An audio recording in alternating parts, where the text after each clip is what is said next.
Could we get a roll call, please?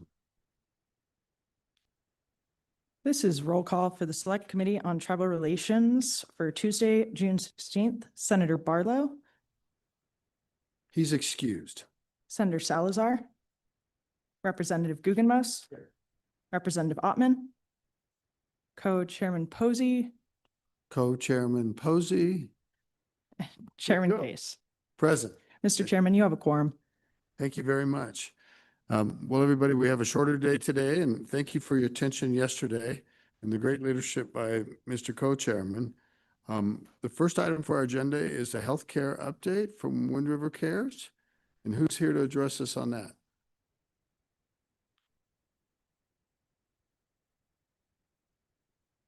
My understanding somebody was going to be here.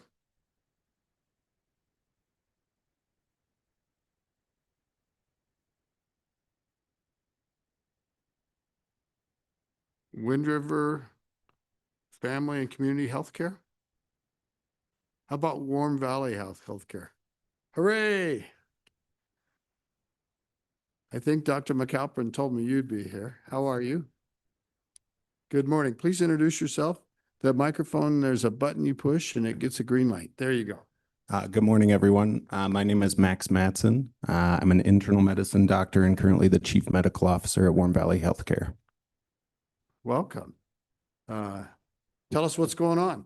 Yeah, there have been a lot of exciting changes at Warm Valley. And what you might explain is what Warm Valley is. Just Sure. we have people calling in, and we got people in the audience that may not even know what that is. So Great. start at the top if you don't mind. So Warm Valley Healthcare is the clinic in Fort Washakie, Wyoming, formerly an IHS clinic. In July of 2024, the Shoshone tribe did the 638 process to take that clinic under tribal control. So it's been Warm Valley Healthcare since July of 2024. So that's been a significant change to the clinic, but it's come a long way. I think employee-wise, the clinic at this point is over 100 employees.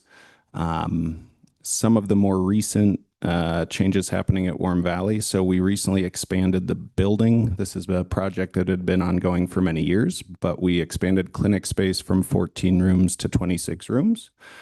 We just had a grand opening for that June 9th. I think, Ivan, you were able to be there for that. I missed it, unfortunately. But we're excited about clinic space and just an opportunity to serve a larger population. We're continuing to grow clinical services.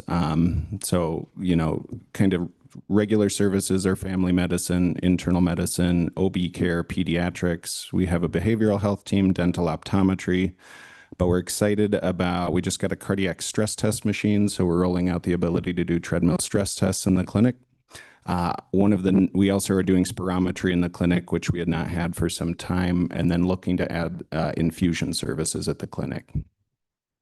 What is spirometry? Simple breathing test, so kind of a basic level test for asthma, COPD, that sort of thing. Okay. So growing the clinic, growing the services. With that, we continue to build partnerships. I mentioned we have pediatrics in the clinic. One of our full-time pediatricians is actually a University of Utah faculty member. So it's kind of a rotation of 5 different providers that are staffing that position full-time in our clinic. Trying to build relationships. Many of our patients need subspecialty care through places like the University of Utah. We're trying to ease that and provide high-quality care there. We're hoping in the long run to be able to leverage that and build more subspecialty care for kind of our adult patients. One challenge that faces a lot of our population is getting to appointments, especially at distance. And so the more we can bring that in-house or make it remote, the better. So that's kind of a going forward. We'd love to get more of their subspecialists involved with our patients. On that note, so we have the pediatrician. We recently got a child and adolescent psychiatrist named Matt Weingard. He's doing time both with Warm Valley and Wind River Cares, but again, just trying to expand mental health care for specifically our younger population. So excited about his presence and ability to provide care in the clinic. Other changes, our behavioral health department, which is psychiatry, psychology, counseling, therapy. We've actually now moved them physically into Doyanatsu, which is the treatment center out in Fort Washakie. Again, trying to streamline substance abuse care and mental health care for our population. So that's been a little shift that we've done recently. I think will be ultimately beneficial to patients. One of the bigger things that's been ongoing, we got rid of RPMS, which is the electronic healthcare record system through IHS. It's an antiquated system. It doesn't provide great care for our patients. We've switched over to Cerner Power Chart, which is a big undertaking, but it's been successful. That's now being used across the board. Employees, I think, are getting very comfortable with it. Again, I think will be a better way to track on a population health level for just overall care for our patients. And the other big update would be the implementation of a health board. So as part of the 638 process, the Business Council elected to create a health board, which will essentially sit over top of Warm Valley Healthcare, Doyanatsu, and Morningstar. And they would be sort of oversight for all things medical care. So that board has just come into place. I can give you names if you'd like of those members. They're working on their charter and their sort of leadership positions, but we're excited to have that in place as just kind of stability in terms of guidance for the clinic and oversight. Does anybody want those names? So it's going to be June Sabatinos, Darcia Pingree, both of whom I think are enrolled Shoshone members, Justin Berg, Macy Watson, and then one of the positions is also part of the Business Council, and that'll be Clinton Glick. Okay. Those are my updates. If you guys have other questions, I'd be happy to answer. Any questions? What I would be interested in how you got here personally, kind of what your journey. I should have said that to start. So Angus McAlpin is our CEO. Unfortunately, he's tied up in a meeting today with IHS around funding for our the EHR. I heard it's kind of a tense meeting. Exactly. So unfortunately, he had to put full attention to that. So as I said, I'm an internal medicine doctor, the CMO. I'm from Lander originally. So I had done undergrad through the University of Wyoming, did the WWAMI program for my medical school training, practiced a little bit in Arizona after that, but have been back in Fremont County now for 3 years. So excited to be working at Warm Valley. I really enjoy that clinical setting.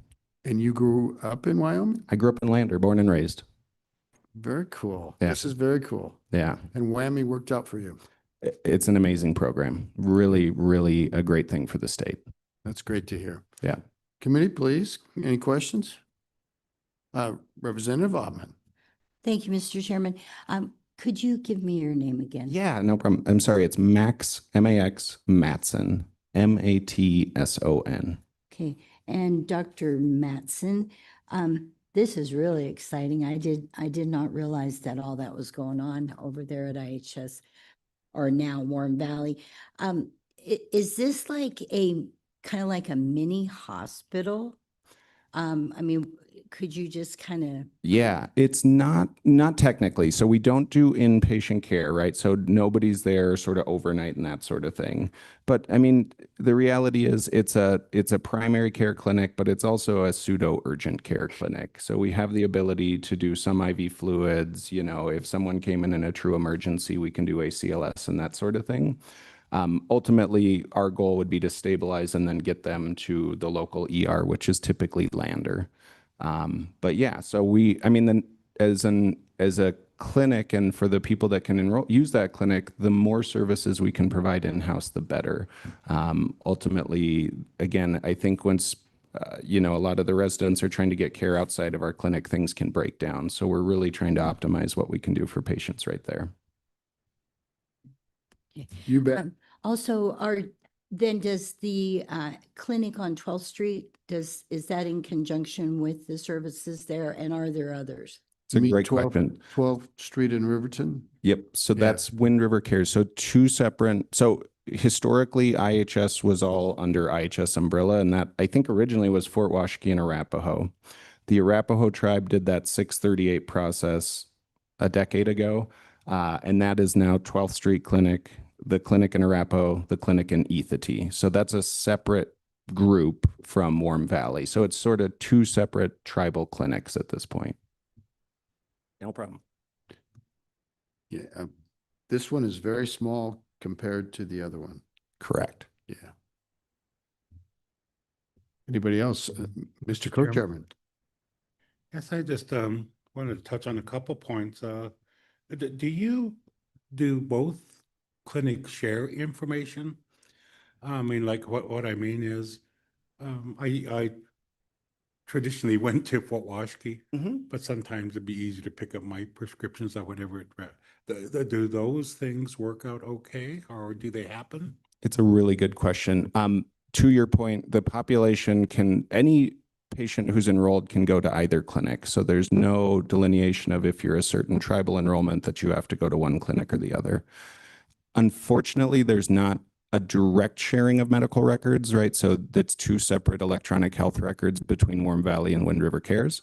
That being said, we've worked with Wind River Cares to get remote access for our providers. So providers can log in and see charts through Wind River Cares, and we're working on vice versa, giving them the same access. We're also trying to get that access for like the ER providers in Lander.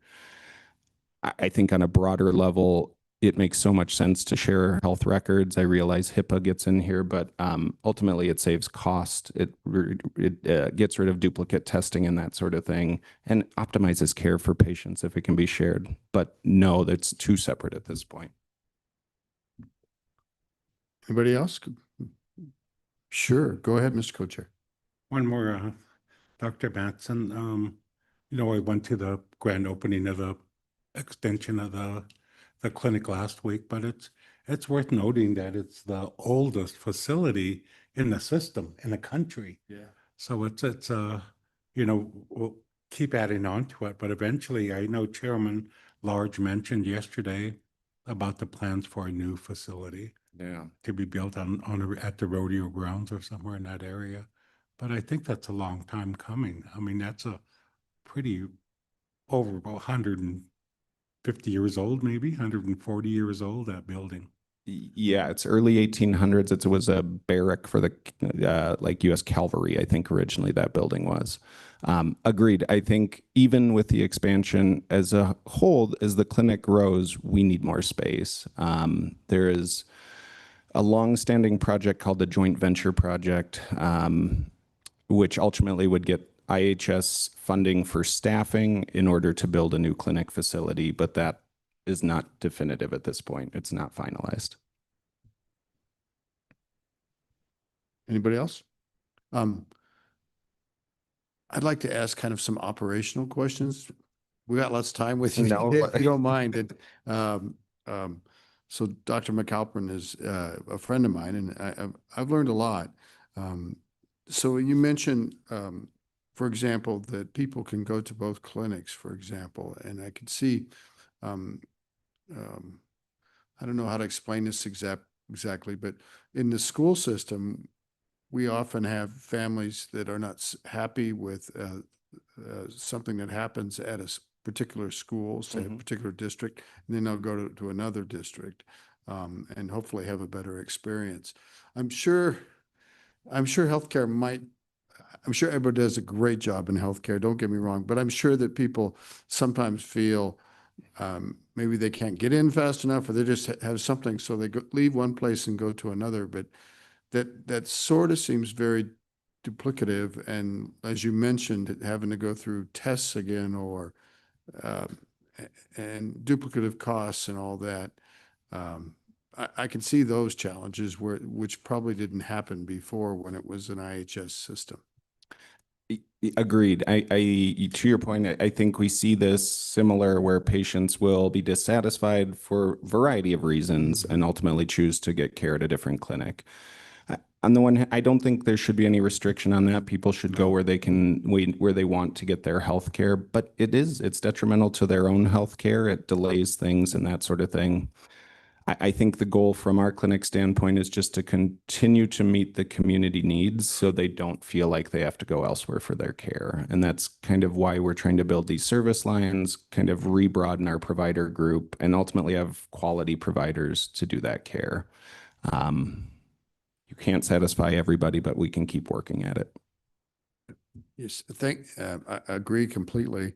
It does suggest that there might be room in the future, if it could be achieved, to be able to share more information between the two facilities, just to prevent.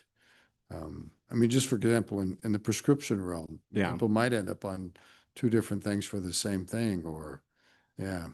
Agreed. I mean, thankfully, from a prescription standpoint, especially when you get into the realm of like controlled substances, that sort of thing, there's more oversight with like PDMP reviews, which are like statewide Right. reviews. So that stuff gets looked at more closely. But I think the duplication is real amongst testing and that sort of thing. Again, I think a good first step is the ability to access those health records. I mean, ultimately, if you could get a shared health record at some point, that would be an optimal system, but I don't think we're at a point where that's ready to Long happen. ways off. Yeah. Agreed. Anybody else? Yeah, Representative Ottman, please.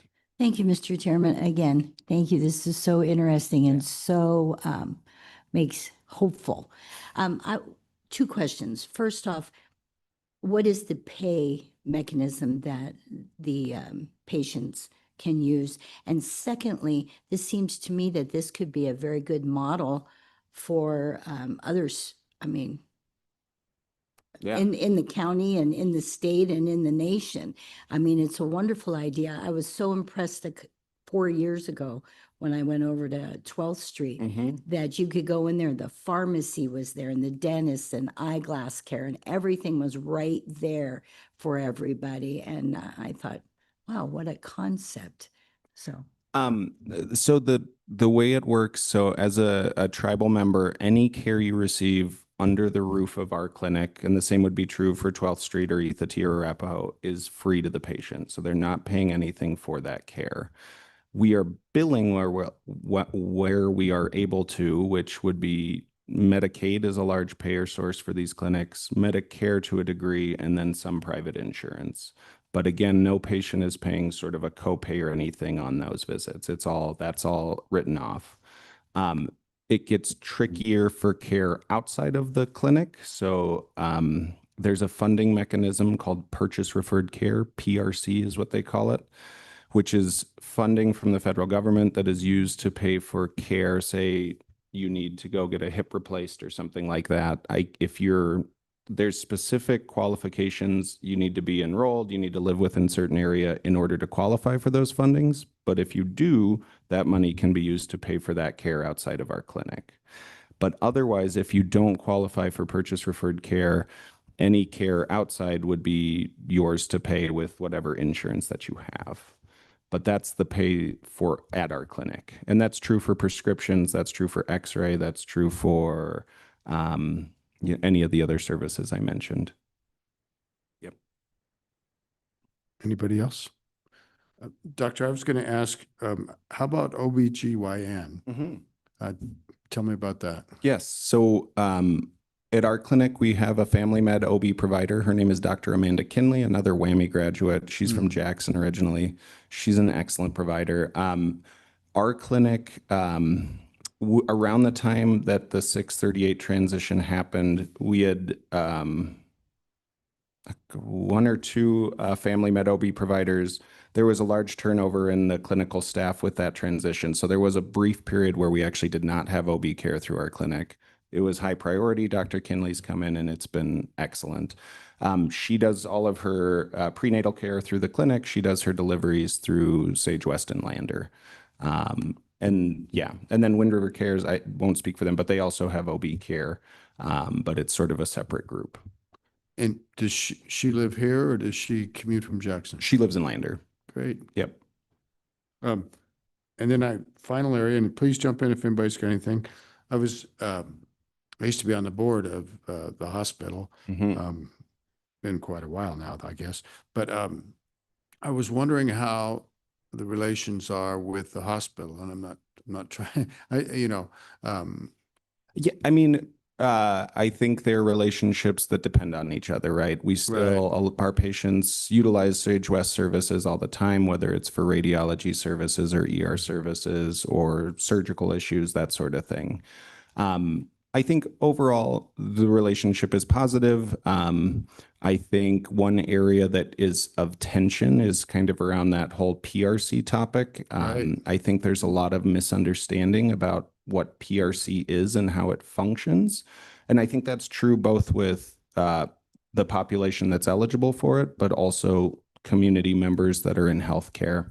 I think there's this underlying belief that IHS is insurance, which it's not.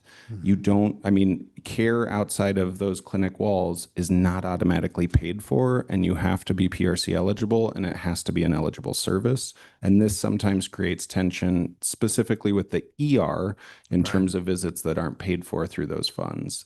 In my mind, I think it's a big misunderstanding of what PRC is and this kind of assumption that it just is going to pay for everything, which ultimately is not true. As a clinic, we've been trying to work with Sage West and Dr. Clifford specifically and kind of easing this place of tension because, again, we depend on those services and we want them to be fruitful for them and for our patients. So, but that's probably the biggest tension area that I see. And it hasn't, it kind of was the same back when I was on the board. Yeah. Anybody else? So I have a bigger question. Sure. About, are we making gains in healthcare on the Wind River Reservation? And I sort of ask, my father was actually a pharmacist at IHS. And when I first was elected, I served with Dr. Harry Tipton, who was worked at IHS and was at the clinic in Lander. And so the issue is, tell me how we're doing. I think we're making gains, and I remember Harry Tipton, Dr. Tipton, talking about the great gains from when he first started in the mid-50s to he ended his practice probably. Really, he was still working in the early 90s. So he talked about the big changes that had happened over his lifetime in terms of dental, in terms of all these other things. What do you see?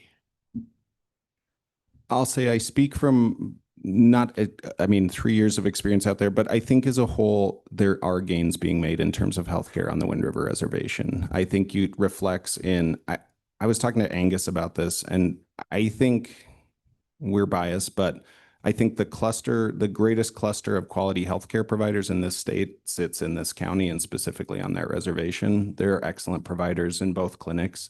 So I think from a patient standpoint, I think you can be really comfortable with the care you're getting kind of across the board.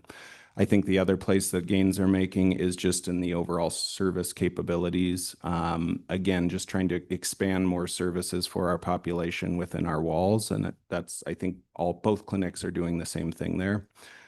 There are certainly challenges. I think that's kind of broader challenges for folks. I mean, it's communication, it's transportation, it's those sorts of things that I think can be the big limiting factors for people's healthcare.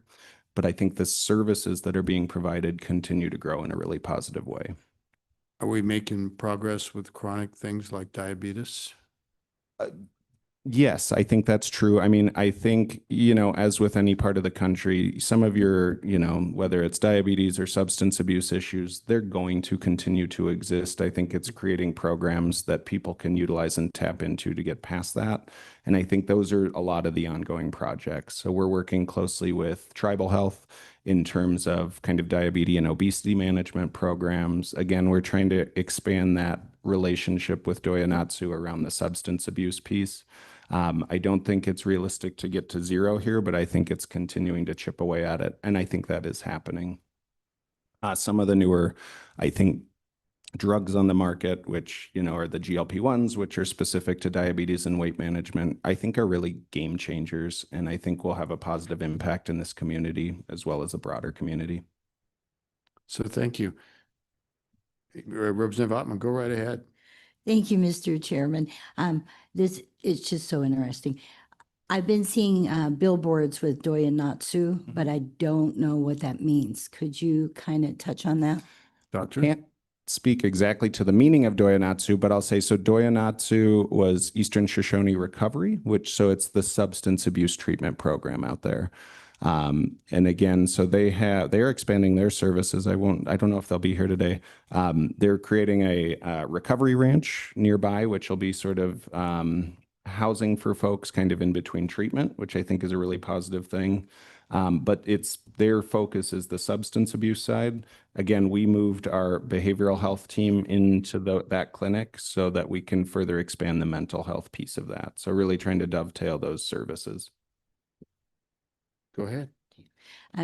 Just a comment. I was out there probably 2 months ago or so. I had some things to do in the neighborhood adjacent to that, and I wondered what all was going on. There was so many cars and everything going on. So good. This is wonderful news. Yeah, and they expanded their building recently to kind of help let our services move in there. So it's been a good relationship back and forth. Thank you.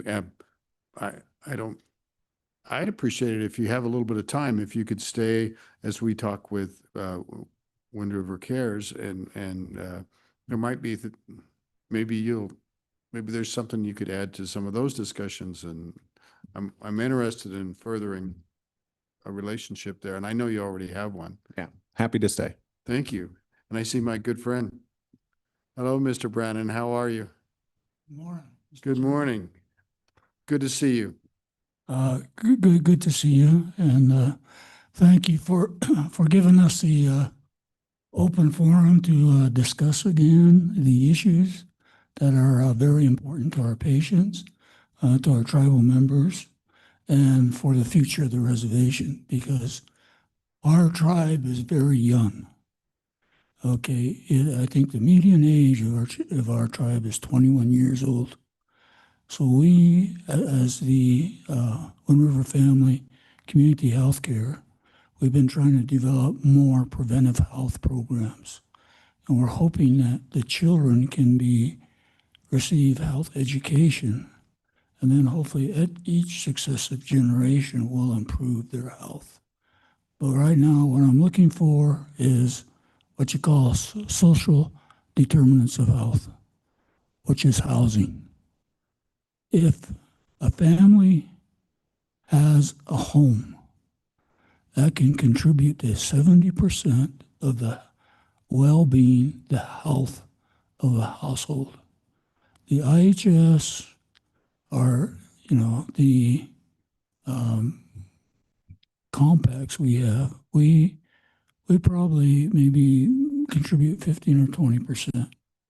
But the majority, the main thing to ensure good health is housing for families. We have sometimes 3-4 families in 3-bedroom homes. We have people living in old dilapidated trailers, no oil or no gas, no water, no utilities whatsoever. And the housing shortage here is so significant, and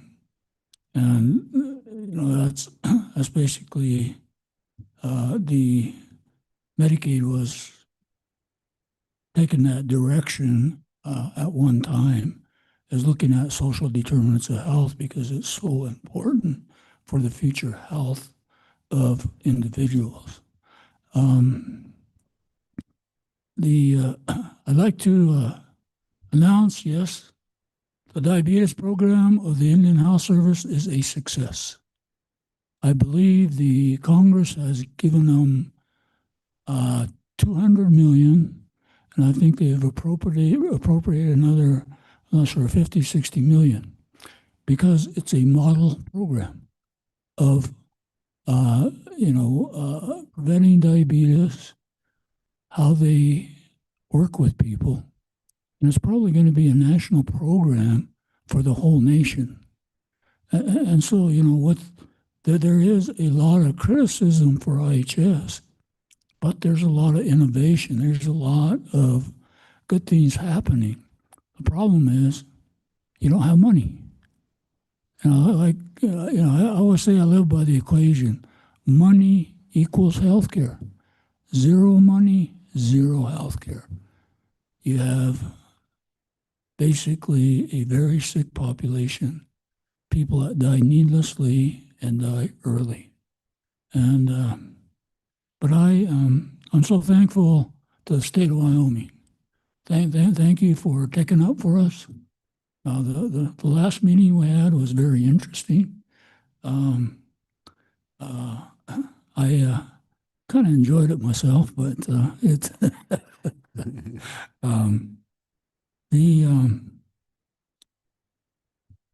Wind River Family Community Healthcare. Currently, we have we started out with one clinic. That was the Riverton Clinic down on 12th Street. Currently, we have 5 clinics. We have a dialysis just down the street. We're working on a 6th clinic in Lander because we want to make sure we provide the services that are needed by our patients. There's a lot of patients that get discharged from the hospital. But what they have to do is they have to search around and find what pharmacy can help them. This way, it's just right down the road. It's Dr. Barnes' old practice. We're currently renovating the building. We'll be providing some, pediatric primary care, adult primary care, and then we'll have a pharmacy for our patients. It'll also make it much more convenient for tribal members that live in Lander. And really, that's my 2 major focuses. Number 1 is quality. Number 2 is access. And every decision I make, it's a balance between those 2. You can have as much access as you want and see patients every 5 minutes and have lousy quality, or vice versa. You can see a patient 4 hours a day and see 2 patients, but you won't have no access. So you kind of juggle it, but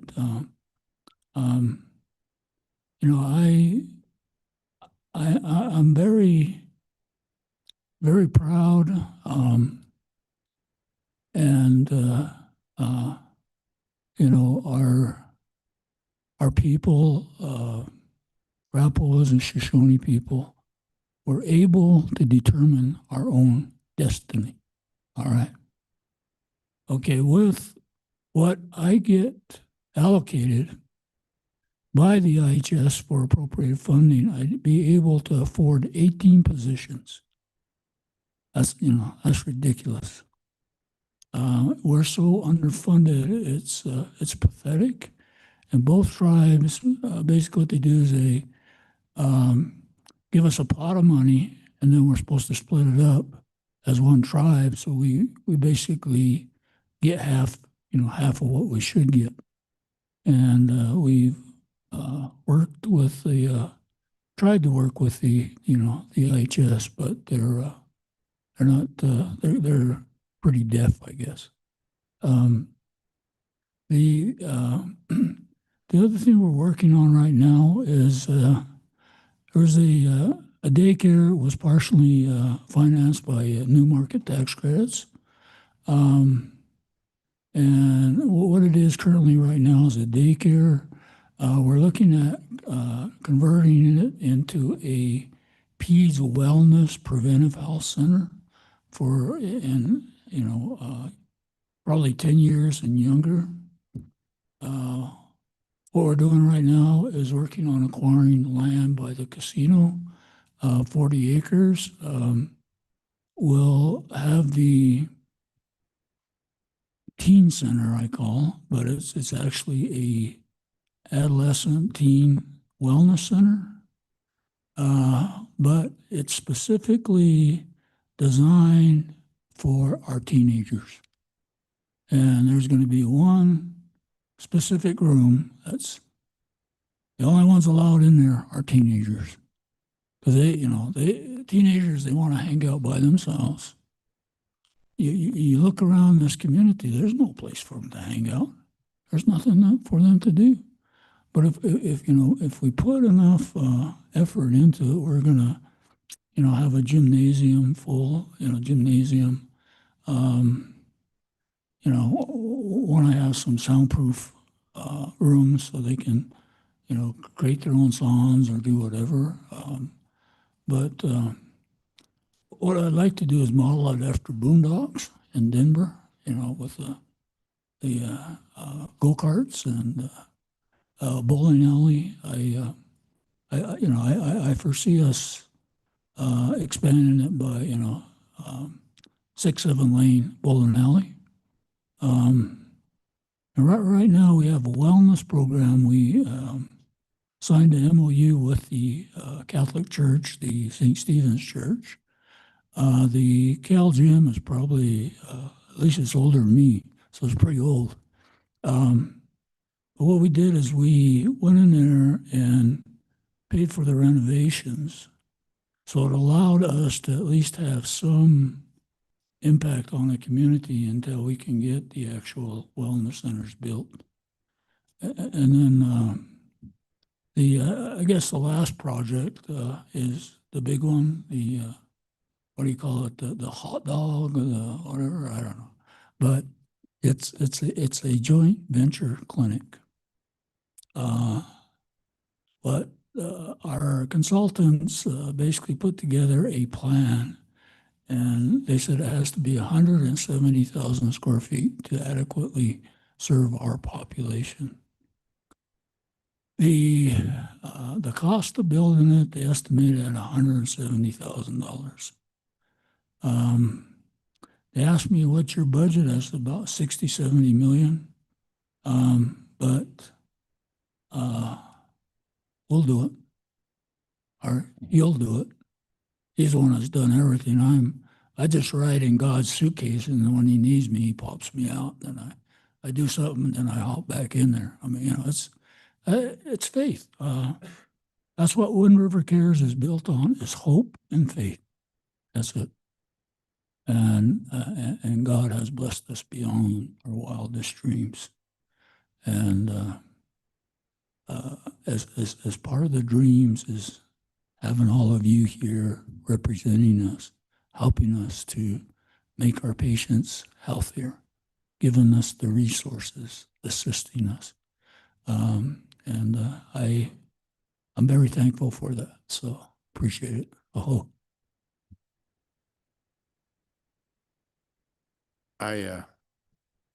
So Mr. Posey and I are about the same age, and I think you're a couple years older than us, if I remember right from school. Yeah, so we all go back a long, very long time. It's quite a success amazing thing you've created. Questions for Mr. Brannon? Questions? Go ahead, Mr. Co-Chairman. Thank you, Mr. Chairman. I think the issue of 638, the aspect of a healthcare has been very good for the Arapaho tribe. I know we're very young on the Shoshone tribe, but it lends itself to some creativity, more impacts directly to the community. I know that, and I know we'll get there on the Shoshone tribe, I'm sure, but you got transportation that you offer patients. If they don't, transportation's been a big issue on the reservation, and to go pick them up and take them to their appointment and back, and Yes. just small things like that Yeah. really make a big difference. So I know that Mr. Brandon led the way to 638 actually collectively at one time years ago. Yeah. And but he's always been a champion to say, let's do something different. Let's improve Yeah. healthcare. So I just want to mention that, and Sure. Thank you. I appreciate you. Yeah. Thank you, Mr. Co-Chairman. Anybody else? Yes, sir. Go right ahead. You asked, You got to introduce yourself sorry, again. is that Jesse Crispin, Northern Arapaho Business Council? You Yes, asked a welcome. question, thank you. Is that you asked a question, how much has it improved since, since when Mr. Brand took over? Well, I'll say this is that being the one that used to say, IHS is a form of insurance. Yeah, that was one of the jokes. It was a joke, but it did change the mentality with Wind River Cares. It actually changed the mentality of, I guess you could say my mentality. I can't really say for others, but my mentality was, um, didn't have no evening clinic, didn't have no weekend clinic, anything to look after us. So our idea was Friday evening, suffer until Monday, till it was time to go to the clinic. That used to be the mentality is you get sick Friday evening, tough it out. Then when it come Monday, try to avoid the ER at all costs because that was the only thing that was available. So now with what Rick did, it's actually changed up things. We do have evening clinics. We do have clinic on a weekend, which has been very, very helpful. It makes it easier. It makes families feel like they don't have to teach their kids that mentality of suffer because we cannot afford an ER bill because of how much just sitting in that ER back then was, it cost a lot. And it was something that, as you got older, is like you didn't want to burden your family with that cost. So the progress of health has actually improved so significantly. I feel that I feel spoiled because of how it used to be. So is that the changes in healthcare for the Arapahoe people has been, it's been great. And, Rick has been expanding and it's all that he's been doing. So that's just, wanted to say that's the improvement of the healthcare is the mindset too that came with it, was that knowing that you get sick Friday night or get sick on a weekend, you don't have to suffer all the way up until Monday to make it to the clinic then. That's actually all the way through to where you feel like you have a provider that you can go to without feeling that fear of hurting the family's wallet, because jobs are scarce, but we make do with what we have. Just wanted to make that comment. Thank you very much, Councilman. Really do appreciate it. I mean, it must be in spades that Wind River Cares is the largest economic organization on the reservation. One of the largest in the county. I mean, I can't even think, maybe, I bet you're bigger than any single school district. I'm not sure, maybe Lander or Riverton could be bigger, but it's a huge enterprise and with a very large budget, $60 or $70 million for a budget. And that's an annual budget, not a 2-year budget. That's 1 year. And the ability to kind of direct funds into important areas that I probably wouldn't have thought a teen recreation center would have been part of a healthcare provider's mission, but you have that ability now and that depth and that strength in your finances to be able to do things like that. That's pretty amazing. Sort of where you seem to be successfully financed, successfully underway, where sometimes other endeavors on the reservation have a harder time. But you had a hard time in the beginning, but who would have thought it would get so big? I'm astounded. It's amazing. How many patients do you see in a year? I guess some of them are repeat visits, but Yeah, I probably over 11,000, I believe. It's it's 11,000. significant user pop. wow. But we get new patients every day because Arapahoe's like that, babies. We have Yeah. a lot of babies. Yeah, we do. And I will say there's Arapahoe mothers that would put Octomom to shame, because it's the truth. We we have big families. We love each other. We have our extended families. Right. Family is very important to us.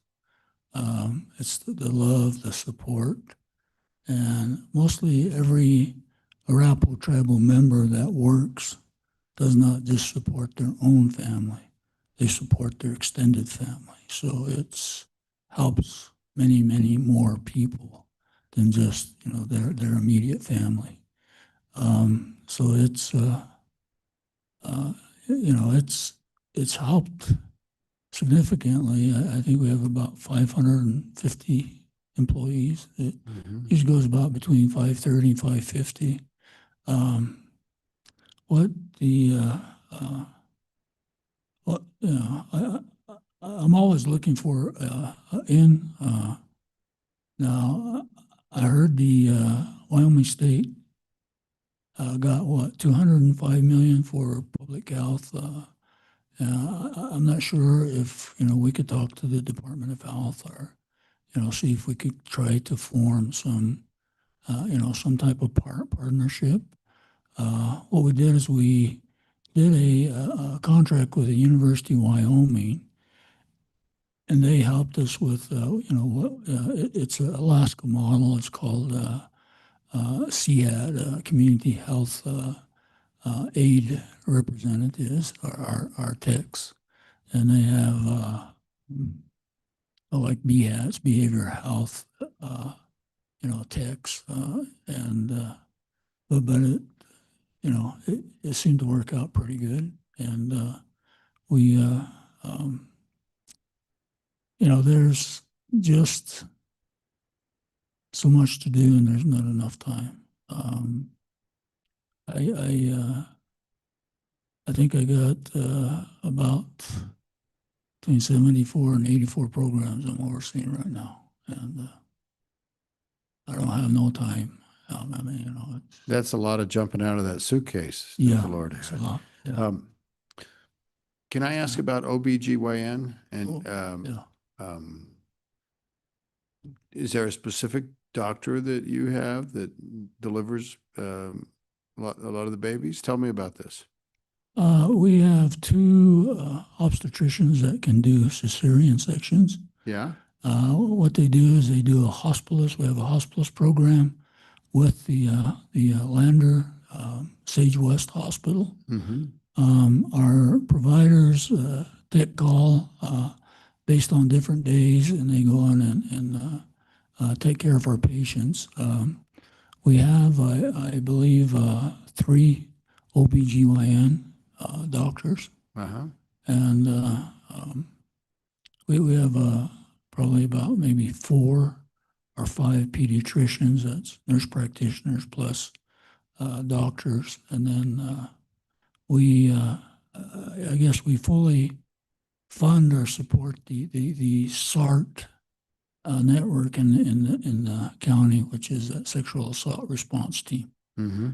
Because I have a pediatrician that she spends 50% of her time on that program, and then I have a nurse that spends 100% time.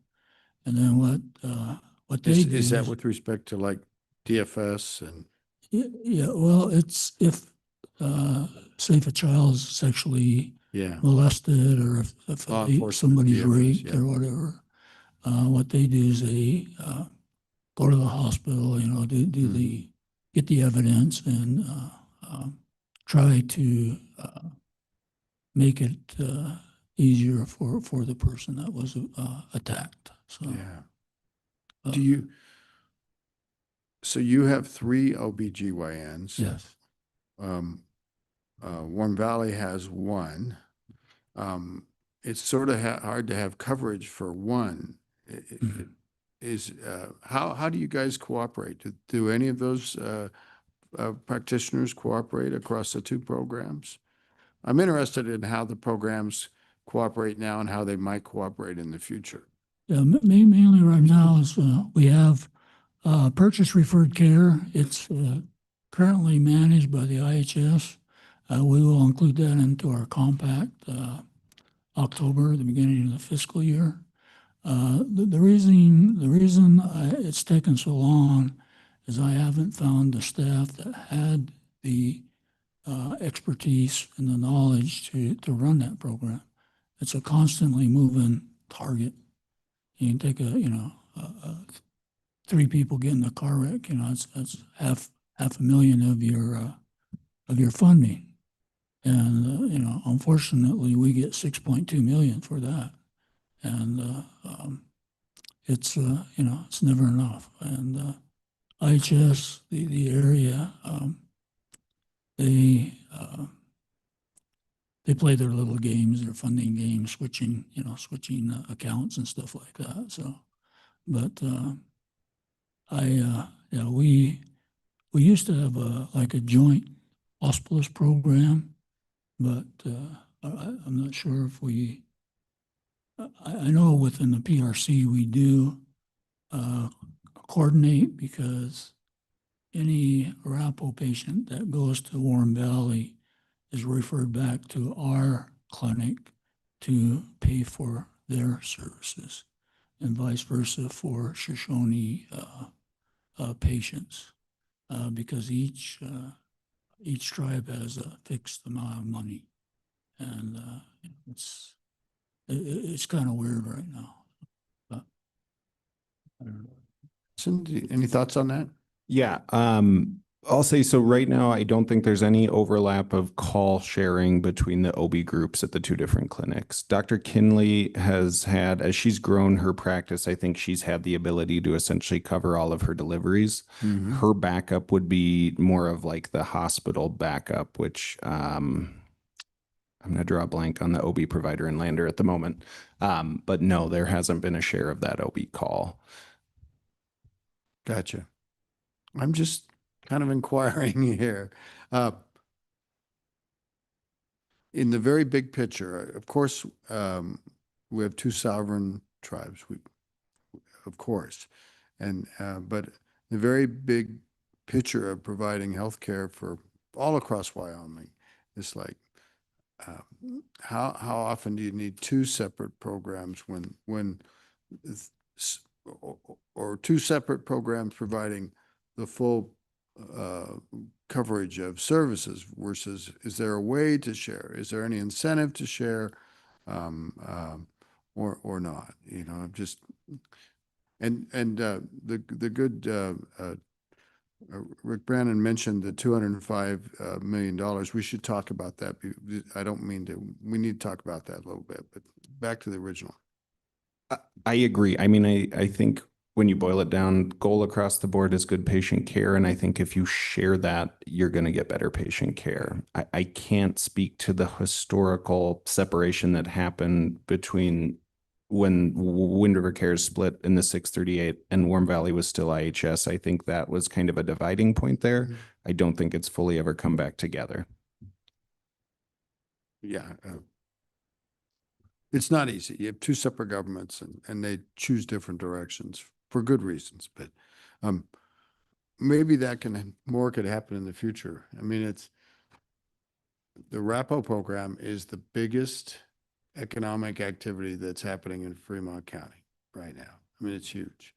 And there's no doubt overlap with all sorts of things on and off the reservation. So back to $205 million. Does anybody serve on labor health? Yeah. Do you want to talk about that? Yeah. Pardon? Okay. Do either one of you want to talk about where we are with that? My understanding is that we had proposed a kind of a bank the money program and then use some of it now, but extend and use earnings from the money to have a more of a longer term focus. And that was rejected in our application, but that we very quickly had a backup plan. It sounds like the Department of Health must have already had the backup plan in place, and that it was approved in short order. It was just a matter of days. But I cannot tell you what the components of that plan is, but I would be willing to venture that there is room in there for applications from other healthcare entities that serve citizens of Wyoming, such as both entities on the Wind River Indian Reservation. Yes. That would be my guess. What do you guys think? Go ahead. Thank you, Mr. Chairman. And that is what happened, the application. And we put it through to see, because there wasn't anything else like that. But we thought, well, why should that not inhibit it? But there were certain criteria that had to be met for it, and it would cover certain things and not cover others. And 205 million is a lot of money, but when you're talking 60, 70, 170 million, you see that 205 is, and it's supposed to be for one-time things, so that it can help things set up so that they're sustainable, not to be an ongoing.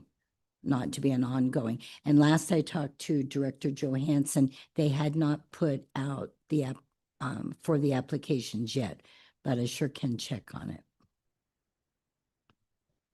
Yes, go ahead. Please, Senator. So I think what you're talking about is the perpetuity fund. That was rejected by Dr. Oz.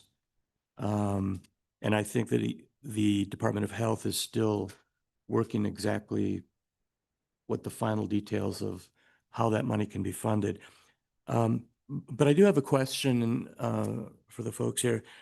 There is a great deal going on with health-related issues, not only the Rural Health Transformation Program, but obviously in our community, we have a new hospital. I still don't know, and I guess we won't know what the future of Sage West is going to be with that new hospital coming in. So we're kind of in a transition situation. I think the new hospital, I think they are thinking of opening in 27, 28. My question to both of you is that with everything going on in those factors, will that affect you in any way? Do you have any plans of perhaps coordinating or doing anything with the new hospital? Obviously, ambulance service is incredibly important in Fremont County. Can you talk to that? Mr. Brannon, or you can stick it to the new doctor. He's not so new.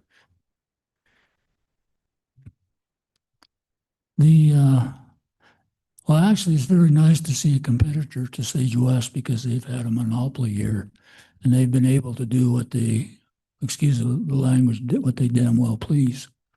And they've been making a lot of money. My understanding is they're, private equity, and,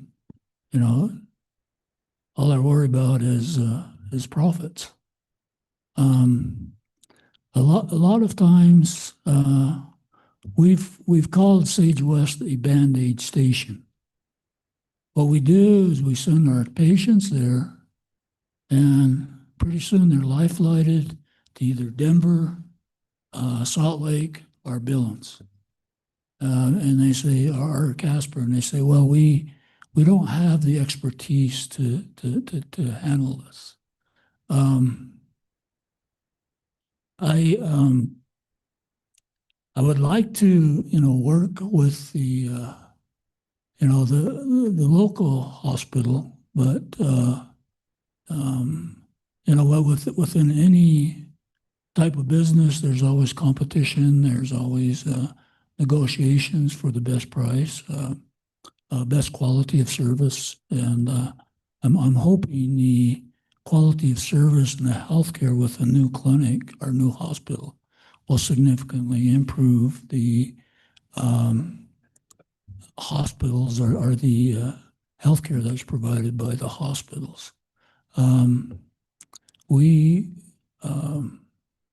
Like a life flight, minimum is 20 grand, sometimes it's 80 grand.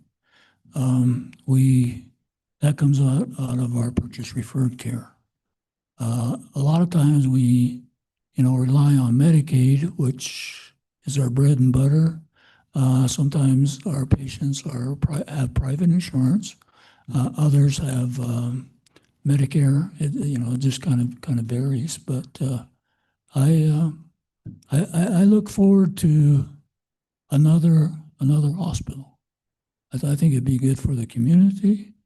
And like I say, let the best man win. I mean, because they've had a monopoly and they pretty much beat their market to death, which is us. So,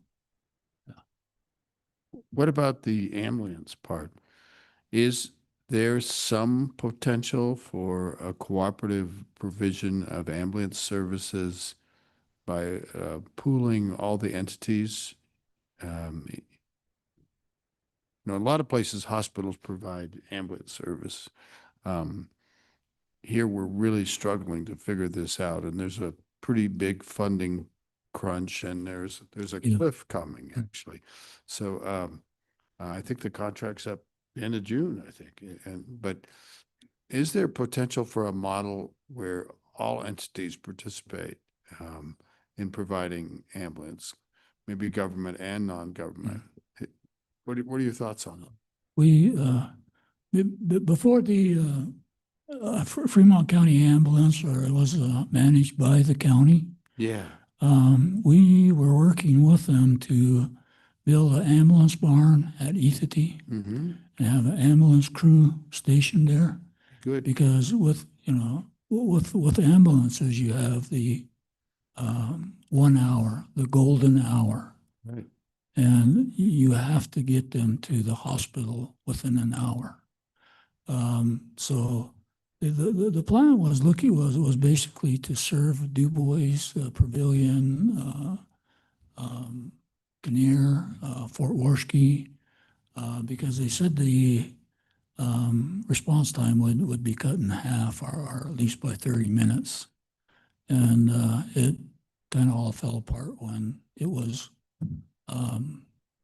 private company got involved. So Yeah, I just wonder, we haven't solved the ambulance problem in Fremont County, and you're actually the biggest healthcare provider in Fremont County, I think. I'm pretty sure of that. And like, so now I look to you for leadership maybe on how to solve the problem. And so I would really like to have more discussion about that.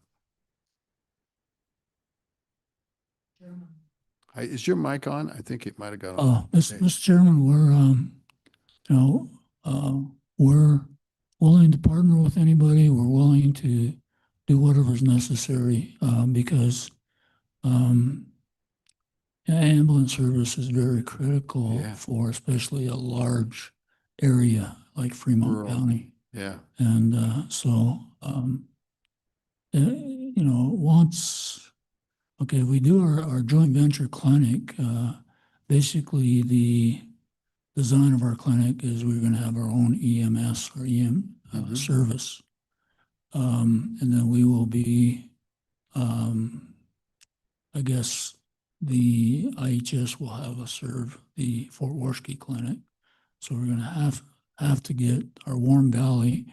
So we're going to have to work with them to figure out how we can serve them to the utmost and the most efficient way and the quickest way to get their patients to the hospital. But looking at that $205 million again. Yeah. Okay, I have a dream. If I build that joint venture clinic, I want a full imaging center. MRI, CT scan, DEXA scan, all those scans. I had our lab radiology. That was about 2 years ago. Put together a plan, and then all of the expensive machinery, and the estimate then was at $2.5 million. But once you locate those instruments, you have to leave them in place. You can't move them. Right. So I'm just putting that in your ear. So okay, maybe sometime in the future. I don't know. So. Wow. And I think people's minds are going to open up when they really do realize that you are the largest healthcare provider in the county. Yeah. And that partnering with you is important, both on and off the reservation. Yeah. So, everybody, we're working on the time, but Mr. Co-Chairman, and I've monopolized a lot, but I apologize. More of a comment. I realize that our nursing program here at the college is kind of a pipeline our nursing students go to work for Wind River Cares, our tribal nursing students. And I think there's an opportunity there with a new hospital that's coming up. I realize that, I don't know, it's probably across the state of Wyoming where they use traveling nurses a lot. My sister, she just getting out this morning from the hospital, but I think that really affects quality health care when you have traveling nurses. So I think with I say one of the best nursing programs in the state here at the college, there is an opportunity to have the locals stay here and provide those services that they went to school for. I realize that you hear from people in the community of how services and quality services have been affected in the Riverton and Lander Sage West facilities. So I think there's opportunity and to address that and make things a little better also. Just a comment, Chairman. Back to you, Mr. Brandon. I hate to plug this meeting, but what we did is we developed a nursing apprenticeship program with CWC. We started with CNAs, got them to be CMAs, and then got them to be registered nurses. We paid for their education.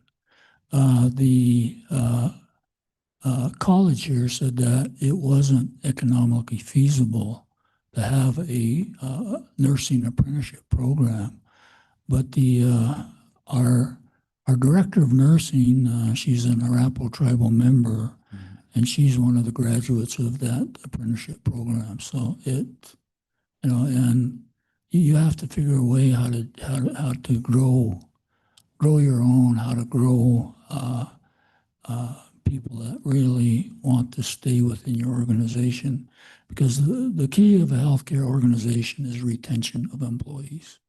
And if you keep firing people or whatever, you keep starting over and you go bankrupt. So I'm gonna be quiet now, Chairman. So. I doubt it, but thank you very much. Representative Ottman.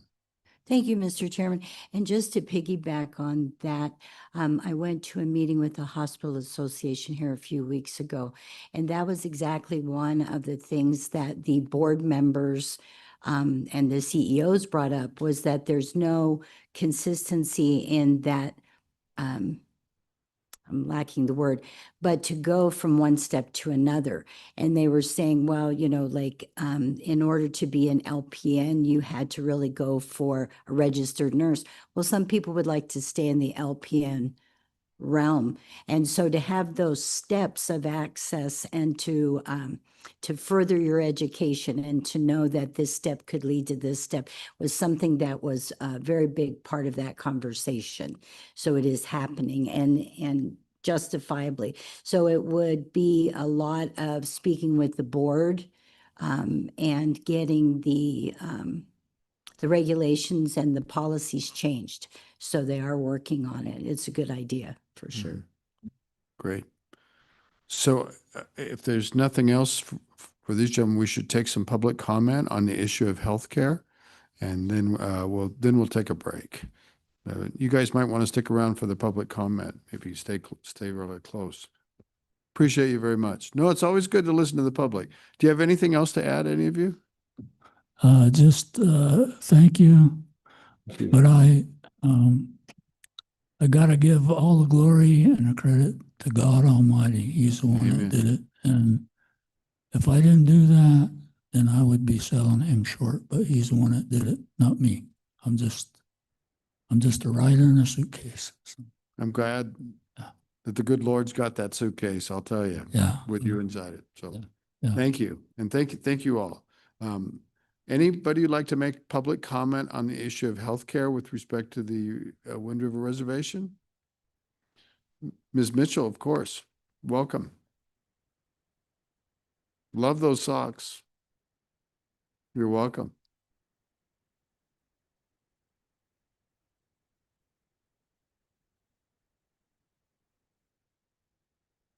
Let's get Ms. Mitchell that microphone and turn it on. Thank you. Good to see you. Thank you. I go by Diana Tillman now. Okay. It's kind of hard getting used to it because everybody knows me by Mitchell. I'm sorry. I will call you Ms. People Tillman. do the same thing. Okay. You know, when you get used to a name, you always, anyway, Ms. Tillman. Miss Tillman, Diana Tillman. Here are my comments regarding healthcare and Wind River infrastructure. The first one, the healthcare. We had an Eastern Shoshone General Council, and I was trying to remember the date, and I have all my records in a different building, so I couldn't get the exact date that we met at General Council because I was on the agenda.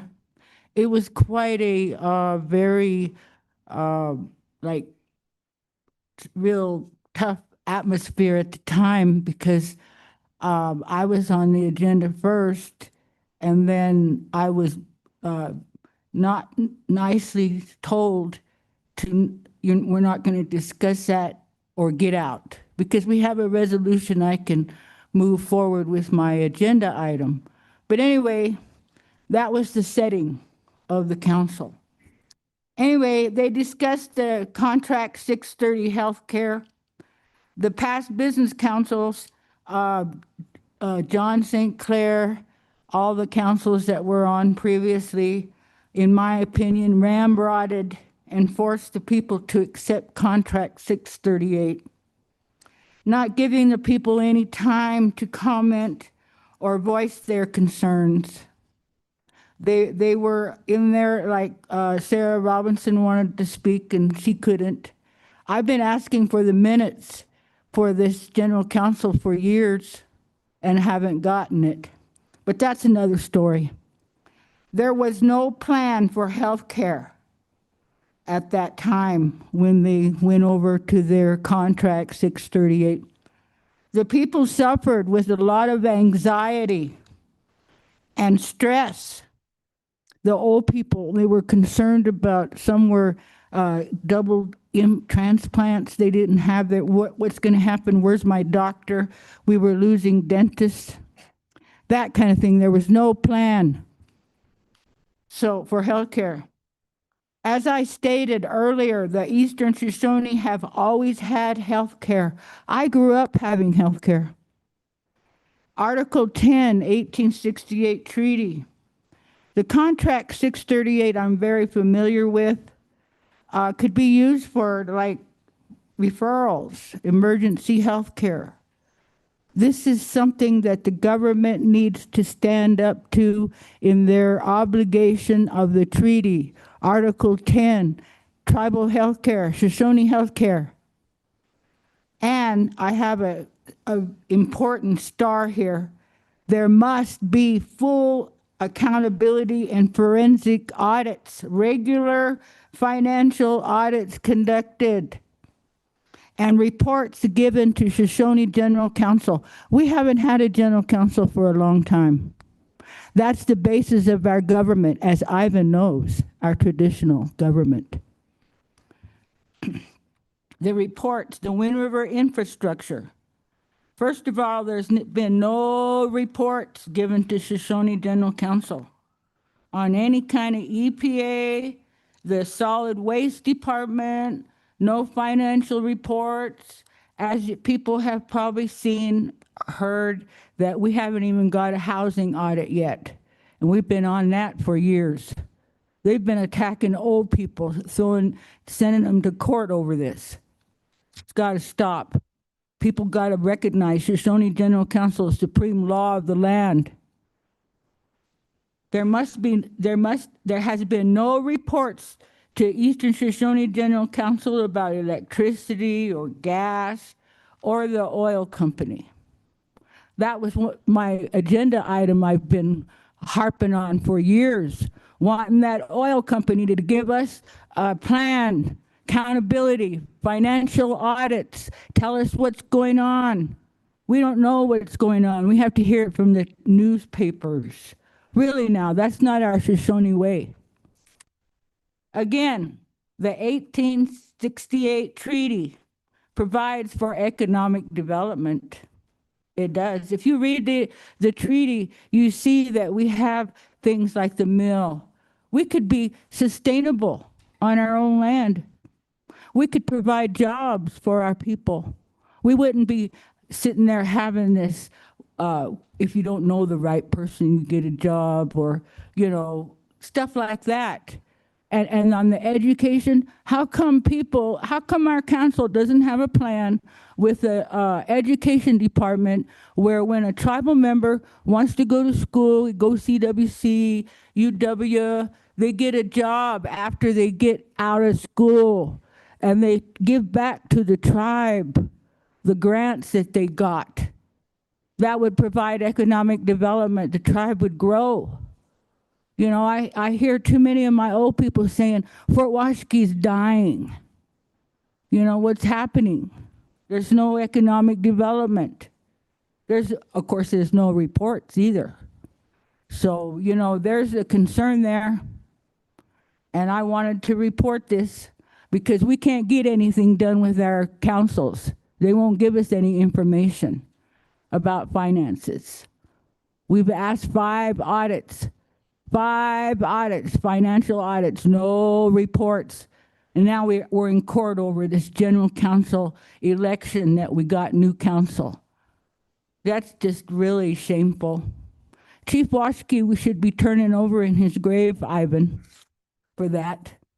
That's not our traditional government. Thank you. Thank you. It's always good to go through the chair and not talk to directly. We appreciate you. And we'll make sure that this is given to all the committee members, okay? Thank you very much.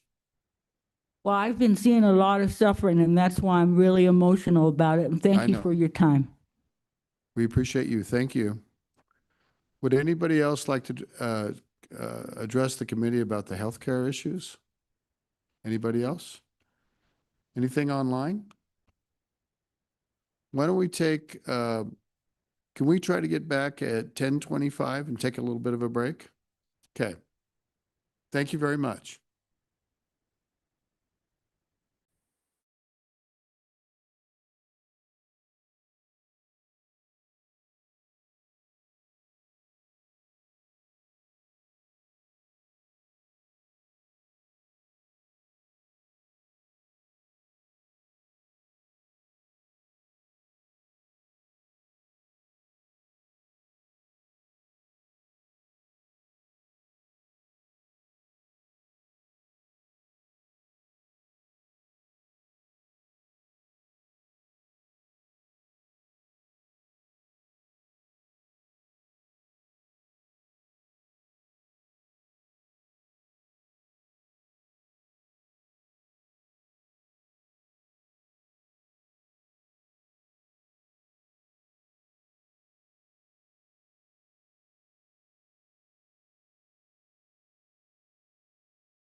If I could get people to take their seats, we're going to start up again.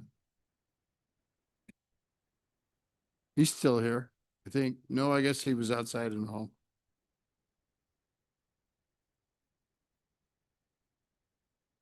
We'll get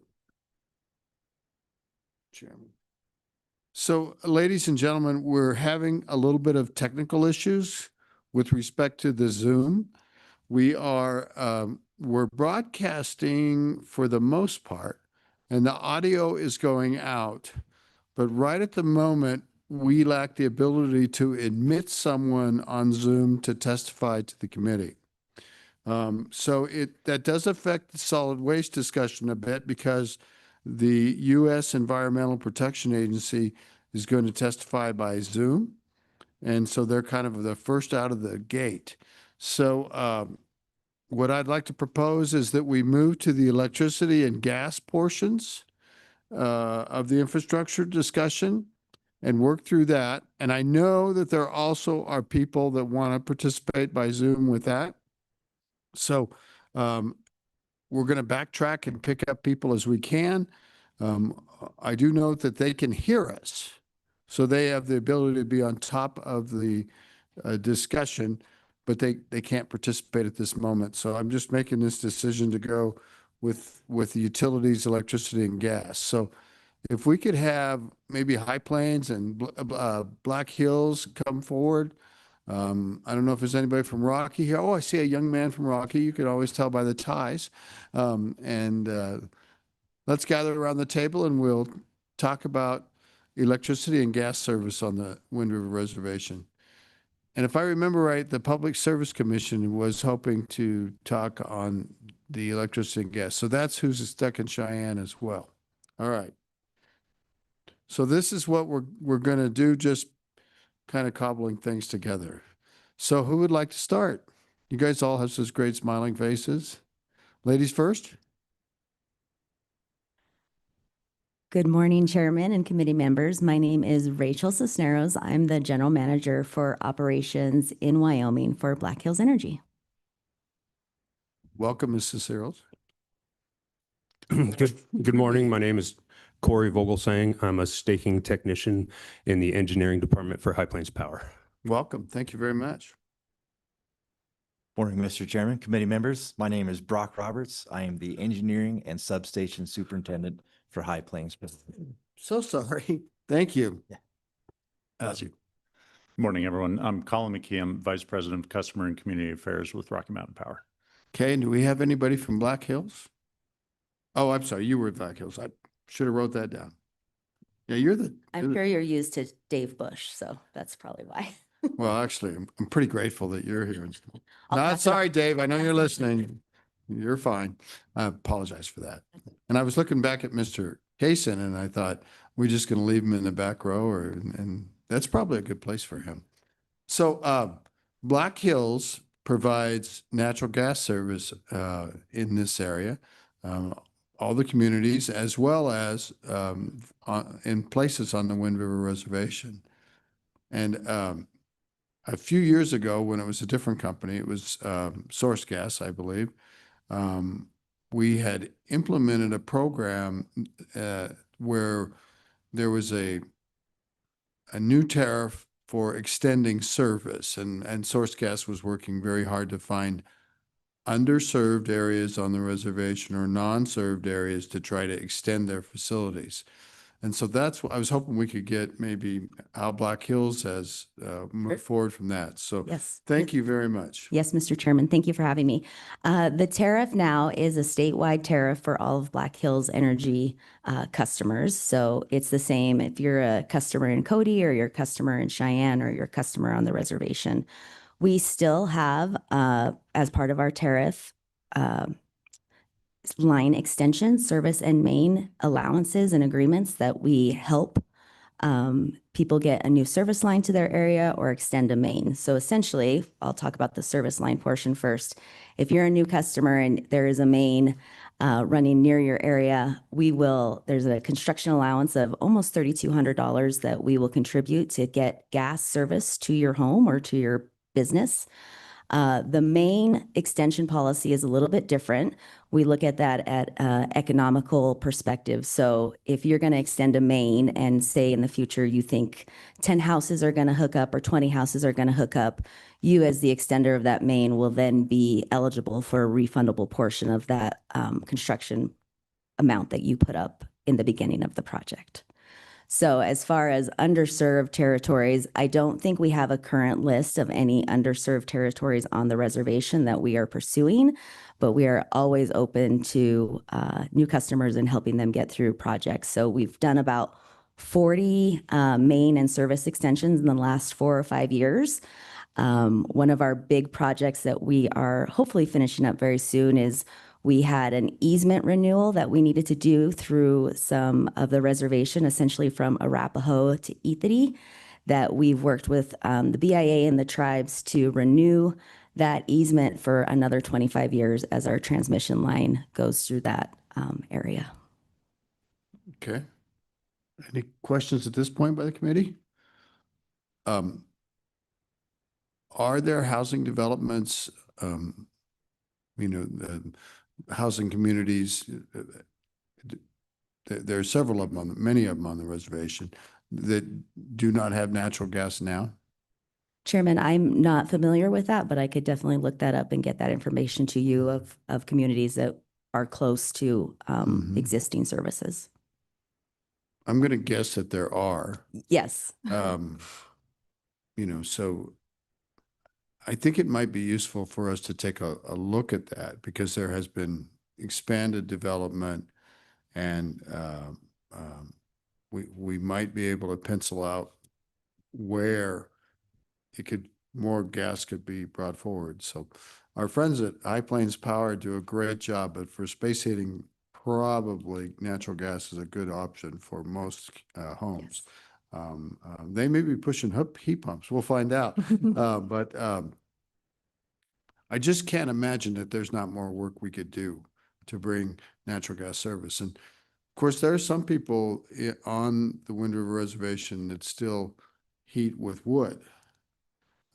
And it's more common than you think. So yes. Having affordable energy is really important. Yes. Thank you, Chairman. I will take that away and we can start looking at those areas. And we would also like to reserve them with a reliable energy source. Yeah. And in terms of main extension, there may be other funds available, maybe even tribal money that could be used to extend mains to housing developments. I'm just planting seeds here that we need to look at this kind of thing. Chairman, thank you. Appreciate that. We will take a holistic look at this territory and be better prepared for next time. Okay. Thank you very much. Any questions, you guys? Anybody else? How about High Plains Power, our good friends? Yes. What is the specific question to us? Is it the same about? Well, just tell us first about your territory on what you serve and how on the reservation, if you don't mind. Yeah, not a problem. So the very high levels that High Plains Power is a nonprofit distribution electric cooperative. So we purchase our power from a transmission and generation cooperative, and we serve a large portion of the reservation. So we purchase that power from the generation transmission. We then get it to the members, and the members buy the power through us. So the very high levels that our feeling is that we are currently meeting demand for all areas of the reservation where there is currently demand. Right. It's within the power realm, you don't think of areas being unserved at all right now, but for natural gas, there are unserved areas. What are the challenges with providing service on the reservation? So probably the single largest challenge we face is receiving right-of-way through the Bureau of Indian Affairs. And that can be broken down into 3 parts. So getting right-of-way through the Bureau of Indian Affairs is a lengthy and expensive process for us. It requires extensive environmental and archaeological studies on the front end. Then the allotment system really can make it intensive from both a financial and a time perspective to identify and get a hold of those allocated owners and get clearances from them to receive right of way. And then when it comes down to working with the BIA itself, we have run into multiple instances where they can seem to be understaffed or have some turnover. So it can be slow to work with them through some of these processes. So if you guys are up for it, we'd be happy to provide some more specific examples. Please that I do. think do a good job of demonstrating how that's a challenge. Perfect. So first project, here's one we've been looking at. We're looking at rebuilding about 5 miles of 3-phase overhead line. The reason we're going to rebuild this section of line is to provide better service and then give us room for growth in some of the areas north of Lander. We actually started that job in 2019. We hired a contractor to help us obtain that right of way.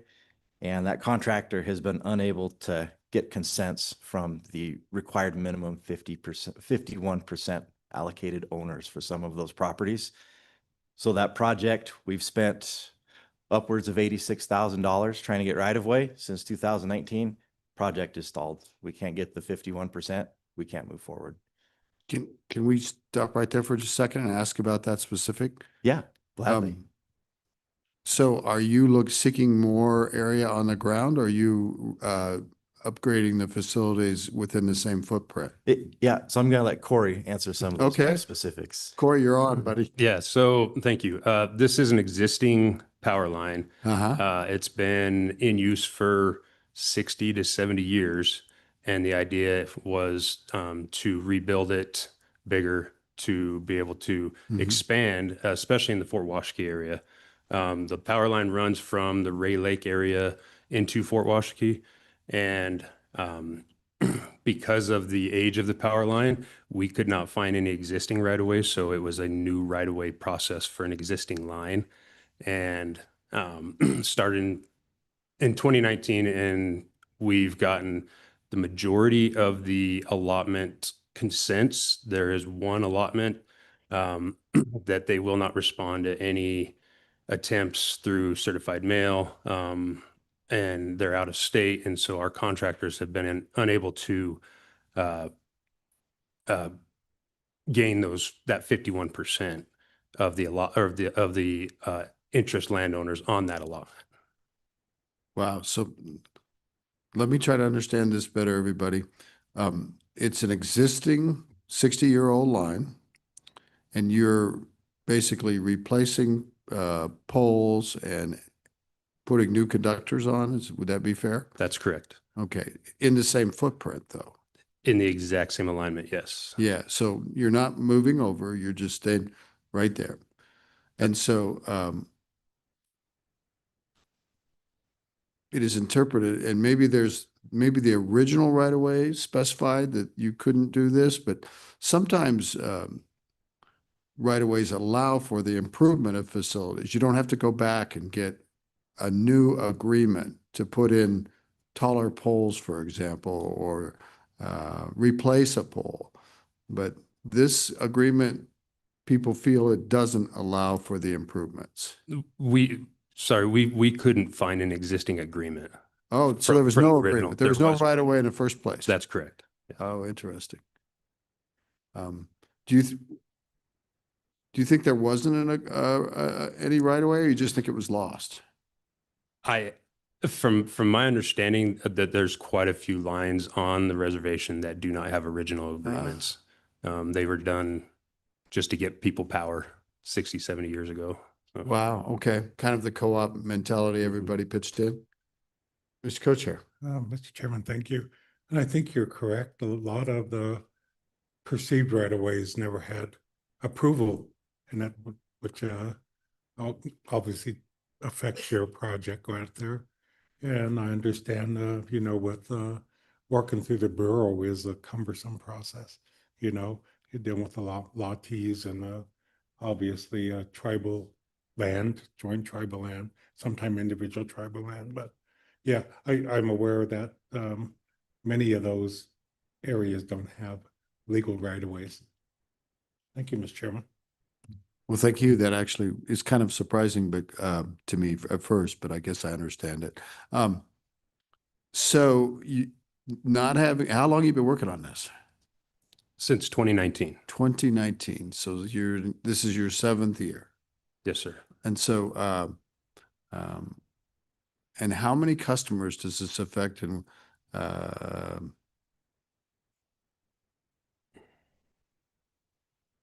That'd be difficult to answer Just without a- us looking at our maps, but it's to give you. Hundreds. Yeah, It'd be the majority of the Fort Washakie area. yeah. Yeah. And because you can't upgrade the line, what are the problems that come about because of that? I mean, do you have a lack of ability to service large loads? Do you have unreliable power? What are the consequences? yeah. So it's not currently causing reliability issues. This is a line that's been identified that it's aged, needs upgraded. The upgrade will give us the ability, if those requests come in, to serve more load in the future. We're currently serving all of the requests that we've been given. I'd say the larger issue is that some of these older lines, we proactively replace them to maintain our reliability. The issue would be moving into the future if we have a problem replacing this line and we can't get it replaced before some of the aged components begin to fail. And fair enough. And I would speculate that you wouldn't be able to serve new loads at some level, including three-phase power, industrial facilities, pumps. Who knows what this could impair? So that could impair economic development. It is a certain threshold. That's correct. And forgive me, but I think this was only one of the projects you were talking about. Can we hear about the others? Certainly. So I know one of the large topics of discussion is housing on the reservation, how to serve those areas, as Black Hills was just asked about. So we did bring one example of a project that we've had some involvement with. The process is slightly different because we begin the project and then tribal housing gets the permit from the BIA. We are involved on some level. So this is another housing project, started in 2020. And there's been multiple project managers from the BIA assigned to this project that seem to reset the process every time there's a new project manager. So we've answered the same questions multiple times. And to date, for this job started in 2020, to our knowledge, the tribes still haven't been able to get that right of way completed. So this is another example of some of the similar themes, just a different type of project. In this instance, the consequences of not being able to do that means that houses aren't being built, right? That's correct. So we talked about housing earlier. Mr. Brannon talked about it being a fundamental key to people's well-being on the reservation. And without the ability to build housing, you know, you could build a house without electricity, but that's not very realistic. Yeah. Sorry if I could add one thing. In this case, the houses are actually built. This is a housing project on Shipton Lane, in Fort Washakie. And I believe there's 20 plus units, and we haven't been able to receive a right of way to install any electricity to those units. So the houses are there, but they do not have electrical. Let's all think about this for a second, okay? This is United States of America. And how long have those houses been there? I believe some have been there for probably a good three plus years. Yes, Mr. Chairman, that's a project that's been ongoing, and there's no utilities there, period. I don't think there's no electricity, there's no natural gas, there's no basically just the houses. There's no water infrastructure. They're just kind of sitting there, to my knowledge. I'm overwhelmed. It's like, wow, okay. It's astounding. What other examples do you guys have? Two more for you. Okay. Next one's going to be the largest one on this list. There's an age transmission line that serves members both on and off of the reservation. About 18 miles of this line we're going to replace across the reservation. So we've been working to procure right of way for over 10 years. It's long enough ago I couldn't actually figure out the exact day we started this, but been over 10 years, and we've put a lot into this project. We spent over $300,000 working to get right of way, and we're closer to the end of that process, but we still don't have that right of way yet. So that one was added just to provide an example of some of the scale of the timelines and the costs that we're putting into receiving these right of ways. Representative Ottman, please. Thank you, Mr. Chairman, and thank you all for being here. It's so good at these meetings to hear so many different sides of a coin, because we don't often know. When you say that your company has spent $300,000 to obtain a right of way, is that legal? Is that what does that include? Sir? Yes, Representative Ottman. So that a lot of that fee went to consultants. So we hire consultants to do a majority of the work. I believe one of the original questions leading up to this meeting was, what have we done to mitigate to the greatest degree that we can some of these challenges? Our approach has been to hire specialists to help us work through this process. There's a lot involved. We want to get it right. We want to be as efficient as we can. So we hire consultants. We hire consultants to do environmental studies, to receive environmental clearances. We hire a consultant to do archaeological studies, to receive archaeological clearance. And then we hire specialists to help us get the clearances for the allotments. So those three items, a large amount of that fee went to consultants. And then also internally, before we brought some consultants on board for that project, we did a lot to get signatures from allotted owners ourselves. Go ahead, keep going. Just to continue with that thought. So what I understand is that it is to replace an 18-mile line that's already there. And there's residents on and off the reservation. So if this is not completed, it will affect people off the reservation as well as on. And the right of way, is that just the, the two-track that we see alongside the poles and stuff like that to get access, or what is the right of way include? Yeah, that's a good question. So the right of way is the legal easement that allows us to occupy that space with our power line. Right of way is just a type of easement. So it might include that two-track as well, so that they can access it. Yes, yeah. So we may have a two-track as part of that. The bigger part of it is that's what gives us the legal right to have our power line on any specific piece of land. And yeah, so in this instance, it's a transmission line, so it's a larger right of way. It's not serving individual homes. It's serving the large backbone, and then they would go to a substation and break down and go to other lines. Correct. Yes.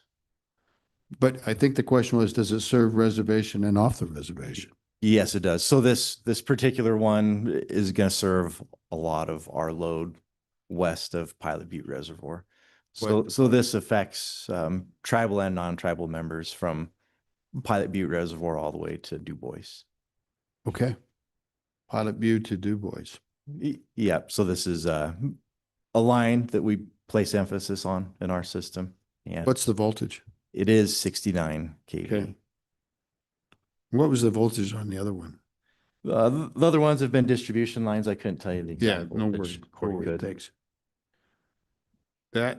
That's the third project. You said you might have four. Yeah, one more. So just one more example of the type of cost and effort that can go into it. So that one, you can obviously see how the length of line extrapolates to higher costs for environmental and right-of-way acquisition. Last one we have here, we're getting ready to construct a new transmission line that's going to tie together to a Rocky Mountain Power, a PACE substation, and give us a new source of power for line that is currently only fed from one direction. The benefit, of course, being that we've added redundancy to our system. That's going to set us up for future transmission line replacement projects without affecting anyone's reliability. Mhm. And that also, of course, increases reliability in the situation where transmission line were to go down.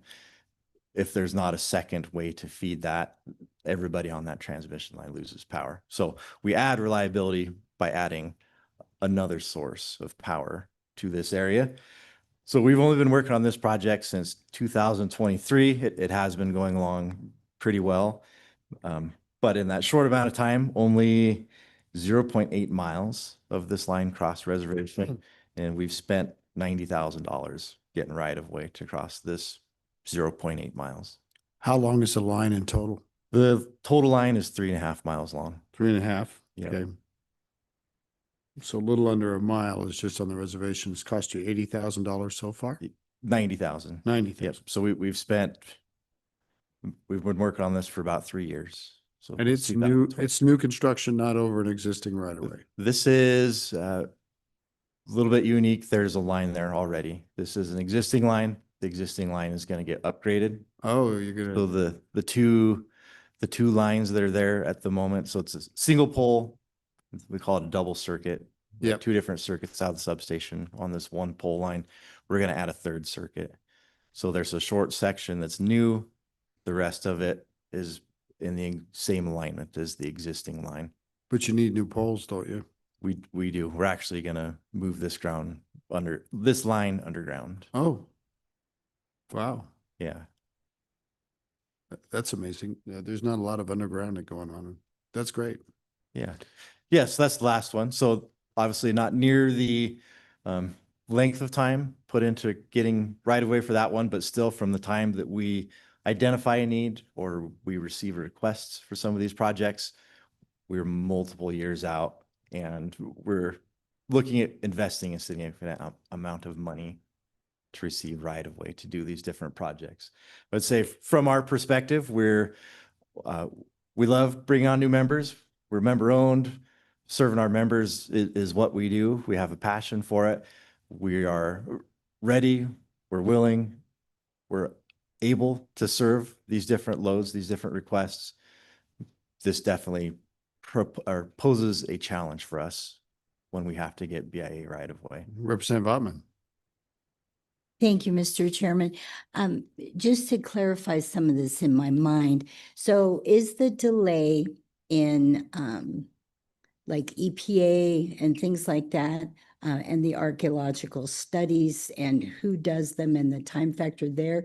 Is it federal government regulations? Is it governments maybe trying to deal with 2 different governments, 3 different governments? What is the main hangup, or is it one creates a stalwart with the other? Yeah. So there's 2 parts to that.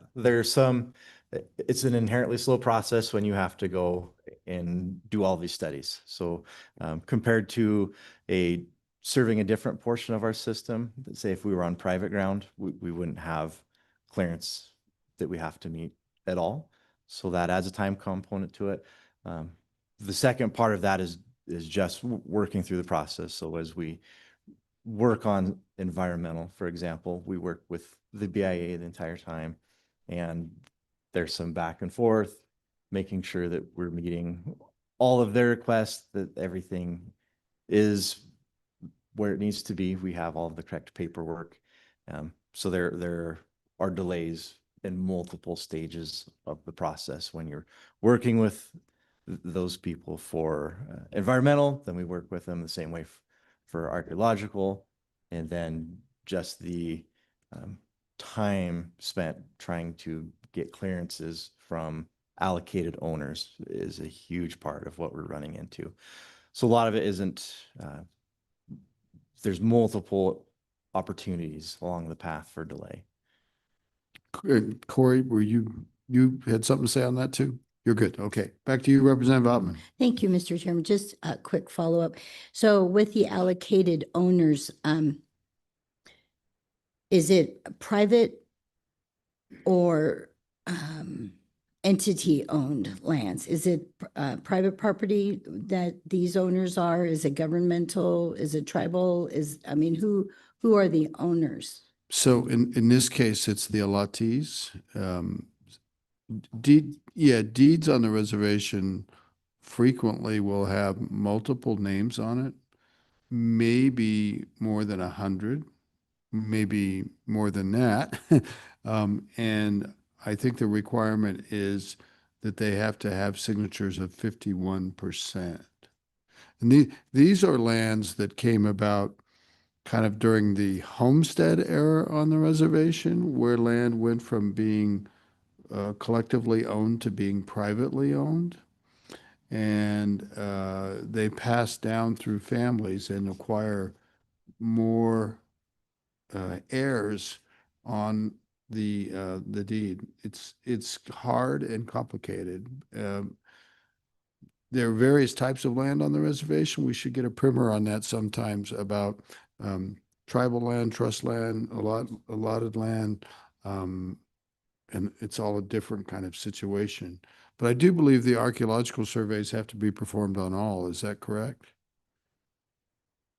I think that's right. Yeah, that's correct. And so that's not unique to Bureau of Indian Affairs. Yeah, we do that for we have lines on Forest Service, Bureau of Reclamation, Bureau of Land Management.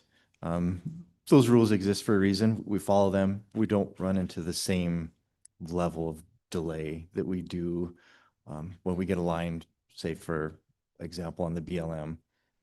Those processes, we usually have a pretty good guess of timeline. We don't have projects get completely held up. What's most unique is when we are dealing with these allotments and we need to go out and we need to get signatures from the various owners for each allotment. Sometimes it's good to hire someone locally known to go and try to get those signatures, because it's not easy to contact people. It's not even easy to find them when there's that many. Mr. Co-Chairman, I yield to you. Thank you, Mr. Chairman. How successful have you been with 51% aspect? Because I know, as a Chairman Case mentioned, as some of those 40-acre allotments could have 400 people on there, and we call it fractionation, and it's fractionated land. Somebody might only own a shovelful of dirt there, but how successful have you been in terms of the policy of the BIA to obtain the 51% on some of those allotments? Yeah, thank you. So let me back up a little bit and just say that the 51% is 51% interest ownership. So you might have somebody that has 20% ownership on that allotment, where you would try and get their consent plus another 30%. There might be somebody that has a fraction of a percent ownership. So there are ways to try and get to that 51%. And then also within the current CFRs, they do state that from my understanding, the superintendent of the BIA can sign off on what they consider an allotment to have too numerous of ownership, which is actually only 50 landowners.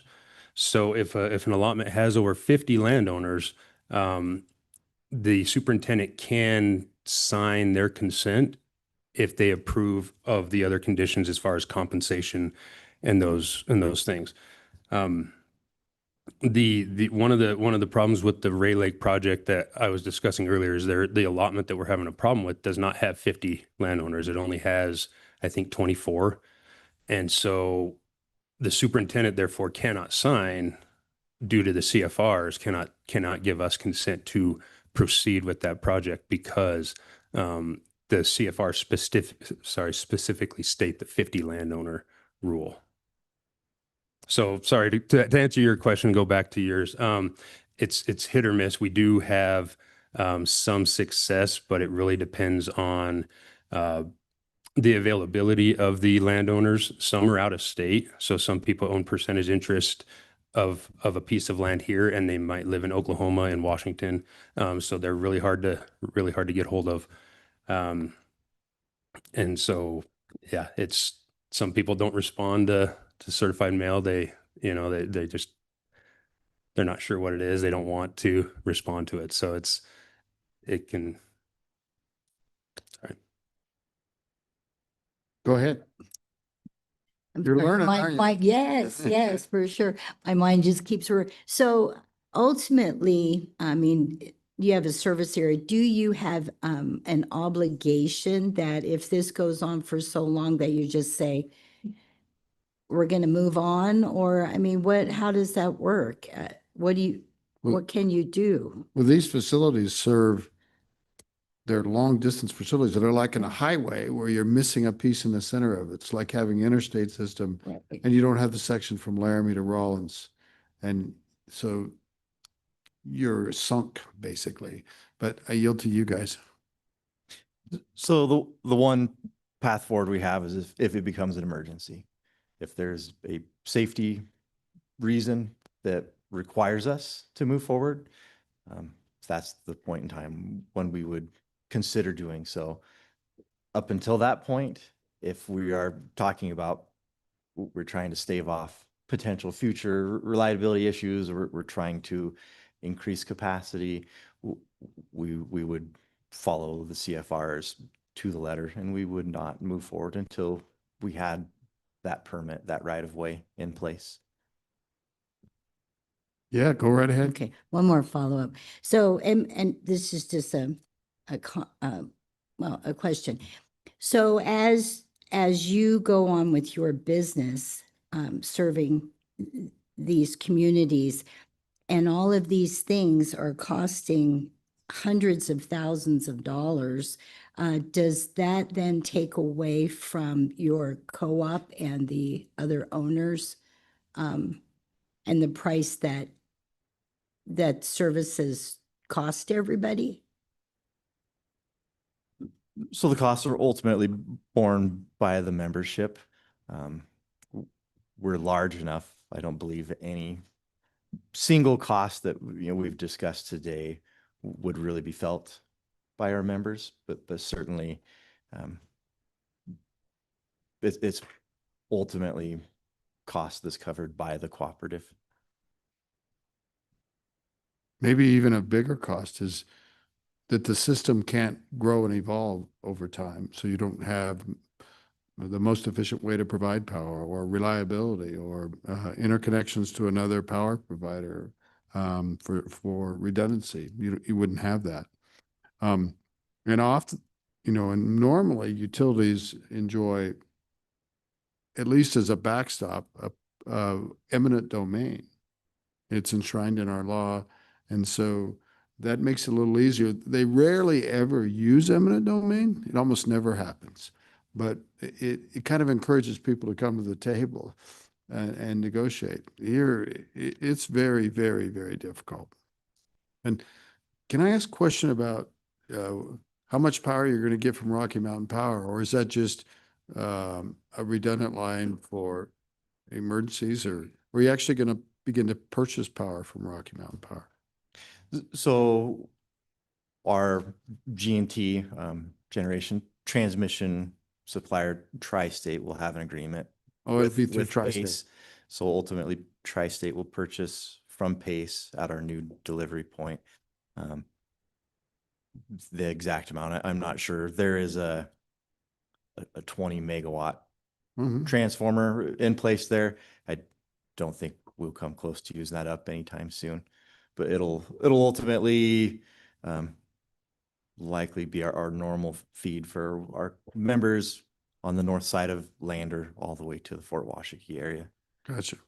And those facilities, should you no longer buy power from Tri-State in the future? I'm not saying that's going to happen, but people have talked about that on occasion. Would these facilities belong to you or belong to Tri-State? So the power line belongs to us. The substation belongs to Rocky Mountain Power. And then the purchase agreement is with Tri-State. Gotcha. Complicated. Anything else for High Plains Power? They do a great job, and I'm familiar because they serve my church, the church complex, and have been good to work with. And I go to the annual meeting all the time. And but anyway, we really appreciate you guys.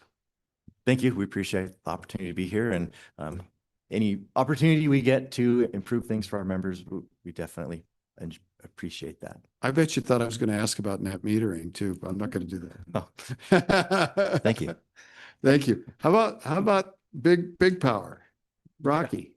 Yeah, thank you, Mr. Chairman. So again, Colin McKee with Rocky Mountain Power.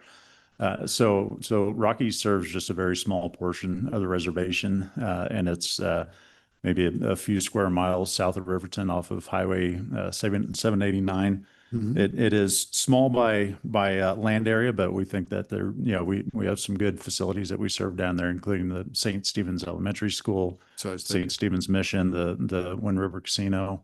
There's what's called the acid plant, which I couldn't find the actual owner name, so I don't want to just. Used to be the Koch brothers, but I don't think they own it anymore. Okay. And then a handful of residents down there. But so yeah, we serve a small portion of the reservation. I understand we do have some infrastructure that goes through the reservation, so we keep up on easements and maintenance to some other infrastructure. But as far as serving residents or businesses, it's just this portion south of town here that we cover. And the large transmission line, that's yours, that goes to Lander? Yeah. Straight across? Yes, Mr. Chairman. Yeah. Questions for Rocky? I didn't have a fun list of projects like my buddies here, so. So basically you're in good shape right now. Mr. Chairman, yeah, I've not heard any concerns with us providing power to those few businesses or customers down there. So I think we're doing fine down there. Fair enough. Yeah. Have we established internet? Yes, sir, Mr. Chairman. And we also have the Public Service Commission online, as well as a representative from Tri-State for this topic. Okay. Well, since we've already heard from private companies, we'll do the Public Service Commission last. You guys are welcome to sit right here because we may have some back and forth with the about common issues. And in terms of scheduling our next meeting, I'm wondering, I want you to think about whether we should request that the BIA come and talk about the right-of-way process, and maybe we could ask about these specific projects to try to help out. But don't want to get in the way, don't want to make anybody angry. We do it in a real nice way. But let's go to the representative from Tri-State, which is a wholesale generation and transmission company who supplies power to High Plains Power.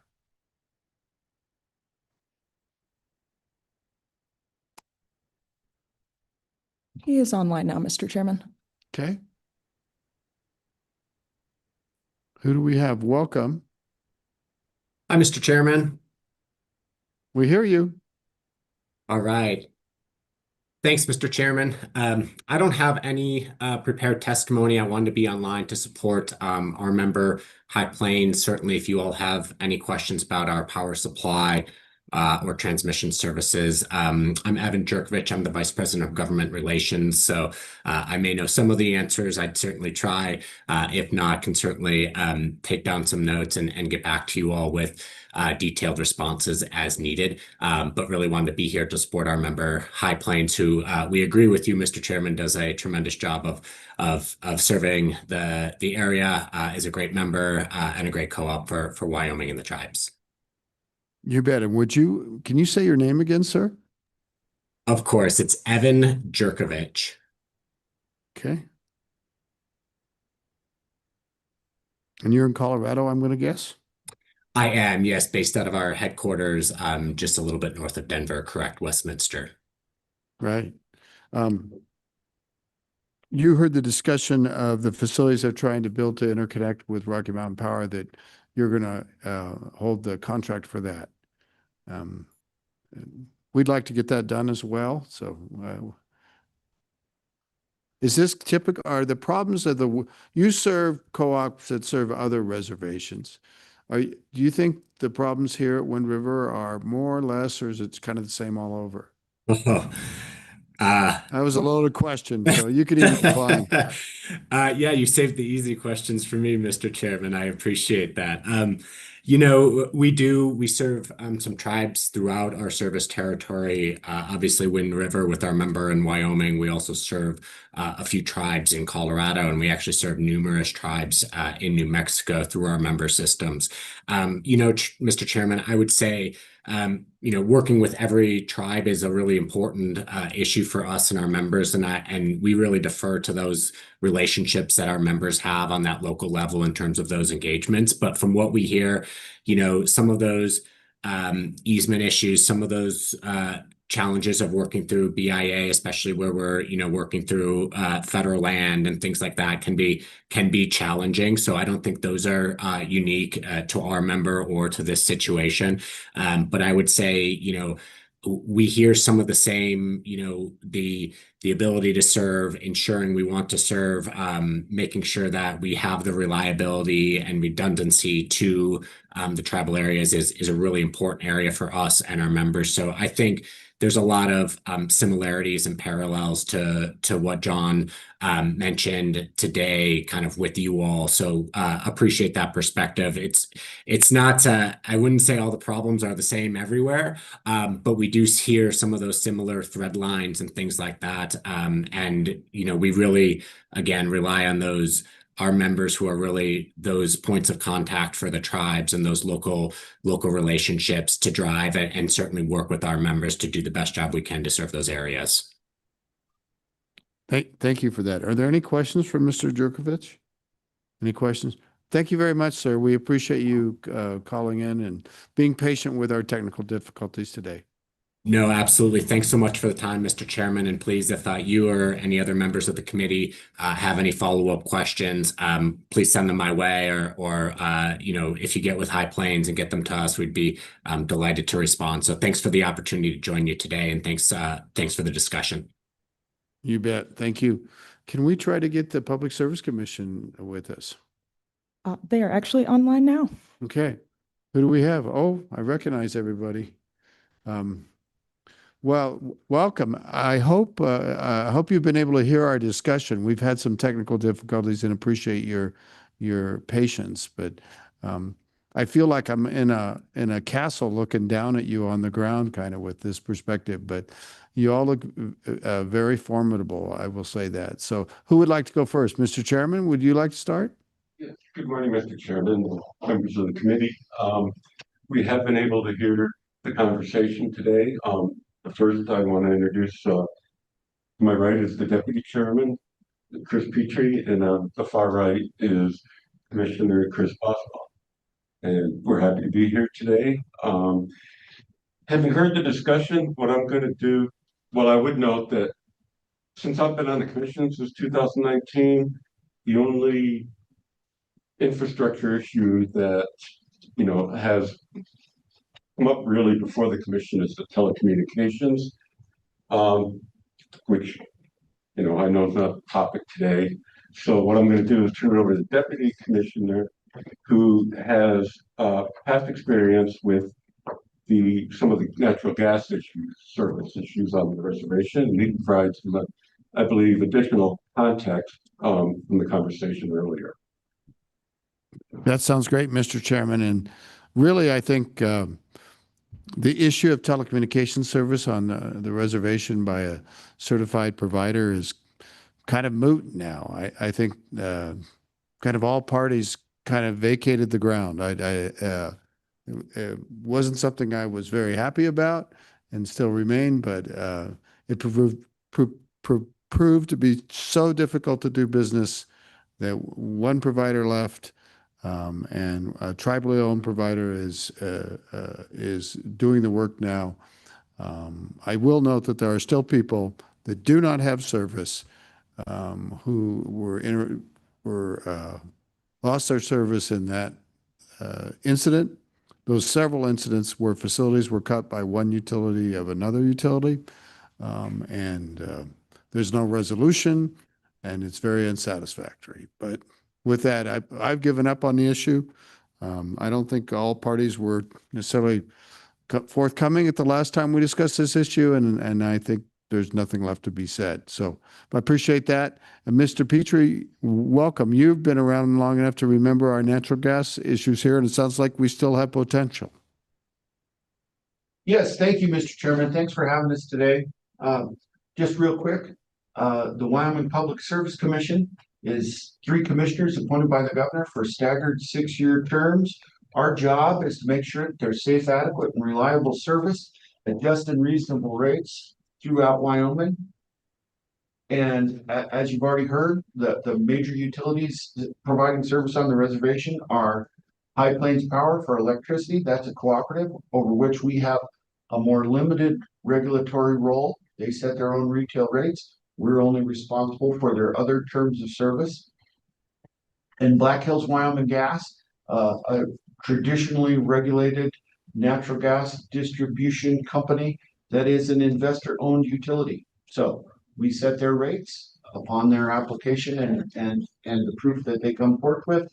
And we also regulate and supervise them for all the other aspects of their relationship with their customers. It's great to hear from the utility folks this morning. That was a great discussion. Going back to what was actually termed the customer connection plan,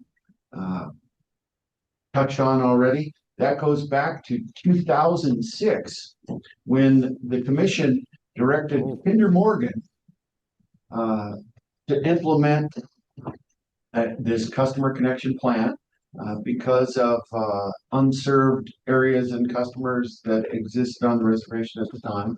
And they filed a series of compliance reports that went on for a number of years.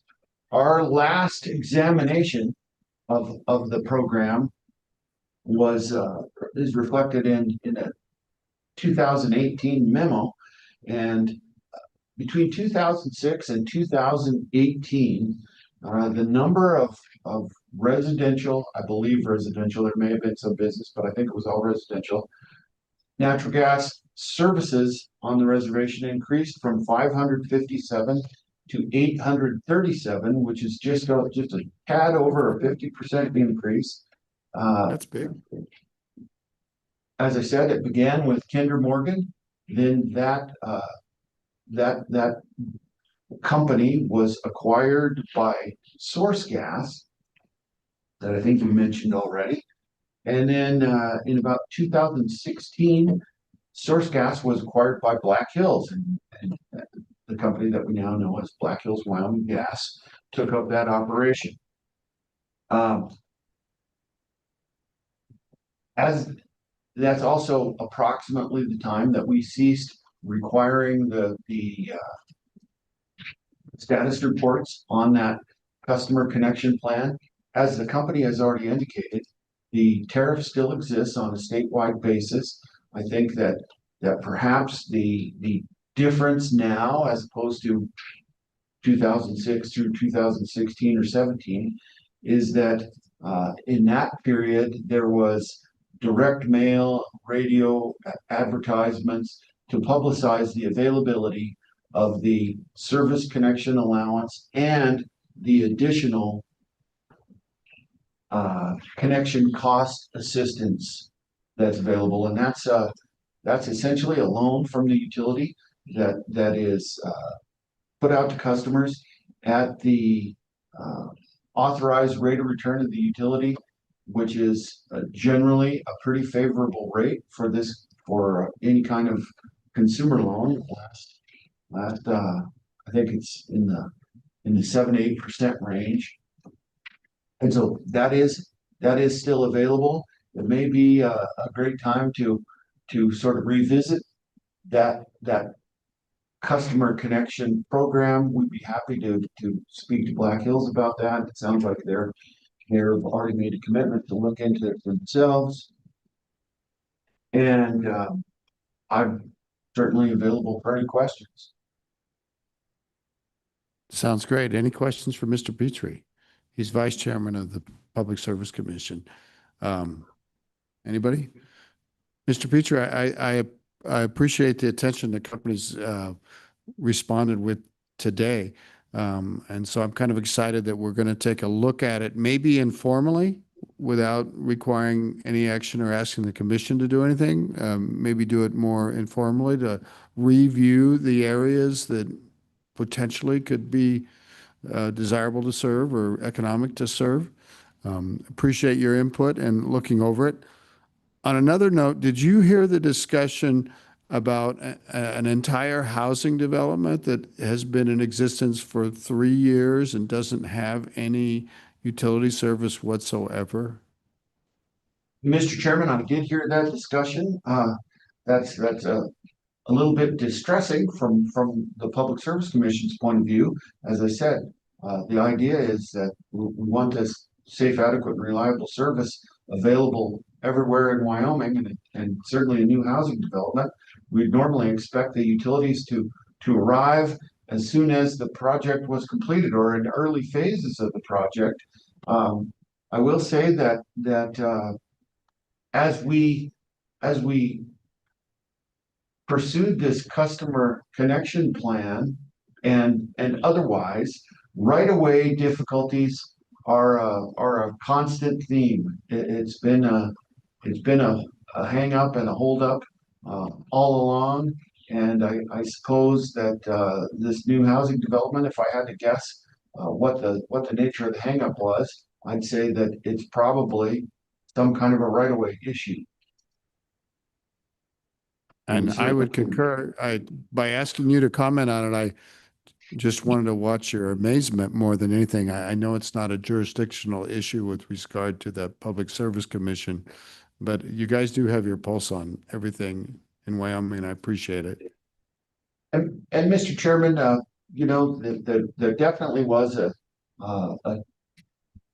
at least a suggestion that at the time that this program was sort of, I don't want to say discontinued, but at the time that the actual promotion of it was discontinued, that sort of coincided with a change in the BIA rules, and there was a drastic decrease in new gas connections at that time.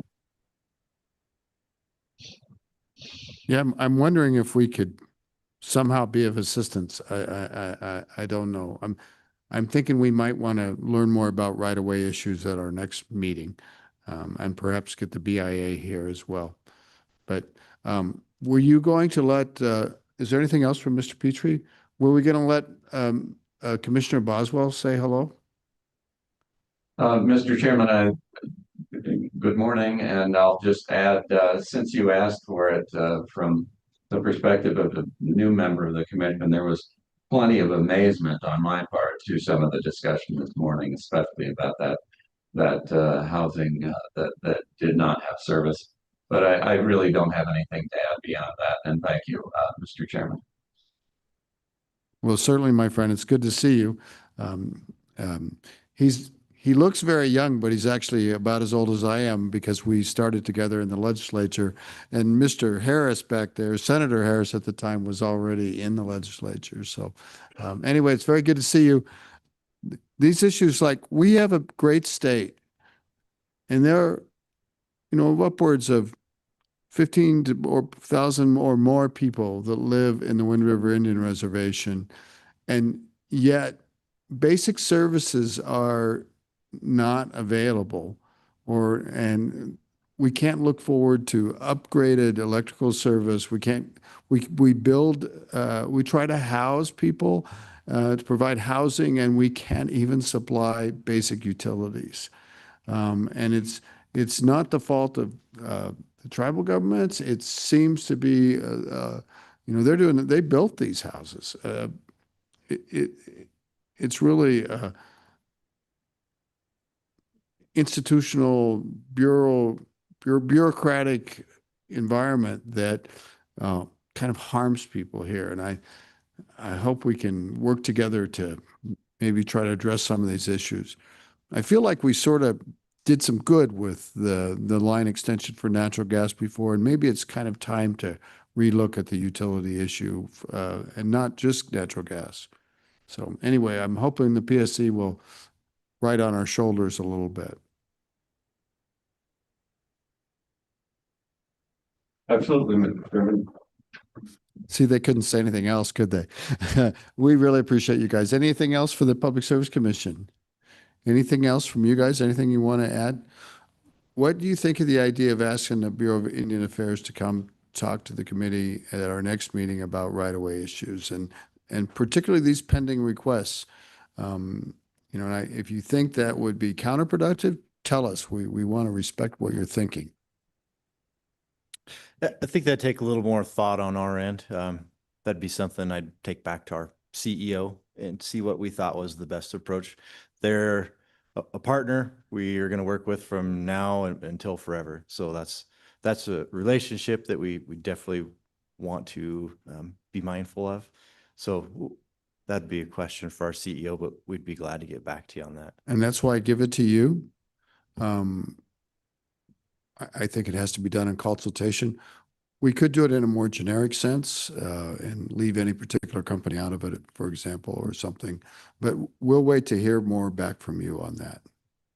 Yeah, certainly. We appreciate the thought. We are at a point where we're exploring ways on our end to help move some of these projects along. So this may be a good opportunity for us to get some progress on some of these.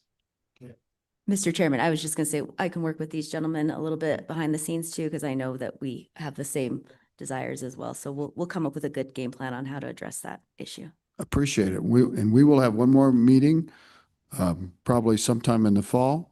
And it would be a good time if we wanted to move this ahead a little bit more. And I'd love to hear, maybe by that time you would have some of your informal survey thoughts out. Great. Yes, Mr. Chairman, thank you. Thank you. Representative Ottman. Thank you, Mr. Chairman. And just to say, my line of questioning was not to be aggressive. It's just to educate myself to know this, because I talked to a lot of different people, and so it's nice to have details. So thank you very much. You're welcome. No, it's astounding when you hear the facts. It's absolutely astounding. You were just fine. We learned a lot today. Anybody else? Mr. Co-Chair. Thank you, Mr. Chairman. I know we want to discuss the right-of-way issue, but I'm pretty sure that your organizations have gone through every nook and cranny of that process, you know, and if we could figure something out that helps that process, it's been a decades-old issue, even with tribes and tribal members, to try to navigate through that. You know, and one aspect is if a tribal member passes away and they're part of that ownership of that, and they may be a majority owner, you know, the probates are backed up 4 or 5 years now, you know, so the administrative judge won't hear that for 5 years down the road. So I think, as Representative Ottman says, you know, when's the time to move on, or what other issues that you're dealt with? But I understand it's a very complicated process, even for tribal members to navigate through, much less companies that want to provide those type of services. Thank you, Mr. Chairman. Well, imagine if you want to open a business or build a house or locate a roads. They have the same problems that utilities have. And it dampens economic development. It dampens the ability to move forward. It's more like a chokehold. When you got housing units that are finished, ready for utilities for 3 years, it's an astounding problem. Okay, you guys are off the hook, and I very much appreciate you. Appreciate your companies for giving us this time and personnel. Really appreciate it. Let's go back to solid waste, and I know the United States Environmental Protection Agency is online, and I appreciate their patience with our technical problems. And let's see if they have anything to start with.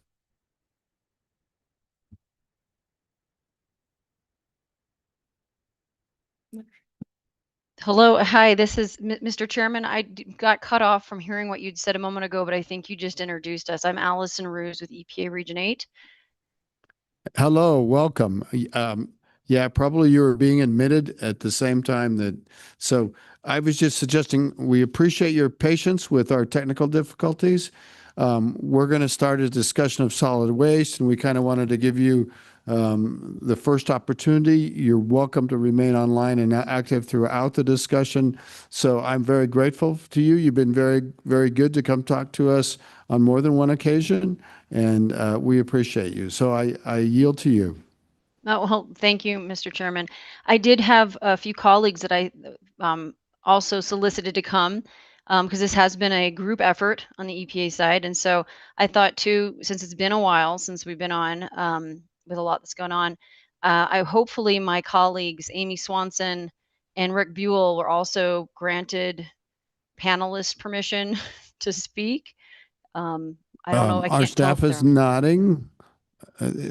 Probably you have to wait just a second here to get it to fall together. great. Well, I wanted them to each speak for just a moment before I got into some of the details. And great, obviously I know and I'd let you direct that and organize that on your end, okay? okay, great. Thank you. Thank you. I don't see them just yet. Let's see. But it's hard to know.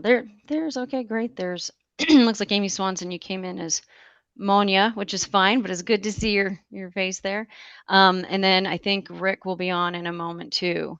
So I'm gonna have you start, Amy Swanson, with just sort of jurisdiction quickly, because I think it helps give a little background into EPA's role here.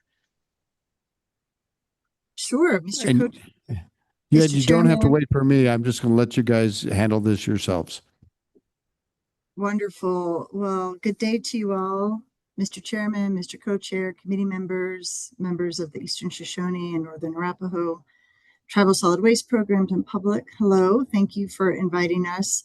My name is Amy Swanson. I'm an attorney in the EPA Region 8 Office of Regional Counsel, and my task today is simply to provide a very quick recap of how solid waste is regulated in Indian country to make sure that we all have a shared understanding of the rules and authorities that apply.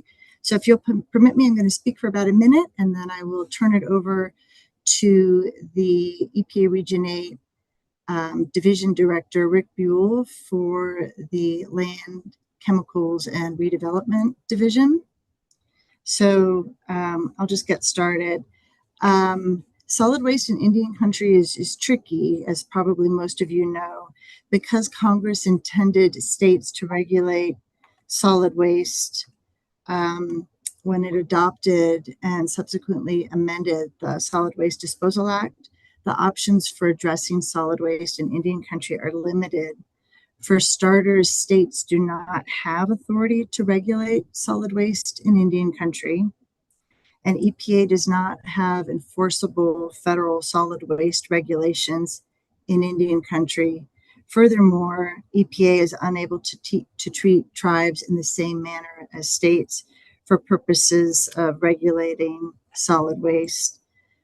Whereas EPA may provide tribes with guidance, with technical assistance to develop their own integrated solid waste management programs, and also provide grant and funding opportunities when available. Typically, tribes are responsible for managing their own solid waste in Indian country, except in those limited situations where there's a situation that arises to an imminent and substantial endangerment that poses risk to both the public and or the environment, and in which case we're authorized by statute to use our imminent and substantial endangerment authorities to, in essence, remedy the acute situation. So any questions about that before we turn over to Mr. Buell? Let me check. Any questions from the committee at this point? We're good. Thank you for that. Back to you guys. Okay. Thank you, sir. Good morning, Mr. Chairman. I don't know if my video is working or not. Can you hear me okay? Your sound is wonderful. We see your name. I No apologize. video. Some kind of video challenges on this side. I'm going to talk anyways. Oh, there we go. Did that show up? Everything's good. Thank you, sir. As mentioned, I'm Rick Buell. I won't reintroduce myself since that was already ably done by Amy. But I want to thank you for the opportunity to provide an update on EPA's work to support the tribes in the state in their efforts to resolve and address the solid waste management concerns on the Wind River Reservation. I have several members of my team on the call today. You've met Allison Ruse. She's our Region 8 Tribal Waste Coordinator. Amy Hensley, who's the Chemicals and SMM, which is Strategic Materials Management Branch Manager, who oversees this as well. We have Monia Ben Khalid, whose name we are all using. She's a project officer in our Tribal Affairs branch. And we have Jason Snyder from the Indian Health Service. While this is a long-standing issue, over the last couple of years, the EPA, in partnership with IHS, have worked collaboratively with the tribes and the state to develop a plan of action to address the many aspects of this challenge. In May 2024, we convened a waste summit on the Wind River Reservation, where in collaboration with the tribes and state, we jointly developed a multifaceted plan. In September of 2025, we had a virtual summit to follow up on the action plan and to recognize the progress that had been made and the status of the remaining actions. I also want to acknowledge that due to the change in administrations, there were some activities that had to be adapted to the new administration's priorities. However, our commitment to assisting the tribes in the state remains. Since September of 2025, we've remained in contact with the tribes in the state to help move the action plan forward. We appreciate the efforts of the tribes and the state and recognize the many obstacles to resolving this challenge. EPA remains committed to providing assistance where we can, consistent with our authorities as Amy discussed them and outlined them, and we look forward to continuing that dialogue today and in the future. I'm going to turn it back to Allison Ruse to provide more details on the current status, but I'll stay on to answer any questions as well. Thank you. Thank you, Rick. Mostly, I just want to, start out with reflecting on progress made. This is a big challenge. It's been around for a while. There's many facets to it and reasons for it, and also, wishing that EPA had a little bit more help to provide. So I think it's important that we reflect that there has been progress made, even though there's still many challenges. So I want to start with that, and that we're all in. EPA wants to be in and help as much as we possibly can. And I'm here. I'm on the line. I'm one person, and I certainly have limitations, but we're definitely here to hear concerns and figure out what we can do. As Rick mentioned, we have an action plan. It's kind of had some stall outs, as all action plans do, especially when there's many players. So some positives. From what I understand, and I'm grateful to hear the tribe's going to be speaking after us, because they're the ones really doing the work, and they need kudos. They've gotten both tribes, from a both tribes perspective, from a Wind River perspective, all 4 transfer stations are now up. And from what I know and understand, they're in good working condition. Just a couple years ago, one of the transfer stations was completely closed and needed to be cleaned up. Another one was not closed, but had to be inactivated essentially because it had open dumping conditions. And, Northern Arapaho tribe actually worked tirelessly to get both those transfer stations up and running. Also, I think it should be noted that GAP funding has been provided. Originally, it was a reservation wide, but now it's going to be separate GAP grants, and it's a small pool of money. But last year, we were able to successfully split the two so that both tribes, each running 2 transfer stations a piece, were able to get some equipment.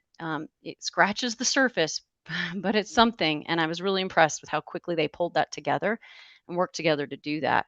And like I said, this year, GAP funding's underway. I don't know all the specifics. I think Monia might have had to drop off. But if she is still online, she might be able to talk for a moment about that, because that is a continual funding source, and now both tribes have applied and should be getting some funding for that.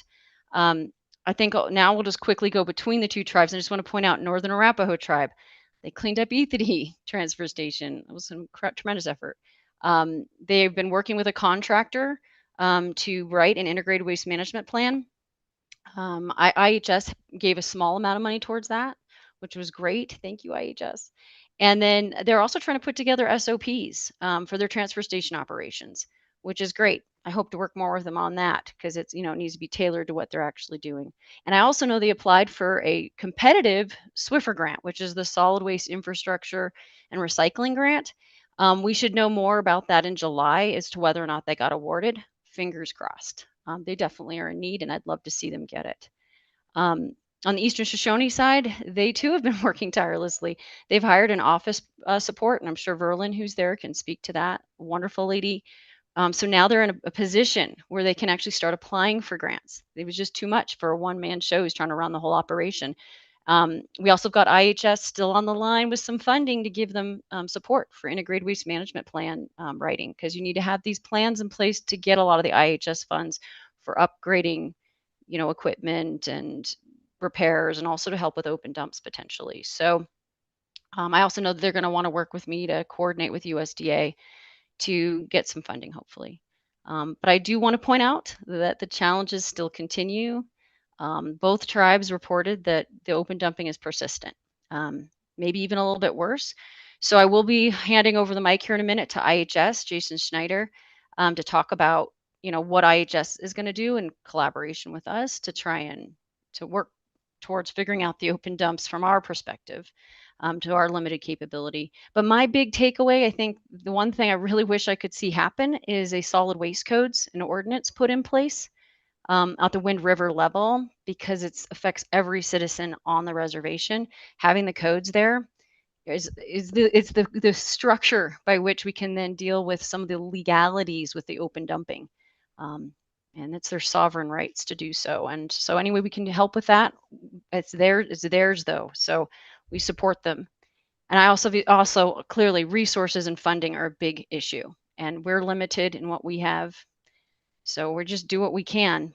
And then my handoff, I guess, is to Jason. Jason Schneider, are you on? Yes, Allison, thank you. Thank you, Mr. Chairman and members of the committee and Eastern Shoshone and Arapaho tribes. Thank you for listening to anything I might have to say. Hopefully it'll be useful today.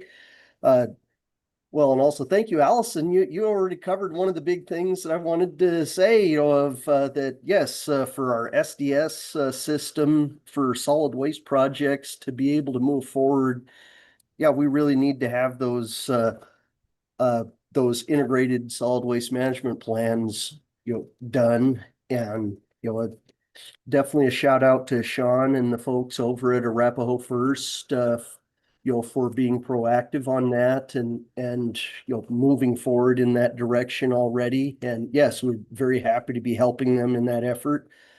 And for my friends over at Eastern Shoshone, that funding is still available to help with updates for your guys's ISWMP.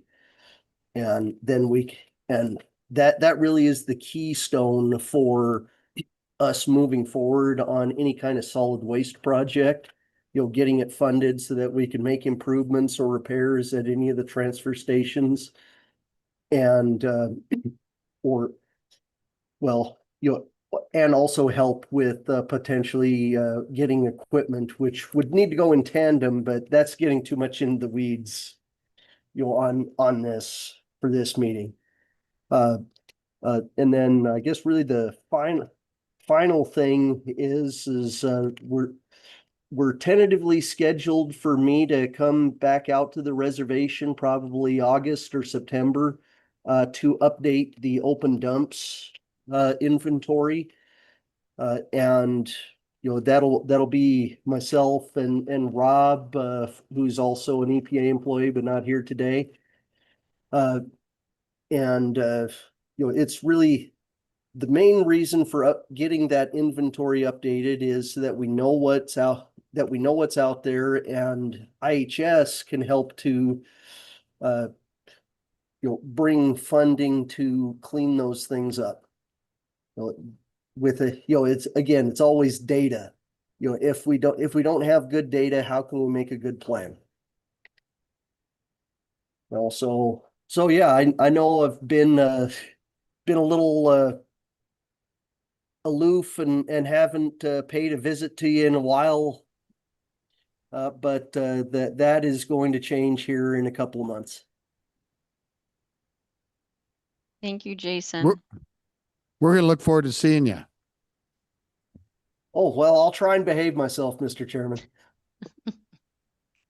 Great. Allison, back to you. Anything more on your end at this time? No, just thank you for having us. And we're here to hopefully answer questions, but also hopefully there's time for the tribes themselves to speak because they really are the ones doing the work. And I'm just sort of, I get to be on the outside sort of supporting. So we're going to have everybody up next, and we'll have time also to revisit the utility issue with tribal people. But I want to check, does the committee have anything for the EPA at this time? Say hi to Cyrus Western while you're down there. Tell him hi. Tell him we remember when he wasn't famous. And please stay online if you can, and we'll hear who wants to start within the room from the utilities. Come on up, fill out the chairs, and we can add more. We're glad to see you. Sounds like you've made some real progress.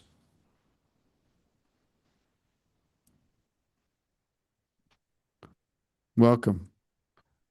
We're actually nicer than we were last time. Jeez. I was going to jump up and say, here I am to save the day. Great. Maybe point that microphone more right at you. There you go.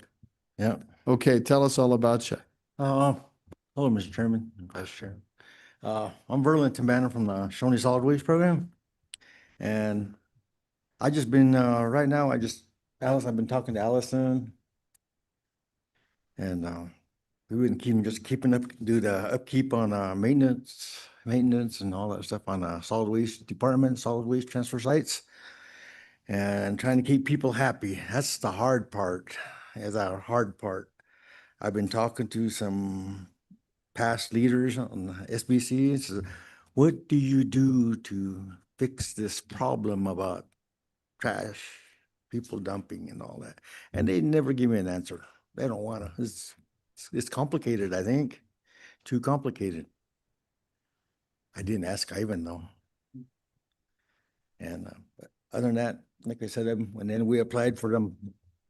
The tribes applied in for the grant projects.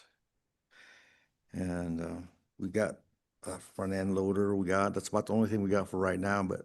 And then to this day, we don't have a building. We need a building. A lean-to or something. We haven't got nothing like that. Yeah, we're still, all our equipment are outside. We've been trying to get that old BIA staging area, but they were still a tough battle. I was hoping they'd give it to us, but they're not. They're not backing down. And some of our equipments are getting old. Our roll-off truck's kind of getting pretty well beat up. All these bumpy roads and all that. But other than that, we're still hanging there, keeping it up, keep on it. And there's a big old list I want to get my wish list to give to Allison one of these days when we get going. And if you guys have any questions, I'll try to answer it as best as I can. Any questions from the committee at this point? Let's go with Mr. Co-Chair, and then we'll go with Representative Ottman. Oh, we're going to go with you first, Representative Ottman. Thank you, Mr. Chairman. Verlin, right? Okay. Thanks for being here today. And so what I was wondering, because at a meeting I think we had last year, it seemed as though things were going to move forward. There's a lot more excitement and things like that.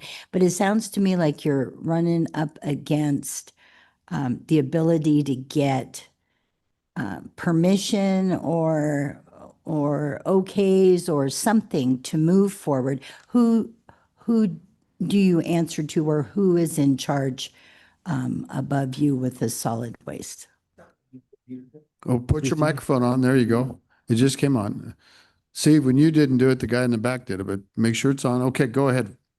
Our leadership, the SBC members, then I got Lander Solid Waste Program over there. They help us out if I need help.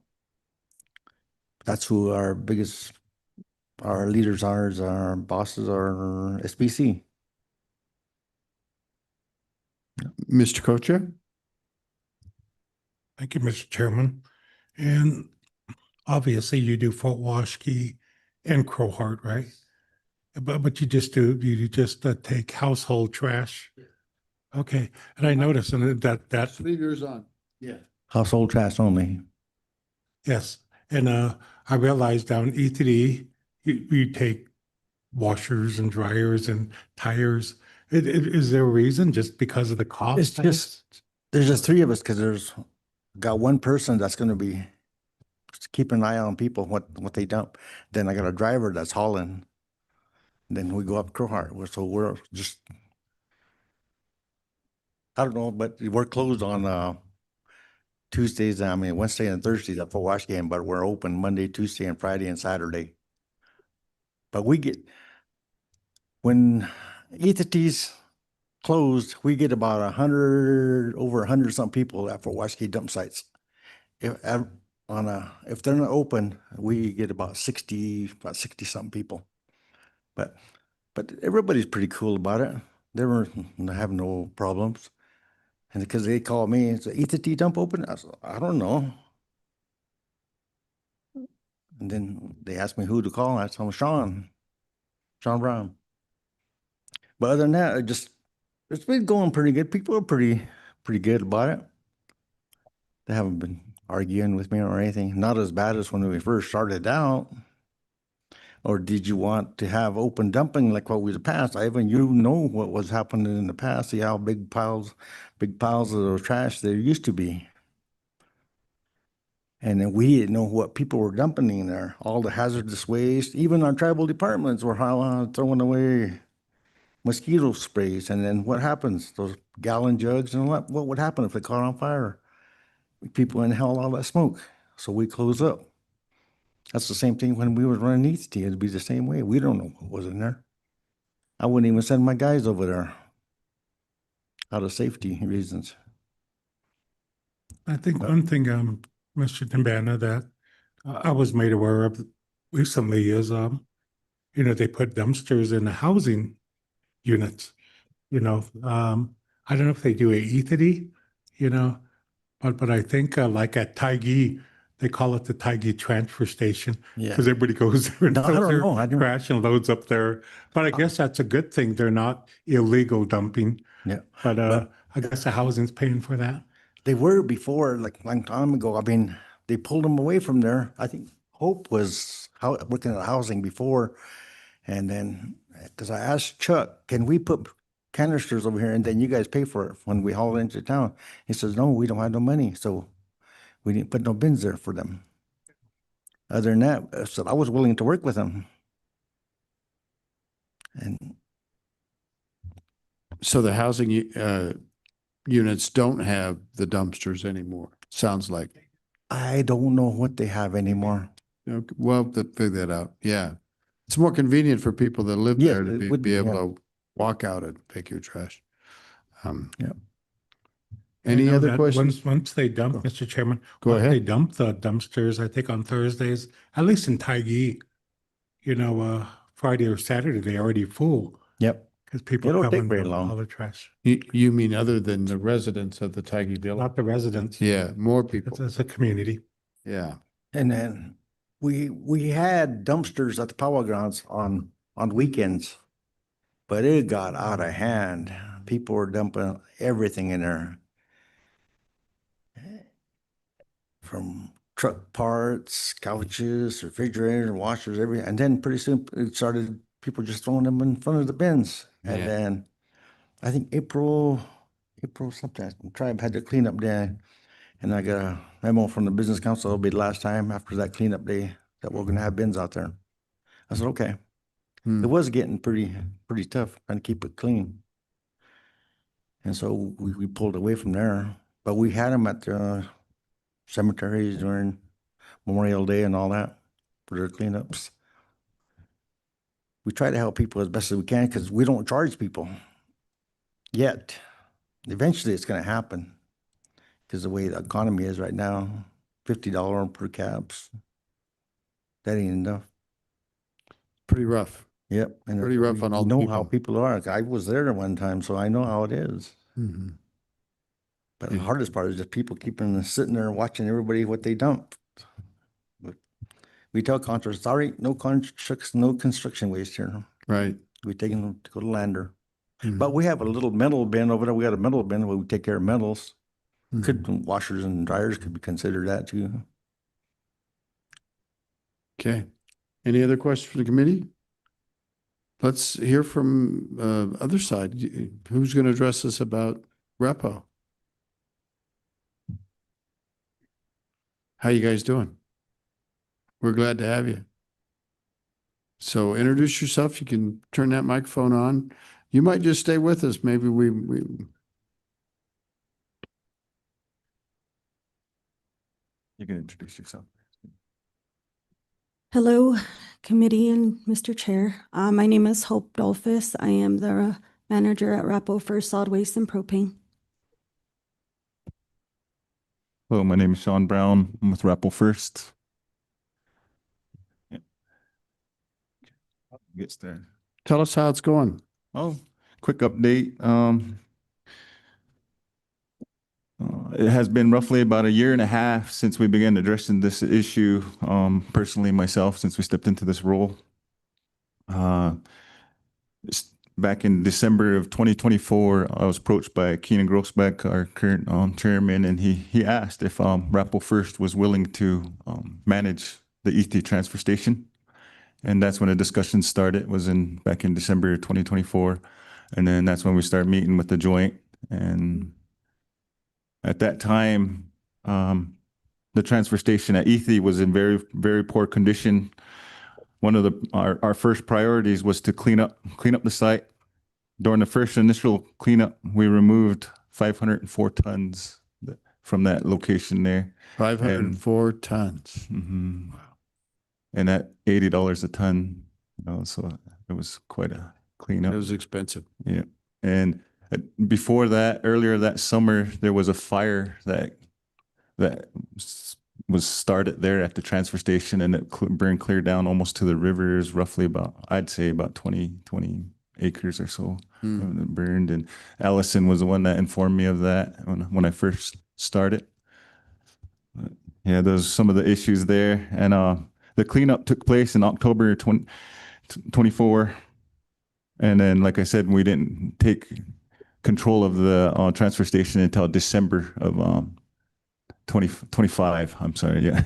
So it took that time span there to work out, the funding and who was going to manage, and that situation was resolved. And we did collaborate during that first cleanup was with the Northern Rapo Tribe, Eastern Shoshone Tribe, and also the Wind River Hotel and Casino. Mm-hmm. We paid for the first initial cost, and then we were reimbursed from the joint tribe there, Eastern Shoshone Tribe there. They matched what we put in there, so it was a joint effort there. Initially, it wasn't, and that was the first time that I came and testified during that. Right, I a few remember years that. ago. Yeah, and it was a tough situation. Then following the cleanup, Rapo First officially assumed the cleanup, the transfer station. And then from that point moving forward, we began working collaboratively with the tribal leadership, community members, and also different partners. We partnered with EDC for some grant efforts, just whoever was willing to lend a hand at that point, because we had to get creative with our with funding and trying to figure out how we were going to fund these transfer stations. And then this spring, I was informed that YDOT, they cleaned up one of the 4 major dump sites that we selected on Wind River Reservation here. It was off of Gas Hills Road. There's more to that, to where a road was built illegally, I guess. I know that site, yeah. And then there was a cleanup there, but since I visited it about 2 weeks ago, there was already people dumping there again. So, and as a result of that, 4 of the major sites now have been cleaned up. 2 of the major sites, I apologize. Ethe was the first one, and the second one was the Gas Hills Road. And also, we are currently in the works of working with the intertribal to start the cleanup at above Great Plains. There was a little bit of funding that was remaining from the split when I mentioned in November. From there, I think it's 30,000 apiece that we're both going to be contributing there, and a lot of our labor and all that will be covered by us. We're not going to contract that this one. The goal there is just to remove the debris. And after the debris is removed, actually the Shoshone Crusher has the lease at that gravel pit. So then they'll probably more likely take over from there. That was just a recent development that I found out. So that's why we want to work together to clean that. And that's all I really have at this point, and I'll let Hope take over from here. Sorry about that. No, that's great. Thank you very much. Love to hear from you too. Did you say your last name was? Dolphus. My maiden name is Dolphus. White. Okay. So my name is Hope White Dolphus. Thank you. Thank you. Go ahead. So I recently began with Rappel First Solid Waste and Propane roughly a year ago this month. So beginning with this position, I had the opportunity to continue the vision and hard work that Sean has put forth. He's a great leader, and I have a lot to learn. I wanted to basically just kind of reiterate the operations that we have at our building. Our office is located at 4468 Airport Road. And there we offer. In Riverton? Yes. Okay. In Riverton. As of today, we currently have 456 solid waste customers. Through Arapahoe for Solid Waste, we provide residential and commercial solid waste services. For residential, we do curbside pickup, and for commercial, we offer the 20-yard, 30-yard, and 40-yard solid waste bins. We work with our tribal departments. We work with basically anybody of the other organizations within Fremont County that reach out to us and want us to provide solid waste services.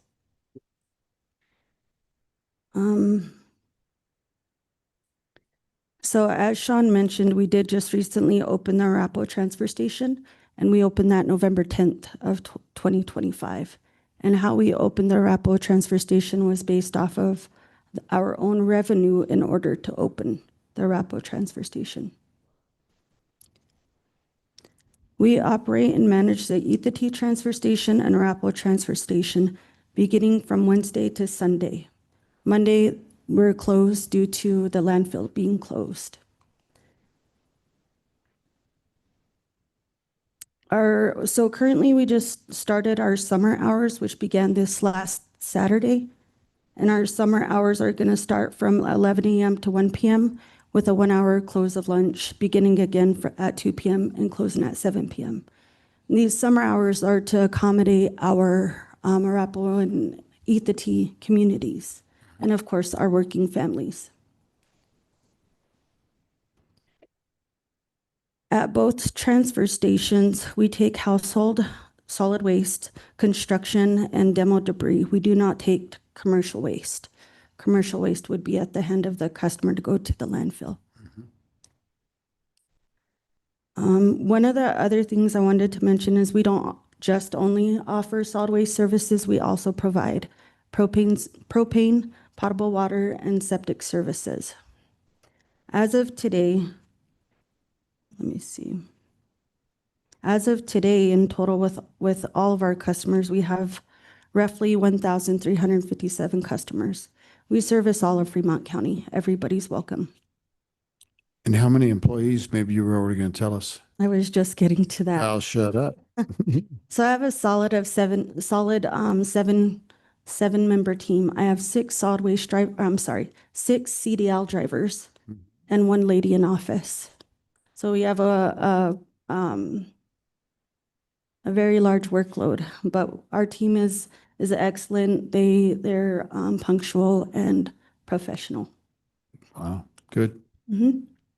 So as Sean was talking, in regards to the illegal dumping, that is an ongoing issue for us. I believe with the solid waste services that we currently provide today, that's only a portion of mitigating the illegal dumping issue we have here on our reservation. As Sean stated, we have currently worked with both councils and just recently established an intertribal solid waste committee that consists of 3 Eastern Shoshone Business Council members and 3 Northern Arapaho Business Council members.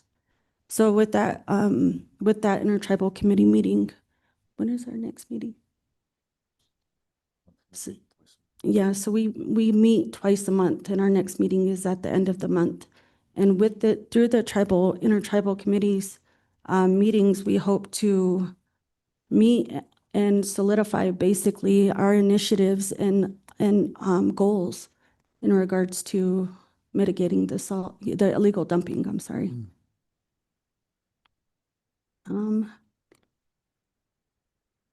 So that's really all I have for now. If you guys have any questions. It's great. Thank you very much. Questions? Questions for Arapaho first? For either person? Go ahead. Representative Ott. Thank you, Mr. Chairman. Seems to be my day to chat. No, it's fabulous. I just wanted to say, I was at that meeting when you first came about a year and a half ago, and I was very impressed at, I think you were primarily the only employee, if I remember correctly. And the work that you had already begun and the vision that you had were very impressive. I've been up by your office to see what services that you offer, and I must say that just driving around and seeing what has happened, the difference at ETH is absolutely amazing. And to see your trucks and things go by, the drivers are very good. The trucks are clean for trash trucks. And I just am very impressed at the job that you're doing. So thank you for putting forth such an effort. Thank you, Representative. And Mr. Brown, were you going to say something? I think you were. Oh, yes, I was going to address Ivan's question about the housing. NATH, Northern Arapaho Housing, they actually incorporate into their rent. So we provide 2 96-gallon carts at each residence. And that's how they manage their waste there at the housings. And we do twice a week pickups there so we can keep up. Very good. Anything else for these guys? To everybody, things are so much better than they were a year ago.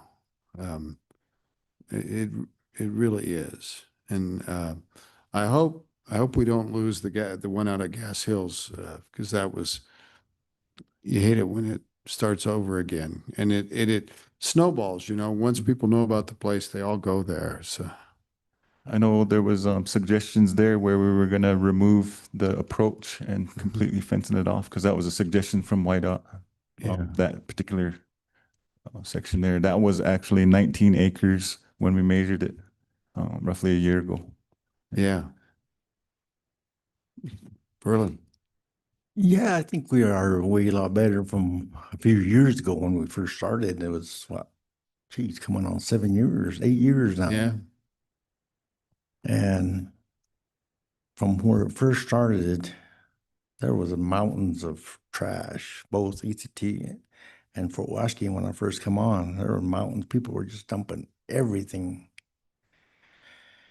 There was even a mobile home over there, a trailer house, big old trailer house. Somebody dumped all that over there. And at Fort Wasky, we had a boat with a Confederate flag up there, all posted up too.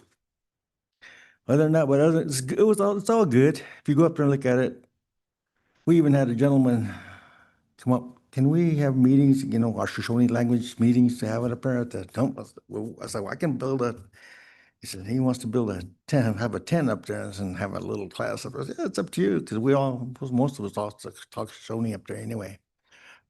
And yeah, go ahead. One of these times he'll have it there, but I don't know when. But I would appreciate the Highway Patrol if they could keep an eye on our gates for us when people are dumping trash at the gates when they're closed. And then people are dumping trash right in the gate, because I think that's part of the right of way of the highway, right? I would appreciate that. Maybe we should talk more directly about which gates we're talking about and where they are. Maybe they know, but maybe we should have a side conversation about that with these gentlemen here today. It's that one about Fort Wasky. That's the only one. Yeah, the one on the hill? Yep, the hill, yeah. Okay. And maybe others too, though. You guys might. I talked to the sheriff before quite a while ago, but it's nothing ever, well. Now, be nice. So yeah, we need to talk to everybody. So maybe this would be an opportunity. Anything else for these guys? Thank you. Thank you very much. Is there anything else from any of the tribal entities regarding utilities or, of course, the Business Council and the liaisons are always welcome to talk, but maybe about any other issues? Mr. Chairman, did you want to talk about this so far? We'd love to have you. And then we're going to take up murder and missing, and we're just going to punch through the agenda if that's all right. We'll get these fine LSO staffers back on the road, and good to see you, Chairman. Good morning. Good morning. Afternoon, I'm afraid. Chairman and representatives, we are working, we're almost over the finish line with our integrated solid waste plan, and we're working on our SALOC, and we're going to try to get all that integrated all at the same time. So that way we'll have our code for our Shoreline Arapahoe law and order code. So hopefully we'll be able to get all that all rolled into one, and we're working on penalties, how we're gonna assess them, and we're trying to be creative because it don't work just by giving them a fine, you know. So we're thinking about how we're gonna be able to hold our people accountable and relearn them to use the transfer stations, because, you know, historically out here, you know, I remember growing up with my grandparents, and they had a hole dug by the house. Yeah, and go over there and start the fire. And, you know, we did that in Lander. My mom did that. Yeah. So it's just learning our people up, you know, to use the transfer stations, you know, and we're going to start again, or we're going to try to do another campaign, get it into the schools to teach our children to recycle and all that, you know. And so we're doing our best to teach our people, you know. Yeah. It's we've come a long way, but we still got a lot of work to move forward. And so hopefully our SALOC and our solid waste management plan rolls all in together, and it'll be a solid living document that has strong language in it. So that's all. Thank you. And anything from the committee for the chairman? And you heard the utility discussion too. We're trying to help. So I could reiterate on that too. I feel for them. We're in the same boat as them, you know. We really are. Yeah. And a lot of the projects that try to go on out here gets hindered by the bureaucracy, red tape from the Bureau of Indian Affairs. And it's tough to move forward. It really is, because we have issues with the service line companies.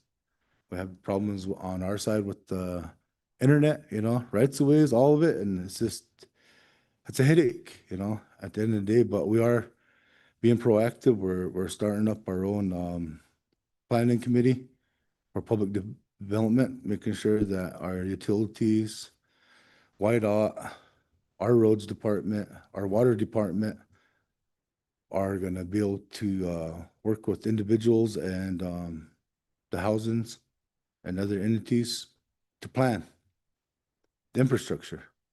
So then that way we don't have these big problems, you know, as we have had in the past with water lines being buried underneath roads, you know, all that stuff. So we're starting to have our own planning committee. We want to start our own zoning ordinances, code, all that. We're starting to move that direction, and we're moving in the direction of taking over that trust responsibility for rights of ways. and the land issues. So we're moving that direction into 638, all that, and the tribes take it on themselves. So we could bypass the red tape from the Bureau. So we're moving that direction. Yeah. Thank you, Mr. Chairman. And I think we might ask BIA to come talk to us at our next meeting. That'd be good. Okay, we'll get your input for that. Councilman, welcome. How you doing again? As I just wanted to add on to, is that we also need collaboration and also communication, because there are non-tribal members that do go out there and they do dump. So, and we've actually, I believe there was an incident where one was, they did have a tribal member witness them dumping, but the way it was talked to them, told to them was they have to be caught strictly in the act. So if they get called out, there's like they take off, then there's nothing that can actually be done. So I think that needs to be kind of tightened up more to where our SALAC could do so much, but when it comes to non-tribal members, we do need that collaboration with law enforcement from county, and that would actually go a long way to show that for the non-tribal members dumping on reservation, that's going to be stopped. Just wanted to add that. I agree with you. Any questions for either gentleman? We agree with you. We need to keep trying to figure out a way there. Thank you. I got one more comment. Okay, Mr. Chairman. We are revamping our tribal court. Everybody's going to have a JD that's in there. That's going to be on the bench, and we're moving forward to that. And with that, with the revision of the SALOC, we're gonna reach out to the state, to the Fremont County, and see if we can start assessing a foreign judgment on the non-natives that do trespass and dump illegally on the reservation, so we could hold everybody accountable. That'd be good for everybody across the board, you know, to help curb some of this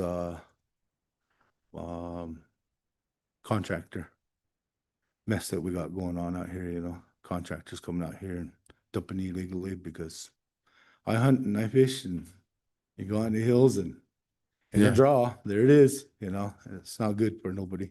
I know it's just not a problem here in the reservation. It's statewide. It's been going on now too, because talking to other people, and they're having problems too, just like us, you know. So yeah. That sounds like a good idea. As I recall, might have been 20 years ago, we passed full faith and credit. Yeah. It requires voluntary acceptance on both sides, but it is a tool. Yeah.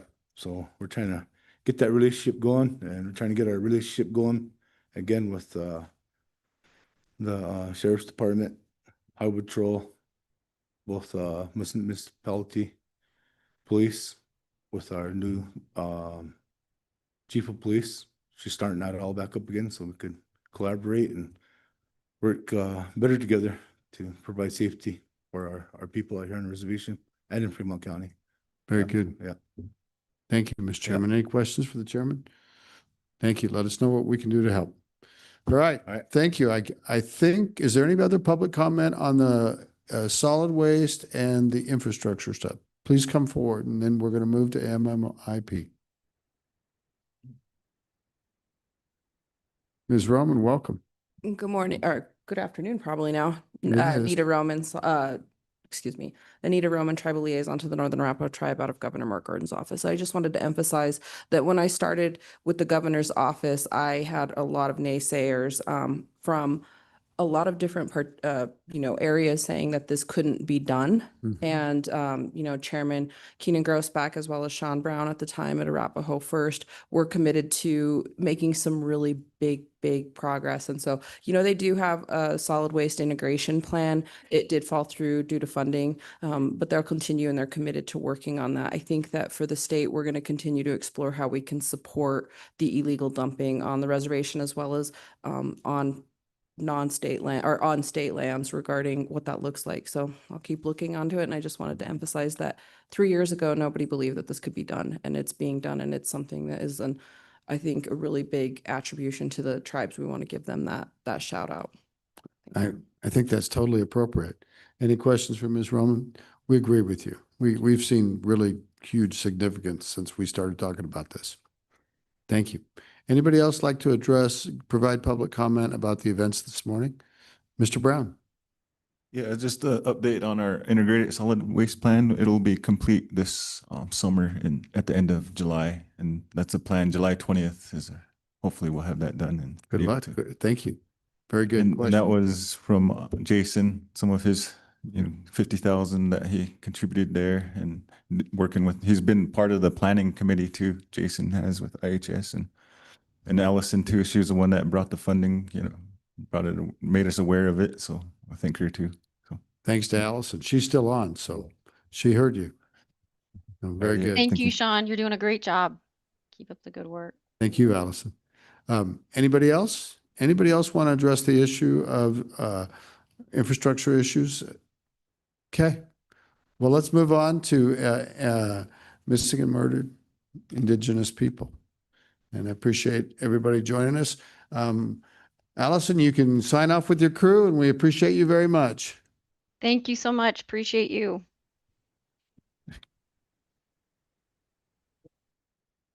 So who's going to start with the governor's task force? Is that going to be? That will be me, sir. Okay. Yes. Good afternoon. I'm Kara Chambers. I'm with the Division of Victim Services at the Wyoming Attorney General's Office, and I have the honor of chairing Governor Gordon's task force. And I am joined by...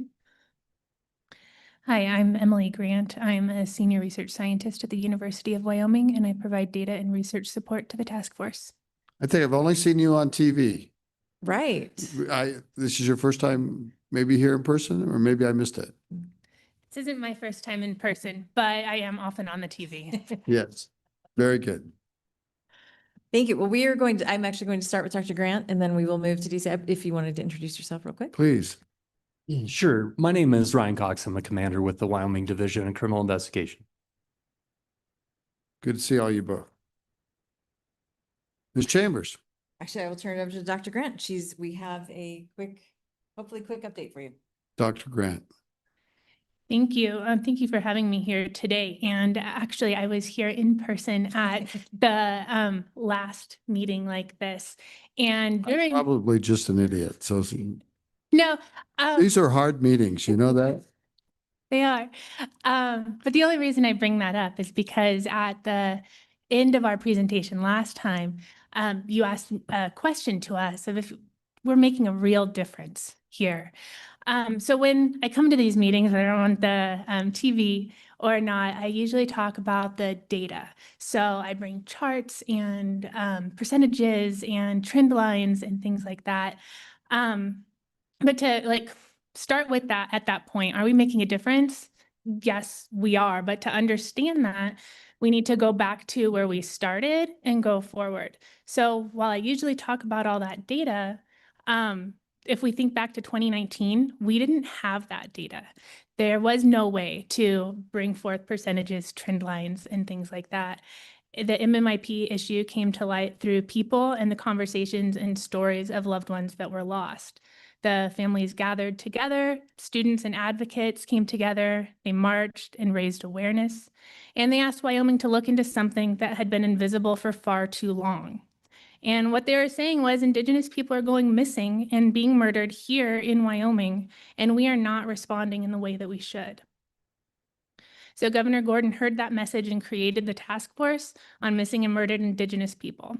And we spent the first year and a half learning everything that we could from families, from law enforcement, from other states, tribes, Indigenous serving organizations around the country, to learn how we could pull together the data for Wyoming to describe the problem here and to quantify what is happening and what the families were telling us. So the task force was able to release the first report in January of 2021. In that report, we looked at 20 years of homicide data and 10 years of missing persons records. We held interviews with families and stakeholders across the state, and we conducted a media analysis to understand how these cases were and more often not covered by the media. In that report, we learned that Indigenous people who make up less than 3% of the population in Wyoming accounted for 21% of the homicide victims during that time. The homicide rates for Indigenous people were 8 times higher than for white residents in the state. We learned that during that time frame, more than 710 Indigenous people had been reported missing, and many of them were children, and the majority of them were female. But what stayed with us just as much as the numbers were the voices behind them. Families described being passed between agencies. They didn't know who to call. They didn't always get information about what was happening with their loved one's case. Like one person said, they'll just say we'll keep working on it, and sometimes that goes on into 10 years. From that report came clear direction and recommendations to address the real needs. First was to build consistent systems, to support families that are navigating the process, and increase awareness so that the problem is no longer invisible. And in that moment, Wyoming had a choice. We could simply acknowledge the problem. We quantified it, right? We found this data, we wrote the report. We could say, here are the disparities that are disproportionately affecting Indigenous families, or we could begin to act on it. And we chose to act. So since 2019, Wyoming has built something that did not exist before. We created the statewide MMIP task force, which is a working body that brings together state agencies, law enforcement, tribal leaders, and community voices. We've collected and maintained 25 years of homicide records and 15 years of missing persons records, and we have committed to producing annual public reports, which we have now done for 6 years in a row. That might sound simple, but really it's changed everything. So while the first report gave us a way to tell this story with numbers, the consistent tracking of data in these annual reports means that we're building a timeline. We can understand how things are changing over time, and we have a way to track whether the things that we are doing are making a difference. So we also made this work visible. So today, the issue is not confined to a single office or agency. It's regularly discussed across the legislative and executive branches of government. This committee asked questions, and we can now answer them with data, as we did for Chairman Posey last year when he asked about juvenile homicides. We were able to query that data that we now have and have a definitive answer to his question. When the public asks questions, or when we are approached by media, we can respond with facts instead of uncertainty. And this is a major shift from where we started. And we didn't stop at just collecting data. We've worked to make tools that are accessible and usable for families. So we heard from families that the system is confusing, especially in those first critical hours when someone goes missing. That we've created clear resource guides and checklists, contain step-by-step information, who to call, what information to gather, and what to expect as you have these conversations. We've created tools that reduce the confusion at that moment when families want clarity the most. And these resources have been distributed at public events and are always available for download on the Division of Victim Services website. And so this is what it means to move from just simply building awareness into action. And I'm going to pass it to Director Chambers for a moment. Thank you, Chairman.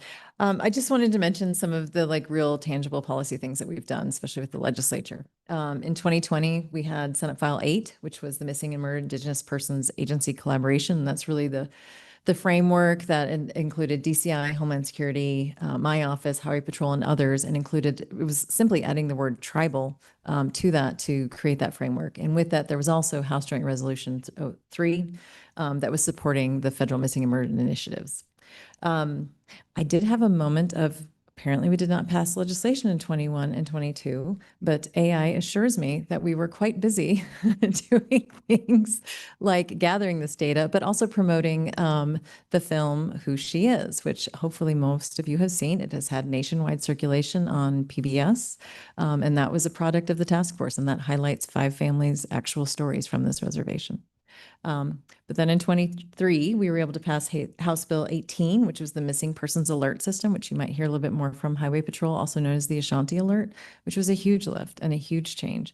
And that is essentially Amber Alert for adults, if you think of it that way. And so we were able to get immediate alerts out for adults who are in danger, including vulnerable adults. In 24, we passed House Bill 29, which was the cold case database, which you'll hear more from Commander Cox. And we were also able to pass House Bill 58, which was the forensic genetic genealogy pilot project, which you'll also hear more from Commander Cox about.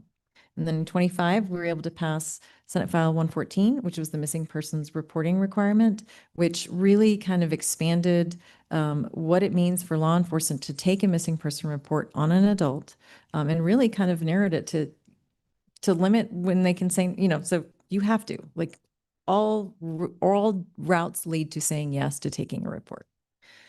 Beyond that, it's also important to understand that what we built here, has a broader reach. So since we've had our first MMIP report, which quite frankly, I think I can say it went viral.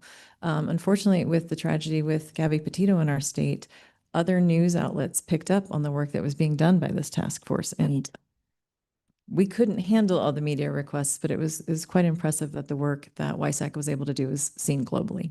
And I do mean globally. Wyoming also became one of the early states putting real data behind the issue and contributing to a broader understanding of MMIP. And that's, again, with documentary Who She Was and that broad effect. But 3 years ago, Wyoming was one of the 4 core states that started the national MMIP coordination. And so we've come together where we use best practices to inform what we've learned here in Wyoming from Wyoming data and from Wyoming families. That was an initiative originally out of Governor Katie Hobbs in Arizona, but the key states were Wyoming, Montana, Nebraska, Arizona, and Minnesota. And to this day, we're planning for our 3rd annual national gathering, and it just has grown. We have over 80 individuals from both state, nonprofit, and tribal nations that come together to talk about MMIP. And Wyoming is at the front of all of that. So we're not just participating, we're actually leading. Wyoming was, again, one of the very first states to have a comprehensive statewide report, and we're pretty proud of that. Of the 6 national working groups, Wyoming leads 2 for that national endeavor, and it's data systems and accounting and policy development, because that is what we've excelled at. So additionally, I want to throw it over to just a little bit more from Dr. Grant, and then we will move on. Thank you. So just to touch on another thing nationally, in October of this year, I will be presenting at the National Association of Medical Examiners Conference on MMIP and the critical role that medical examiners play in these cases. A subject that has only been discussed 3 times at this national conference in the last decade, even though it's been declared a crisis. So these things demonstrate the work that we're doing to move the needle to address MMIP nationally. So what difference has this all made? In 2023, we did interviews with families again to check in on the changes that they were seeing since the task force began. And one family member put it simply, "We are finally being seen." The awareness raising activities of the grassroots community groups, the marches, the media interviews, trainings, and conversations that are being held with organizations across the state are working. We are finally being seen. And the numbers now tell a different story than they did just a few years ago. We're beginning to see movement. For example, while the homicide rates for Indigenous people remain too high, we have seen improvement for Indigenous women, where the rates have decreased from earlier years. That in our first report that we released, the rate was 8 times higher for Indigenous people. In our most recent report, it is 6 times higher. So that is still too high, but that has decreased from when we first started. We're also seeing changes in how quickly Indigenous missing person cases are resolved. So the longer a person is missing, the more vulnerable they are to victimization. So we really want to track how long people are missing and if there are disparities within that. In 2021, we reported that 61% of Indigenous missing persons were found within 7 days. In 2025, that has risen to 81%. So from 61 to 81, an increase of 20% of the cases resolved within 7 days. So that change reflects real improvements in coordination and response. It reflects better systems and clearer processes. But as we've worked with the data over time, something else has become clear. We can not only react and respond when someone goes missing, but we have to look at what happens before that. So the data shows us that the majority of missing Indigenous persons are youth. And so through consultation with the governor's tribal liaisons, tribal leadership, and their MMIP liaisons and advocates, we began to shift our focus. And in this past year, we worked to launch a prevention effort focused on teen dating violence. We developed and shared resource materials and messaging that reflect real experiences that the youth are facing today, things like coercion, digital abuse, and unhealthy patterns in relationships. And through that, we reached more than 1,000 students across Fremont County in February of this year. And while our prevention work is just beginning, that represents an important shift from reacting after harm occurs to beginning to prevent harm before it occurs. So at the same time, we need to be honest about what has not changed enough. The disparities are still there. Indigenous people still suffer homicide rates that are very high. They are still more likely to experience violence and are still on average missing longer than others. And there are still cases that remain unresolved. And those cases remind us that behind all of this work are real people and real families who are still waiting. And I hope that these examples have demonstrated the way that we have moved the needle. We remain committed to addressing MMIP as we move forward. We will continue to build on what is working, continuing to place families and community voices at the center, expanding our prevention efforts for youth, and strengthening data systems and coordination across agencies. And importantly, we will continue to measure our progress and be transparent about it because this work requires accountability. So I'll close with this, just to recap. In 2019, families asked Wyoming to see the problem. And in 2021, we demonstrated the magnitude of the problem in one of the first reports of its kind across the country. And now in 2026, we can show that Wyoming did more than just acknowledge it. We've begun to change it. We've built systems, we've improved response, and we've started prevention, and we're helping shape national solutions. So this is what it means to move the needle, but until every family gets that same response and every person has this chance to come home, we are not finished. So thank you. Thank you both. Questions for Dr. Grant or Ms. Chambers? Mr. Co-Chair. Thank you for that useful information. You covered a lot in a short amount of time. I was just wondering, how do you keep our collect data that's that relates to human trafficking? You know, up here at the college, I invited the person that did a presentation for us at the legislature this last year, Tyler Schwab, and he came up and he presented that he was working with tribes across the country because there's a tie between MMIP and human trafficking. And I was wondering how strong that is here. I shouldn't say strong because that's a very underbelly of that process of getting sent overseas and even being here in the States. So I was just wondering, do you guys collect data on that, or is there anything that directly relates to that? Sure. Ms. Chambers. Thank you, Chairman Case, Co-Chairman Posey.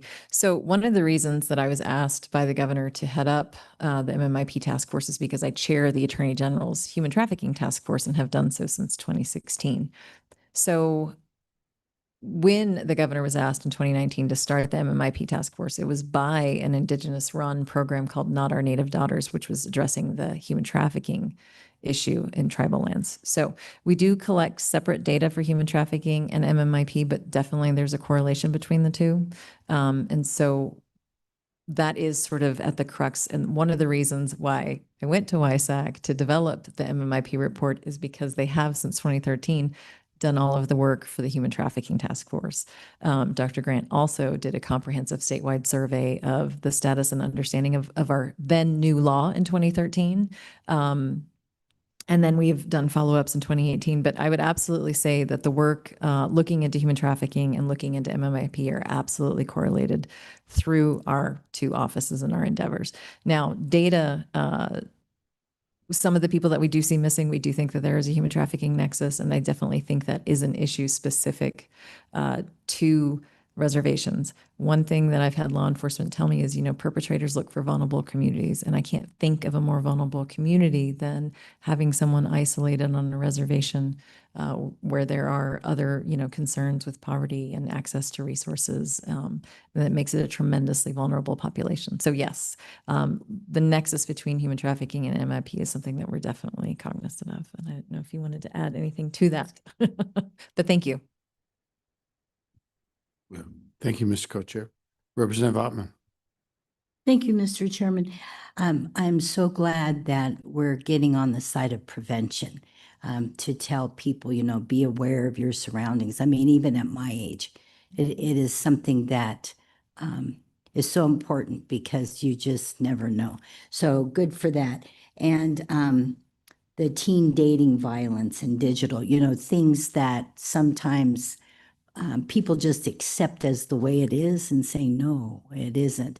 But what I was wondering was, do you have any data on primarily who the perpetrators might be? Are they unknown people? Are they people from somewhere else? Are they family members? Do you have any ideas on that? Who would like to, Ms. Chambers? I'll start. Chairman Case, Representative Ottman. So, not to be flippant about it, but the murderers are the ones committing murder and the rapists are the ones committing sexual assault. But generally, a large amount of crime is perpetrated by someone known to the victim. Yeah. I don't want to get into too much of racial data, demographics, but, the vast majority of crime that my office sees, and remember, we fund all 57 victim service programs in the state. We also administer the Crime Victims Compensation Program. So I'm speaking broader than just the MMIP crisis, but yes, probably 90% of the crime is perpetrated by someone known to the victim, which is why we're focusing on things like domestic violence and teen dating violence. Anybody else? Anybody? Thank you. Should we go to Mr. Cox now? Thank you. Again, Ryan Cox, I'm a commander with the Division of Criminal Investigation. Thank you for hearing us on our cold case update. As just a quick recap, in 2024, we're legislated 2 different amounts of funding, $150,000 to develop a cold case database and $150,000 for DNA forensic genetic genealogy. And first on the cold case database, that was the primary goal of the funding, was to build a cold case database. We explored different options and we found a relatively cheap option. And I'll get into why we're looking for the most cost efficient option here in a second. But that database has been developed. It's been up and working for the last 2 years. There's 2 different parts of it. There's a public facing database that's available via our webpage. And then there's a law enforcement sensitive database that's also via our webpage, but it's restricted access to law enforcement. And the reason for that is one, to protect victims of crime. As some of these are known homicides and some of these are missing persons that are being investigated as homicides. But also the law enforcement sensitive portion of that database allows investigators from across the state, once they're granted access, to hopefully pursue connections between their case and other cases that might be in another jurisdiction across the state. So why we found the most cost-efficient option, one, we're always looking to spend money wisely, but 2, the legislation granted us the ability to use that funding to do other investigative tasks within cold cases. So let me run through some of the things that we've spent that money on. We brought a 2-day cold case investigation course to Casper, opened it up across the state. We had 35 different attendees attend that cold case class. And those are kind of hard to come by. I mean, there's a lot of homicide investigation courses, but to narrow down on cold cases is unique. So we found a presenter She is most currently, well, I'll say that she just recently hung her up her hat with the Florida Department of Law Enforcement, and she's a nationally known cold case investigator that came and gave that class. And I'll get to the relevance of why I'm giving a little bit of her biography here in just a moment. We did pay $6,000 for that class, and it met with very high reviews. Next, we spent nearly $20,000 on a Sweetwater County cold case, and we used a process that's called MVAC, which is essentially, it's a service that we can't provide at our laboratory, so we had to outsource that. And it's essentially like using a wet vac on different items that might contain DNA. And it's a little bit of a last resort when you're trying to find DNA on an item. But we provided that. Again, I don't think Sweetwater County could have probably afforded that $20,000 expenditure without this funding. And then I'll move on to another case that's from Casper. We spent $15,000 or nearly $15,000 to do a rootless hair analysis. Again, that's something that our lab doesn't offer. It is unique for laboratory testing, so we had to outsource that. Again, I don't think Casper PD could have done that testing without this funding. Another case that's from the center part of the state, again, I'm always kind of trying to protect a little bit of these cases that are ongoing, and I don't want to give up too much. So I'll just say that this case was from the center of the state. We used ground penetrating, or we hired a company to do ground penetrating radar at a potential burial site. And with some positive results, but the ultimate outcome is yet to be known on that. Then in the southern part of the state, in Carbon County, from another cold case, we sent investigators out to conduct a search warrant and interviews to Arkansas. That was our DCI agents that we sent out there. In a completely different case from around the state, but also involving Arkansas, we sent one of our investigators and a sheriff's deputy investigator from part of the state to Arkansas on a completely different case. So Arkansas I'm not trying to paint Arkansas in a bad light. Just happened to be that we have connections to Arkansas with 2 cold cases for the state of Wyoming. Additionally, we traveled across the state and used the funds to travel across the state to further cold case investigations. Now getting to probably one of our biggest things that we did with that funding is go back to the person that we sought out to do a cold case presentation on. Her name, a gal named Jen Spears that just retired from Florida Department of Law Enforcement. We have contracted with her to evaluate our cold cases and other cold cases from across the state. So she's now a contract employee. This is relatively new. I mean, we've been working on it for a while, but as contracts go, it takes a little bit for those to get spun up. But she is now a contract employee with us, and we've expended all but approximately $5,000 of that funding that we were allotted. So we feel like some very good things got done with that. And I'll stand for a question because I can see one's coming. Oh no. I was actually going to move into the FGG portion. But I can go through. I'm not sure what that means. The forensic genetic genealogy. I'm sorry. So okay. Yeah, let me just pause there for a moment. So traditional DNA is we recover DNA from a scene, and then later we find a suspect, we get a sample from the suspect, and we compare that. So the $150,000 that we got for forensic genetic genealogy is a process where we don't have an exact suspect, but what the scientists can do now is they can take that DNA that we recovered from a scene, and they can start building out a family tree. And they use different databases that are consensual by the public, you consent as, if you contribute to 23andMe, which actually is, you got to move it into another database, which is something that I've done.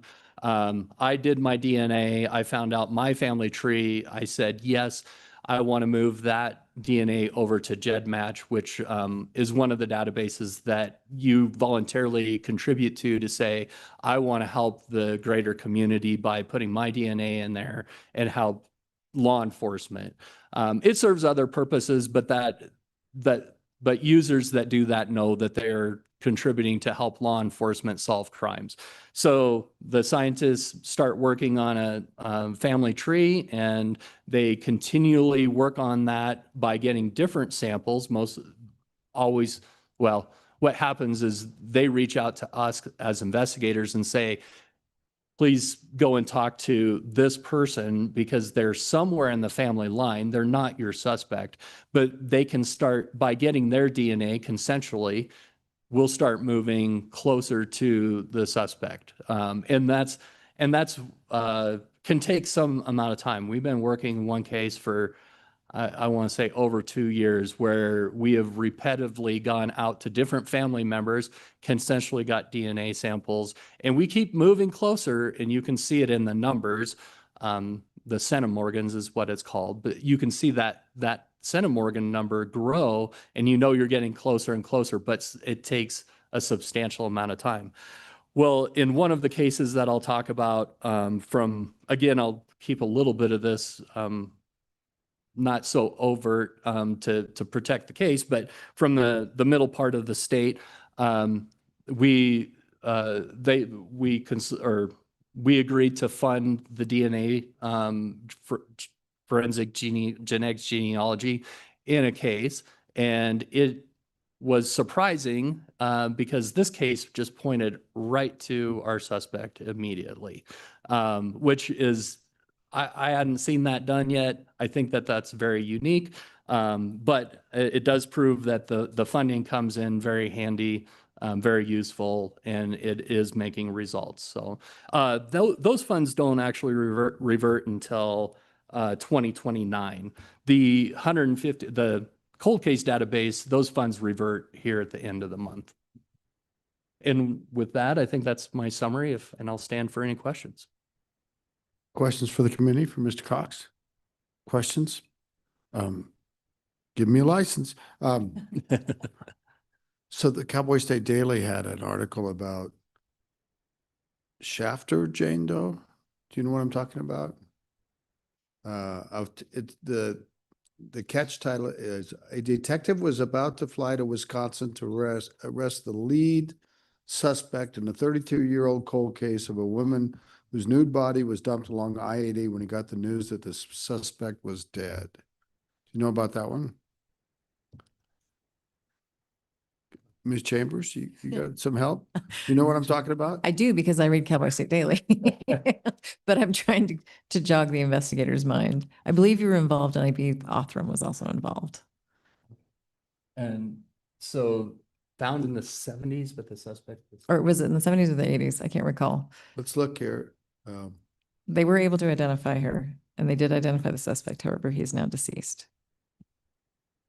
Yeah, they found this suspect.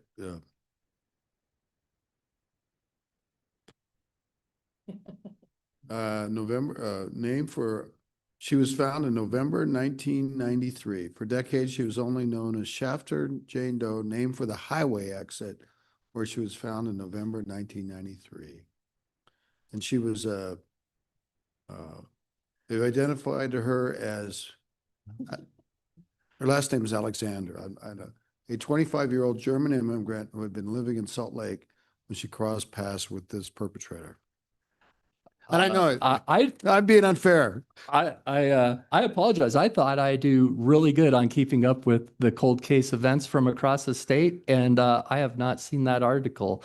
So I'll have to go read it. And I'm not familiar with the case, but every one of those is of great interest, because if you have one victim, especially in a circumstance like that, where the victim was coming from out of state, right? Ends up in our state without good cause, my mind races, a little bit to maybe this is a serial killer in action. And that is recently, another case that we resolved with a lot of work with DNA, where we did have, and it's in the same time frame also, which is concerning.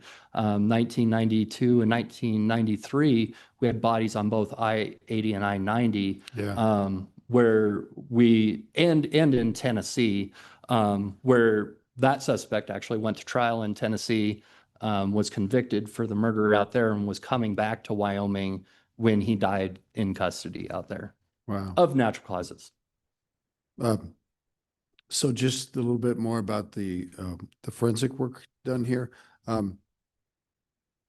It sounds like it was a stable isotope ratio analysis of a hair follicle that linked her to Afton, Wyoming. Oh, this was fascinating to me. They literally took this hair and they were able to say where she had spent some time by the chemical composition in the hair, the isotope analysis.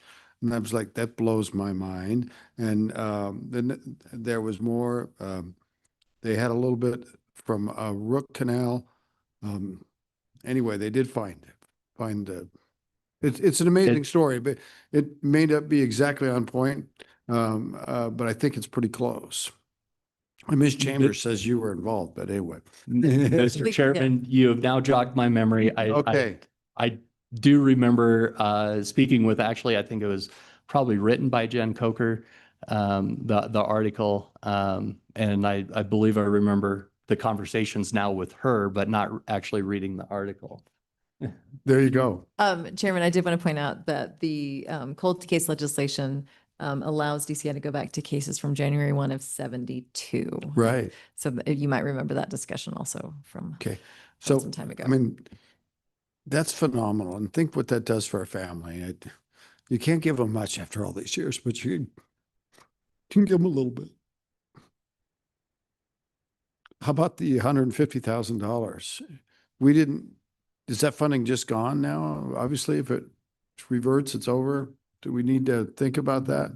Yeah, Chairman. So the first, that's the cold case. That ends with this fiscal biennium, and there's less than $5,000 left at this point. The other $150,000 pot, which was for the FGG, the forensic genetic genealogy, that goes through June 30th of 29. And that is where they've just started to dip into that. But that's where you're going to see more of these cases. Okay, so there's still funds available. It's coming from a different pot. Yes. So we specifically for FGG, and it's been made available to other communities. And I believe Commander Cox has a breakdown on other law enforcement agencies that have made requests, or was that for the cold case? Most of those that you were looking at were for the cold case. Mr. Chairman, yes, the second pot of money that we still have is specific to just FGG investigations. So just working the DNA, we've contracted with Bodie Labs. That funding will only fund that type of investigation. The initial funding, the first funding I spoke about, yes, the small amount that we have left reverts later this month, and we won't be able to, fund any of the investigative tasks that I talked about in that first section. Which were, it seemed more like gumshoe police work, just to be able to fund a little extra for people to travel somewhere or to do some advanced analysis. Yeah. Correct, Mr. Chairman. But I will point out, like, the MVAC would not be able to be done with the FGG funding. Right. Because that was specific for FGG. The rootless hair would not be able to be done with the FGG. Right. So just in line of, it's too bad we don't have money available for you right away.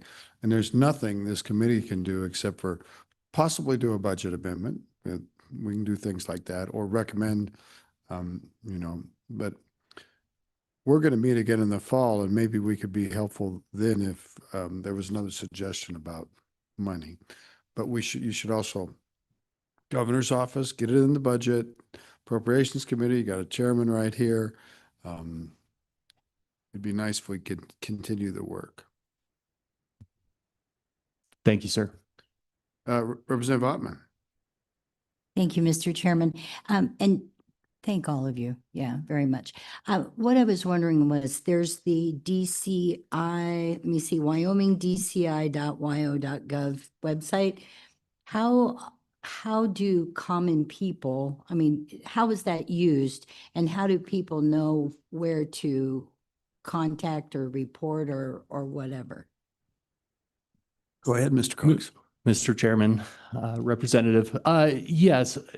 I mean, I do believe that our website is pretty well known. I don't think we have any stat tracker on there to say how well known, but I do know if you Google Wyoming, lots of different terms involving Wyoming state law enforcement or cold cases, or Wyoming State Crime Laboratory, I think all of those things point you pretty quickly to the website that you spoke of. Yeah, how do we advertise it otherwise? Probably through the news outlets. We do try to plug our contact information when we're contacted by the media on different cases. So we would probably advertise that way as well, but I'm unaware of any other advertisement. Go ahead. Okay, Mr. Chairman, thank you. Just to follow up on that. So say there, because I'm just not familiar.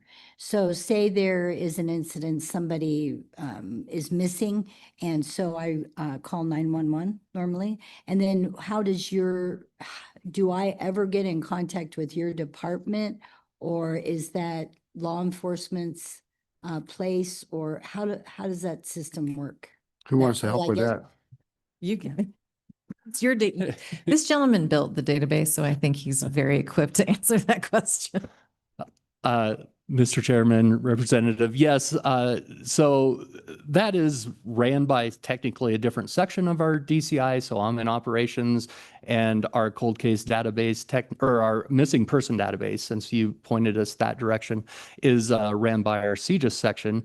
But I work with those folks on a daily basis on our missing persons. So the system is exactly what you said. If you have a missing person, you contact your local law enforcement.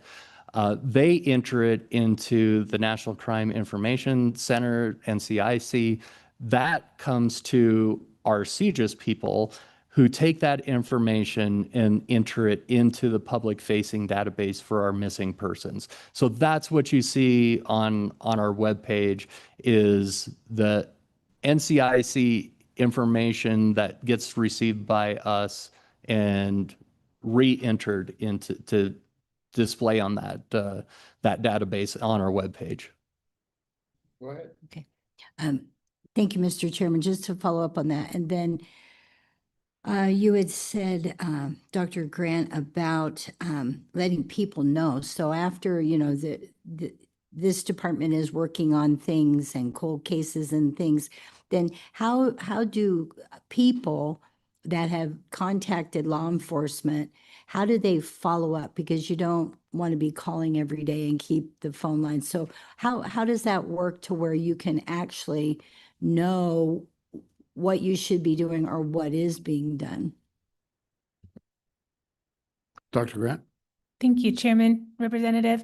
That's a great question. We created a resource list as well as a checklist for families that they can go through to know what to expect, what information that law enforcement is going to ask for, what they were wearing, who they were with, any kind of these details to help make the report. And then what can be a reasonable expectation for a timeline. It's always going to be different based on the specifics of the case. And I know that there are community groups and advocates that are well known that people can reach out to kind of get more support on that. But we do encourage people to hold on to their case number and follow up with law enforcement when they can. Just one more. Okay. Just a comment to follow up on that. I commend your work on that, because I know when I look down through there and you see a 16-year-old female last seen wearing dark hoodie, dark pants, dark and, you don't know where they were last seen or, or anything like that, or any marks, which I assume you wouldn't want to put in the newspaper. I don't know, but I can only imagine the difficulty in actually tracing all of that. So thank you for the work that you're doing, and it is progressing. Thank you, Representative. Any other questions? Thank you. Yeah, well, let's have the next round come up. Thank you very much. Appreciate it. Dr. Grant, it's good to see you in person again. All right. We haven't quite got to public comment yet, but maybe is that all right? We were going to have the Highway Patrol, I think. Just hold on, okay? We're good. I don't know if we've got anybody from Fremont County. I don't think so. Welcome. Good afternoon, Mr. Chairman, committee members. My name is Lieutenant Carl Germain from the Wyoming Highway Patrol, and I'm joined by two of my peers.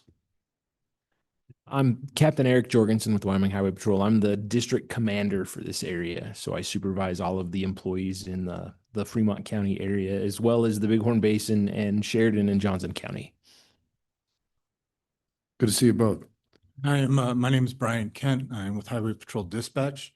I'm also the state alert coordinator for Amber Alerts and Ashanti Alerts as well. I remember you very well. What do you have for us? Okay, so Mr. Chairman, I will kick this off. Just a brief overview of Senate File 114 that was passed in 2025. That mandated that all law enforcement agencies have to take missing person reports, whereas what was a change for the Highway Patrol and some of the agencies that we dispatch for prior to that legislation becoming law.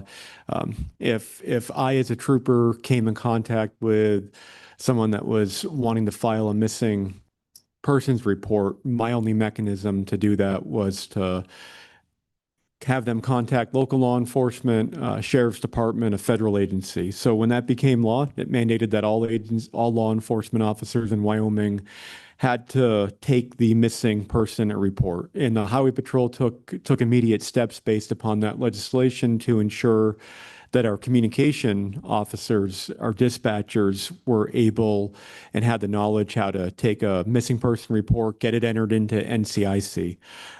So the Highway Patrol is responsible for taking reports from Wyoming Game and Fish, Wyoming State Parks, U.S. Forest Service, the Bureau of Land Management, and the Wyoming Livestock Board. And then prior to that, in 2023, as you had heard testimony earlier, the Ashanti Alert was passed into law, which gave us the ability to take an Amber Alert effectively for someone that was over the age of 18 years of age. And with that being said, I'm going to let my counterpart from dispatch talk about how we run Amber Alerts and some of the stats that we currently do with that system. Thank you, Chairman. So we have conducted training for both the Ashanti and the Amber Alerts approximately 4 times.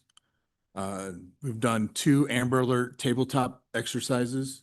The first one included BIA, the Marshal Services, Wyoming Game and Fish, Fremont County Sheriff's Office, Riverton Police Department, the Highway Patrol, the FBI, and community leaders from both from both tribes in the BIA. The second one, conducted mainly for the law enforcement officers. We had BIA, Riverton Police Department, Lander Police Department, FBI, Marshal Services, Highway Patrol troopers, tribal game and fish, and dispatchers from Lander, Riverton, and from our agency, the Highway Patrol. Since the Ashanti Alert has been put into law since February 21st, 2023, our first alert came from the Lander Police Department on July 12th, 2023, and we've issued 6 additional alerts since the bill was signed. But we've had no requests from the reservation specifically to issue an Ashanti alert. I want to put out just a little information about the Ashanti. So this is for when you have an adult, someone over the age of 18 that has gone missing under suspicious circumstances, or an elderly individual that may suffer from dementia, Alzheimer's, or have medical conditions that would put them at risk of serious bodily harm or death. So when that comes into effect, and there has been an investigation by a law enforcement officer, the investigating agency will then contact the Wyoming Highway Patrol. We will gather all of the information, and then I'll be contacted to give the yay or nay to go forward with the actual active alert for the state. So 24/7, it comes to you? Yes, sir. You better not go on vacation. I don't. But we are continually training. I'm continually training my team and other dispatchers, and we're committed to provide any additional training to the tribal communities and law enforcement. When you said that as of yet you have not had a request from tribal authorities, that would be BIA police? BIA or from someone on the reservation specifically. Would it include the FBI? We have not taken one from FBI either. But the FBI could be involved in the request, couldn't they? Or they usually come in a little later, right? They're not on scene. Correct. Yeah, so it'd be really it'd be BIA police. Correct. Yeah, ultimately, yes, sir. Okay. And they've had the training, right? They Yes, sir. understand. Yes, sir. Okay. Yes. Any other questions, you guys? And did you have more? I didn't mean to cut you off. No, sir. No, sir. I'm done. I yield. Okay. You better not leave. Mr. Germain. Mr. Chairman. Lieutenant Germain. Mr. Chairman, just I'm gonna run through some of our operation capabilities that we have, as well as some of the work that we do with the BAA, and then touch on a couple challenges to end my testimony. Okay. So we currently have concurrent jurisdiction with the Wind River Reservation. In particular, if we encounter a non-enrolled member on a state highway, we can enforce state statute. If we happen to come in contact with an enrolled member, that's where the challenge lies. And we, as state troopers, have a couple of different options at our disposal. If our trooper has the SLEC certification or the BIA certification, then there's mechanisms in place that you can take federal law to adapt state statute to enforce traffic violations. If the trooper isn't certified, then we can call for a BIA officer to come on scene. And if there isn't a BIA officer that is available, there are some ability for us to maybe issue a warning to that tribe member or a citation. And once a trooper obtains SLEC certification, that's valid for 5 years. The WHP and the BIA work well together. They routinely meet in this area and assist the BIA with calls for service, arrests, and investigations. I would classify the relationship between the Wyoming Highway Patrol and the BIA, the FBI, as positive. All of those agencies get along well together. Sometimes BIA agents that are up here and get used to operations and understand the area and the lay of the land will get transferred or ask for a transfer to another area. So that would be, I guess, a point of frustration at times to see qualified BIA officers leave. We can't control that and recognize that is going to happen. Most cases involving enrolled members do get turned over to the BIA, depending on availability. And likewise, the BIA contacts us to assist with cases where they may not have jurisdiction. And again, I had touched on these meetings that are held periodically, and in those meetings, we'll discuss issues ranging from crime trends, enforcement details, tactics, and procedural concerns. And if there's any specific issues that may necessitate additional meetings, we also will join in on those or facilitate that.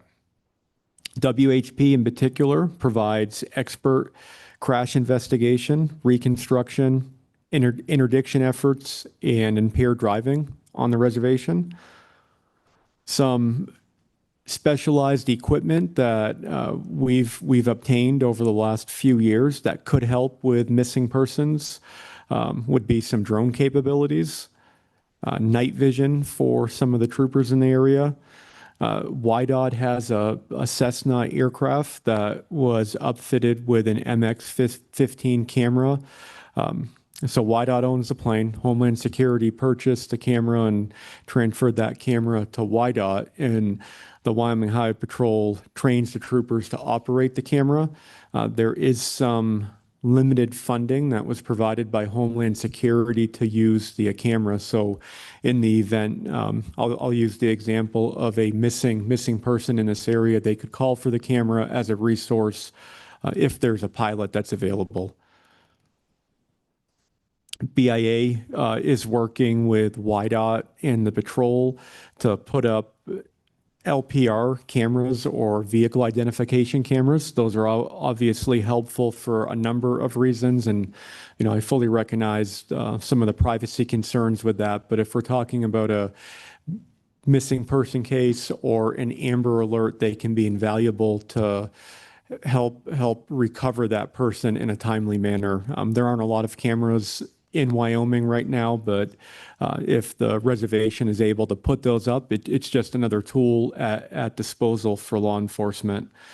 Some of the challenges that we face in this area would be the SLEC certifications can take a long time. It's an arduous process. Recently, we had a government shutdown that further delayed getting access to some of the training. So hopefully some of that can get turned around. I had heard testimony earlier about the tribal courts starting to get us stood back up, and I'm interested to learn more about that, because at times, that has been an up and down a relationship with people coming and going with the tribal courts and the attorneys that they have. But when it works, it can work very well. And what I mean by that is sometimes cases can be dismissed or pled out.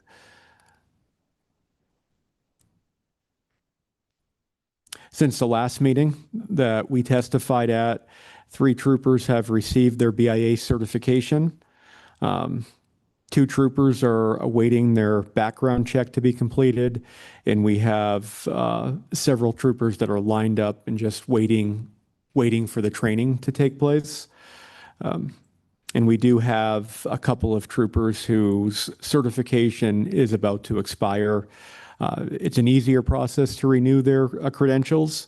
They have to submit an application, basically do an updated background check from the time when the last one was completed to the current date, and then attend training. Prior to this meeting, I had submitted a disposition form, and I'm assuming that you all received that, but if not, that sheet basically shows some data where we pulled over an enrolled member, and due to lack of certification or lack of a BIA officer available, we issued a warning to those enrolled members. The data showed 55.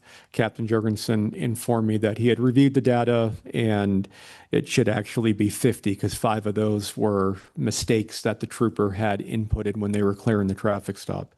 And with that, Mr. Chairman, that will end my testimony, and I will stand for any questions that you or the committee may have.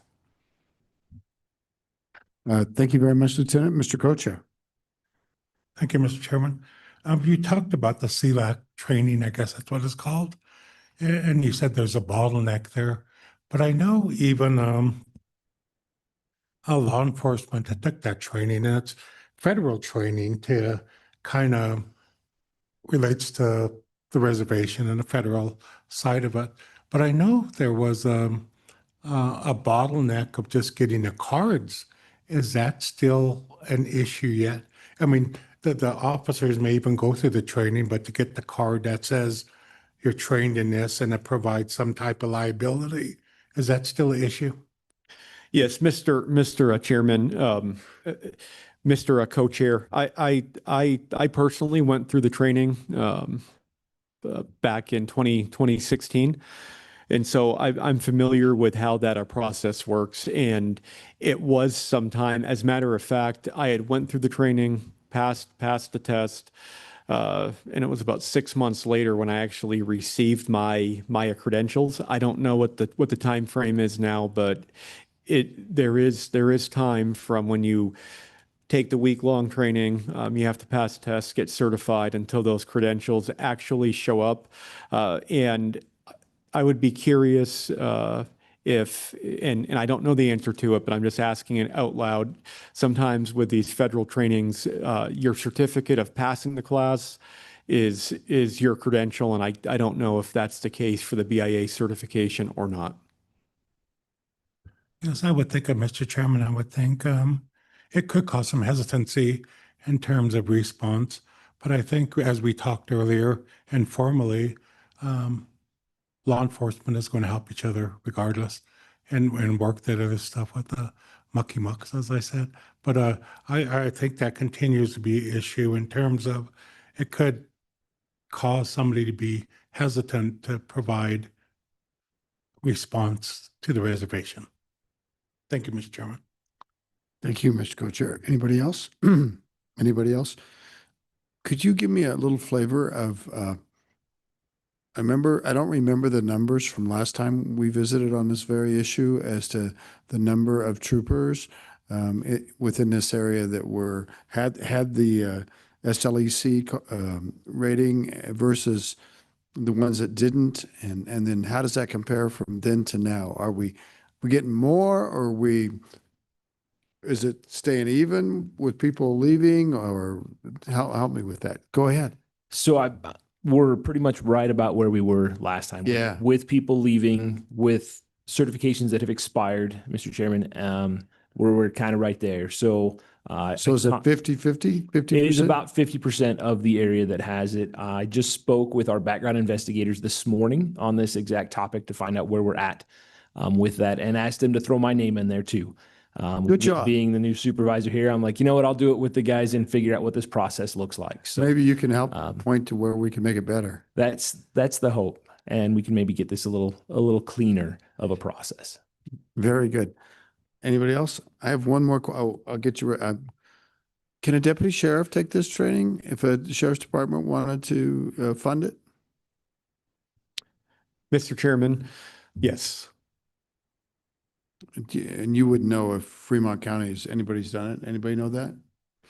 I can't speak for a Fremont County. I know in the past they've had deputies that have had BIA certification. I don't know what their current status is today, but it's open for all law enforcement.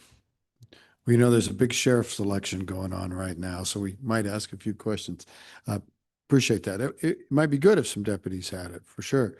Representative Ottman. Thank you, Mr. Chairman. I was just wondering, have you seen any positive, hopefully, results from SF 114? Has it, is it implemented? Is it getting streamlined? Is it helpful? Mr. Chairman, Representative Ottman, I don't have the data to show if the Wyoming Highway Patrol has taken, or the number of cases that we've taken for missing persons. I will just go back to what I testified to earlier. It's a state statute. We took the statute seriously, and the fact that we trained our dispatchers how to take a missing person report, and that was kind of a lift, and we had to do some work because we're typically not an NCIC entering agency for those types of cases, so it was relatively new to us, as well as it was new to our troopers. But I would have to research and get back to you on the data pertaining to the Highway Patrol. Anybody else? Okay, you brought up a little hot button, and I'm going to take some liberty here. License plate readers. In Wyoming, I think you can't use them for general surveillance purposes, or I'm not really sure what the law is. And maybe you could clarify what the jurisdictional limitations are within the boundary of the reservation versus outside. And maybe there isn't any. Maybe I'm all wet. So it might help me with that. You brought it up. Senator Case, I did, and accept responsibility for that. I think that therein lies the issue, is that there isn't clear state statutes, and currently you have agencies that do put up LPRs, whether it's in a city, and if it's going to be along the right of way, that's where that YDOT and patrol process will come in to approve the application. And when I had mentioned the reservation, I was assuming that they may have access to additional funding, as well as the ability to work with local jurisdictions to get those put up. Yeah. My understanding is that they're more prevalent on the Wind River Reservation than they are off, but I don't really know the answer to that. We need to find out more. So a license plate reader looks at all the vehicles that goes by and tabulates, identifies who they are. You can use it in terms of a big surveillance to try to find a suspect or find where somebody's been. It's a big step in our surveillance society, if you think about it. So, it's not quite as far as England, where they have facial recognition all the way through London. So, but it feels like that a little bit. But understand their concerns probably on both sides. Yeah, and I didn't mean to put you on the spot. It was not really fair. If you want to. No issues, Mr. Chairman, and I understand the concerns about the privacy aspect, as well as the law enforcement capabilities, and I'll just leave it at that. Fair enough. Good answer. Anything else for these gentlemen? Good job. Thank you very much. Appreciate it. Be nice. I'm glad you're going to get that training, and be nice if we get a higher percentage. We work hard at it, and it's so difficult, but thank you. We'll get there. I promise. All right. Thank you very much. I think that's everything formal on this. We'll go to public comment on the issue of missing and murdered persons update.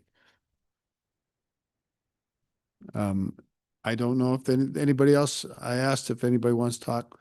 So I think we're to public comment. So you're welcome, please.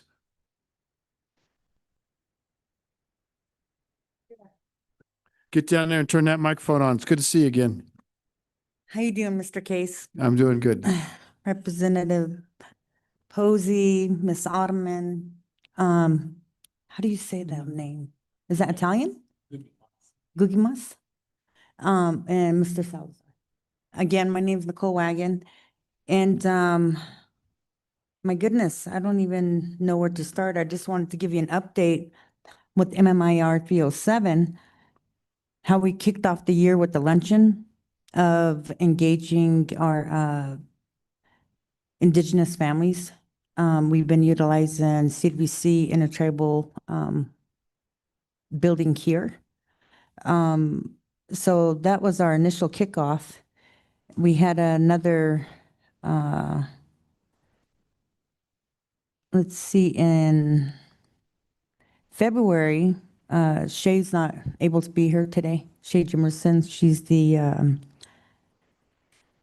MMIP liaison for Eastern Shoshone Tribe, and she's on our board as well. And she participated in the governor's proclamation this year for the teen dating violence initiative with the preventative of engaging our youth. Also, I worked with, collaborated with Mr. Posey with human trafficking. We did that here of April 21st. Those are many components of missing murdered Indigenous relatives of the drug trafficking, alcohol, domestic violence, and human trafficking as well. And then we did another luncheon in April to gear up for our annual march and have people come to advocate for their loved ones, be their voice, lift them up. It's an ongoing effort that they're heard, seen, and not to give up on hope. I'd like to share with you real quick.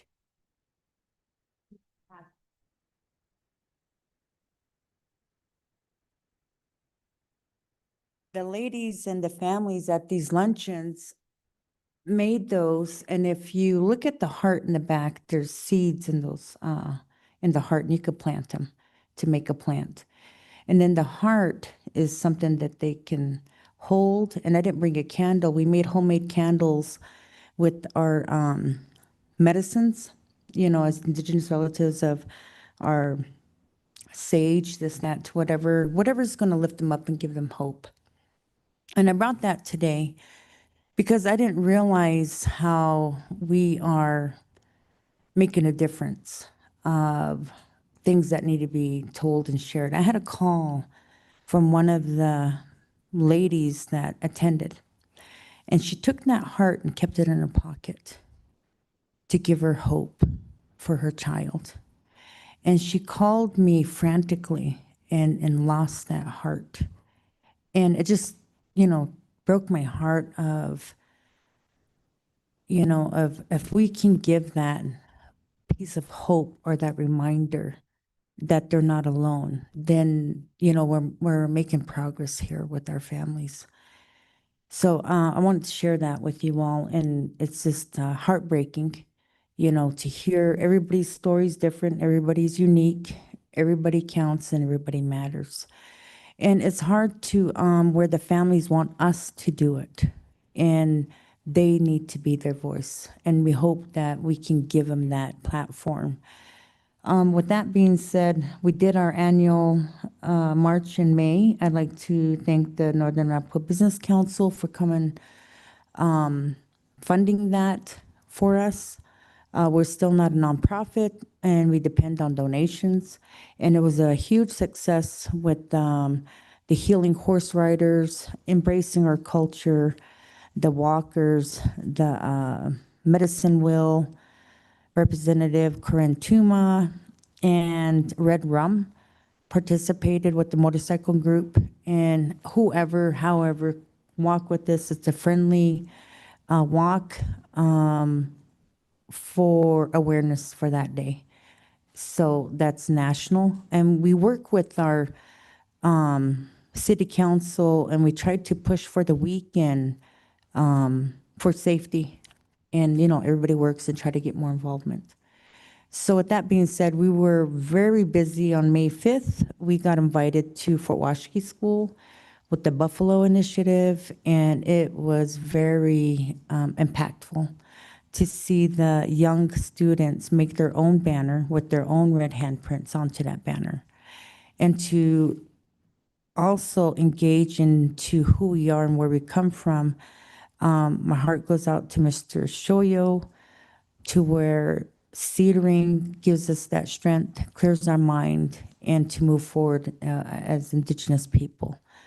So the kids were seated off, and whoever wanted to participate in that. In the middle school, they walked around the school. In the high school, we walked up to the Frank Wise building, and it was very impactful to engage the youth.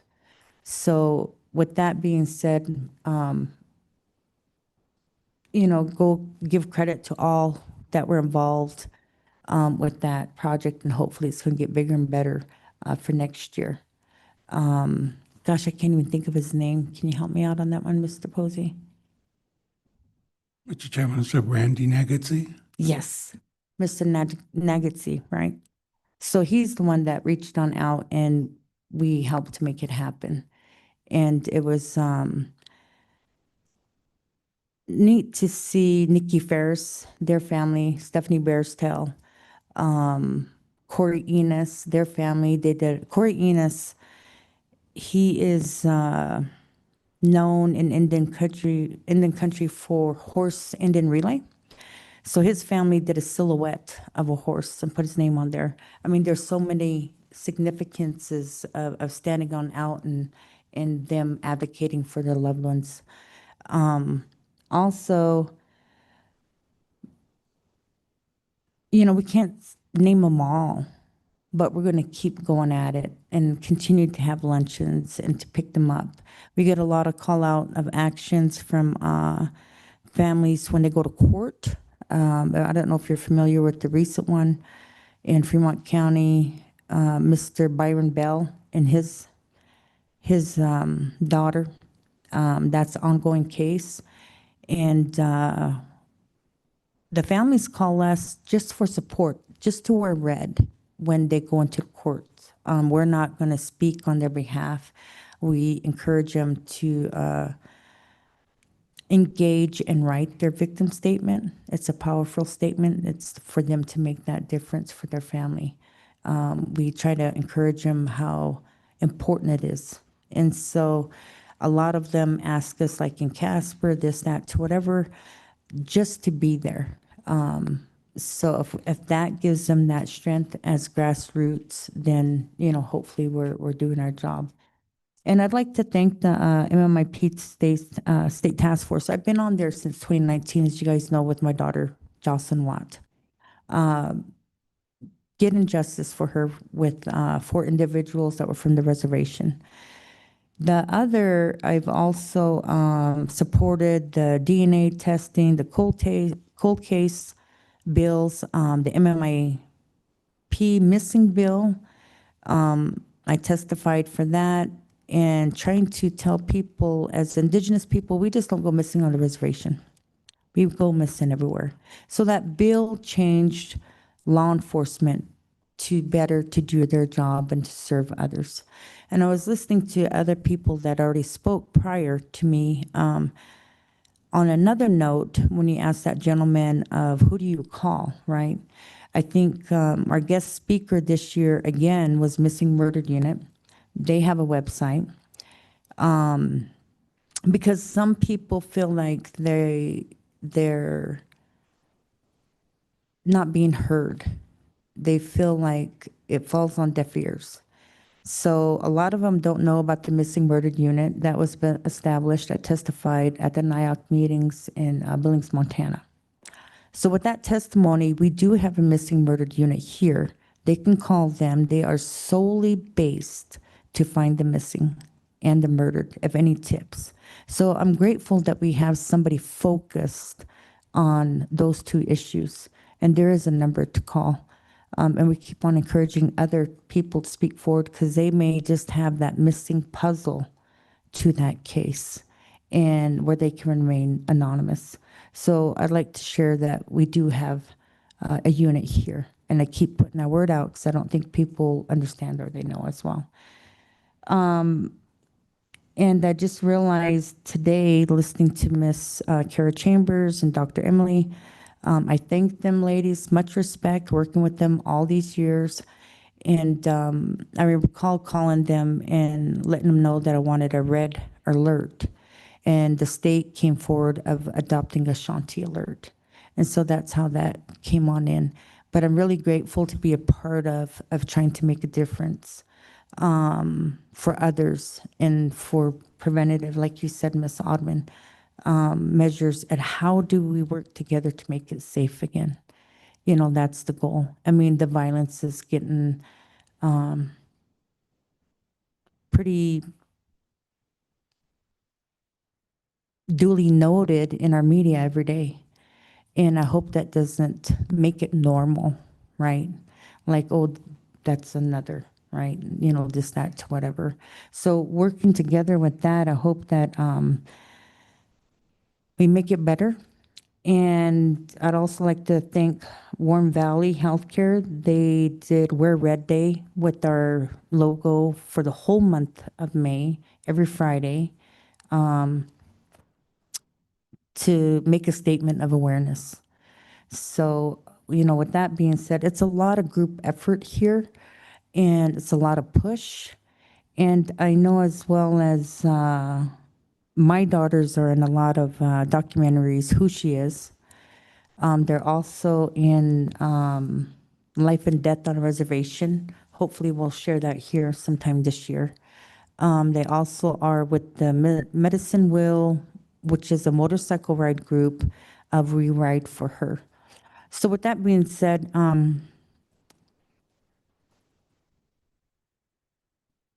if I can do it, I hope families realize they can do it, right? And so I wrote a letter for the Columbian Grant for Human Rights of Journalism. They have a lady here now, and I'm hoping to introduce her this weekend for the families to come talk to her so they can get their loved one's story out. You know, I do it myself, and I'm trying to encourage, can you please listen to our families that are struggling, you know, that are having a hard time. So again, with Life and Death on a Reservation, they were nominated for an Emmy. And so it was really powerful of making a difference out here nationally as well. And it's hard work. It's not easy. And as you know that I attended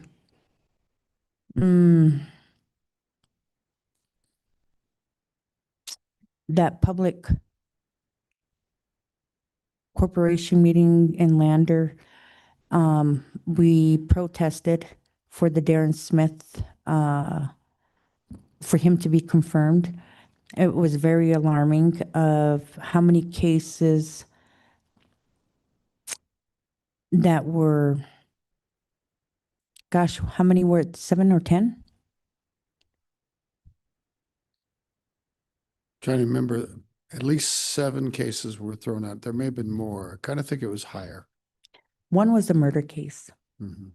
And that hit home and it affects us directly here on the reservation. And from what I understand, now they're refiling those cases.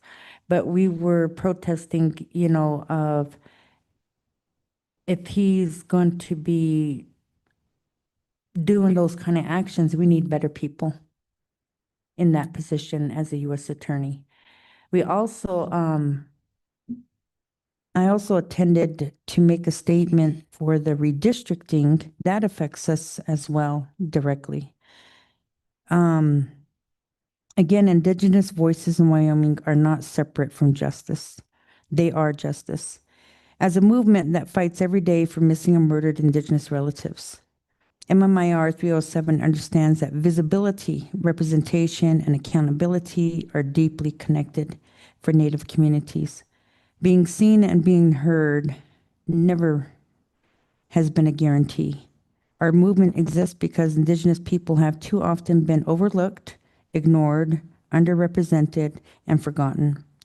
We have watched systems fail our families, fail our communities, and fail our relatives, whose names and stories deserved urgency, action, and justice. Representation is not about politics alone.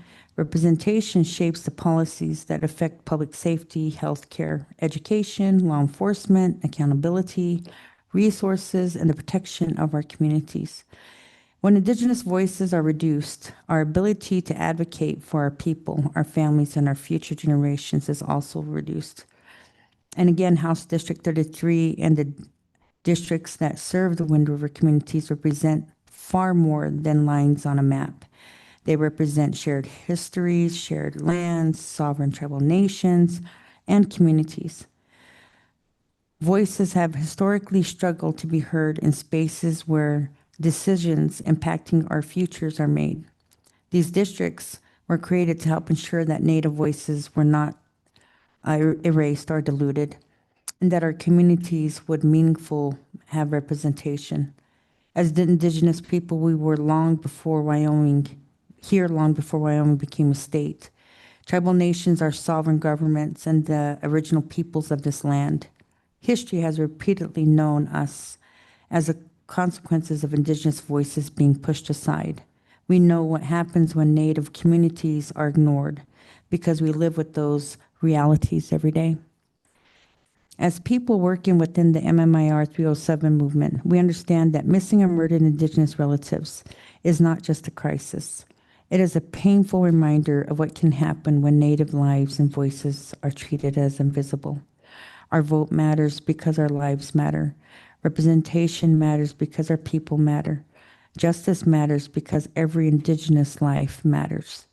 MMIR 307 stands united with tribal communities, leaders, families, the Action Committee, allies, and all those who continue fighting for Indigenous visibility and dignity.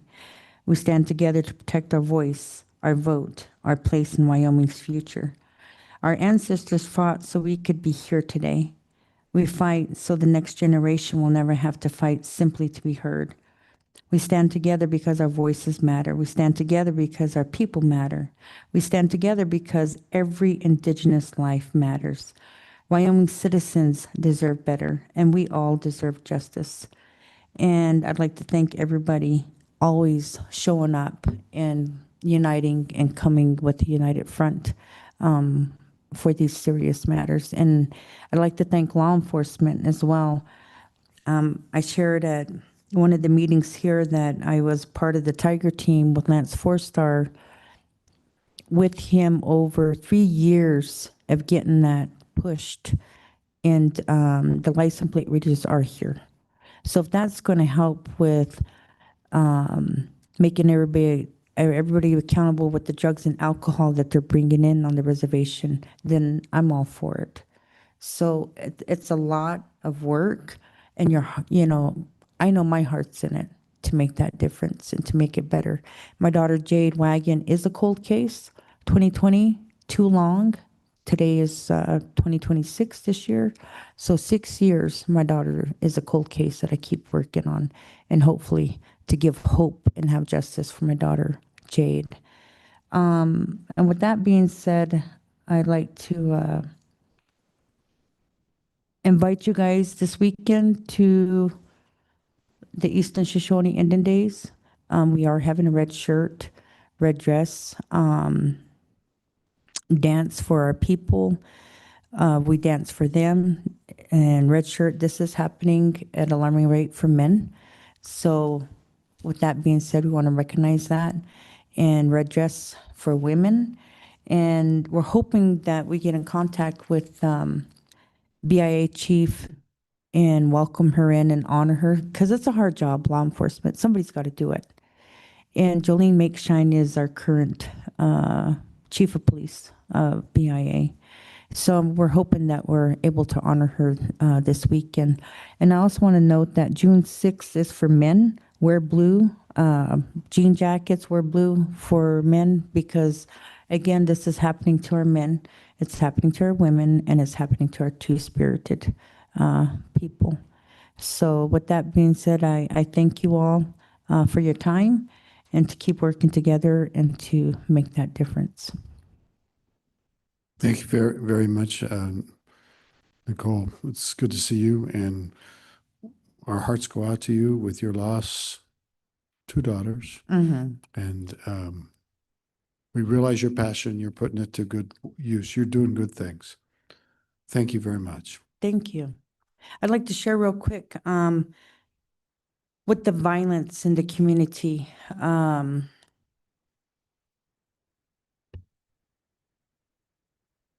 How do we work together to make it better? Just recently, my grandson goes to school at St. Margaret's. And kids are pure and they're sacred. And I took him to the store, and we just had this feeling that we had to go say a prayer. And I said, okay, let's go. Let's go say a prayer at your church. And my family nicknames him Reverend Raphael. And he just, talks about God, our creator, this, that, whatever. And everything always isn't what it appears to be. So I pulled up and there was a vehicle there. And it looked like this gentleman was getting something out of his car. And lo and behold, my grandson, who I just look at him as a pure little hero, we were leaving, and the way that the St. Margaret's has to put codes on to keep people safe now. Like what happens out in the world where those young people were praying and then a shooter, and there was a lot of children lost towards the east of, was it Wisconsin or Minnesota? But anyhow, yes, We're real having a little quick. trouble keeping Yeah. with you. So anyhow, we pulled on up and my grandson happened to look into the window and there was a 95-year-old lady being assaulted. Broke my heart. And to try to keep my grandson safe and taking a picture because I couldn't video it and calling 911 and dispatch. And I'd like to thank the Riverton Police Department to come to the aid of that elderly lady. And they were both non-native. And 4 police department people came, but my grandson's so shook up. And now it saddens me because having nightmares at night. Now I got to go meet with them and we got to set up services for my grandson. And he's getting better because he finally seen the lady at church. He wanted to know that she was okay and writing wellness letters to her, this, that, whatever. But I mean, I just want to share that as Fremont County citizens, how are we going to come together and to work together with one another to make it better? So with that being said, keep up the good fight and to, love one another, respect one another some way, somehow. So again, thank you. Thank you. We need to finish this meeting up. We appreciate you. Thank you very much. Is there any other public comment before the meeting? Is there any public comment online? Committee will consider this. Thank you very much. We will consider this meeting to be adjourned. We'll schedule the last meeting, which will be probably similar format. Look for titles. Anything else from staff? Okay, we're adjourned.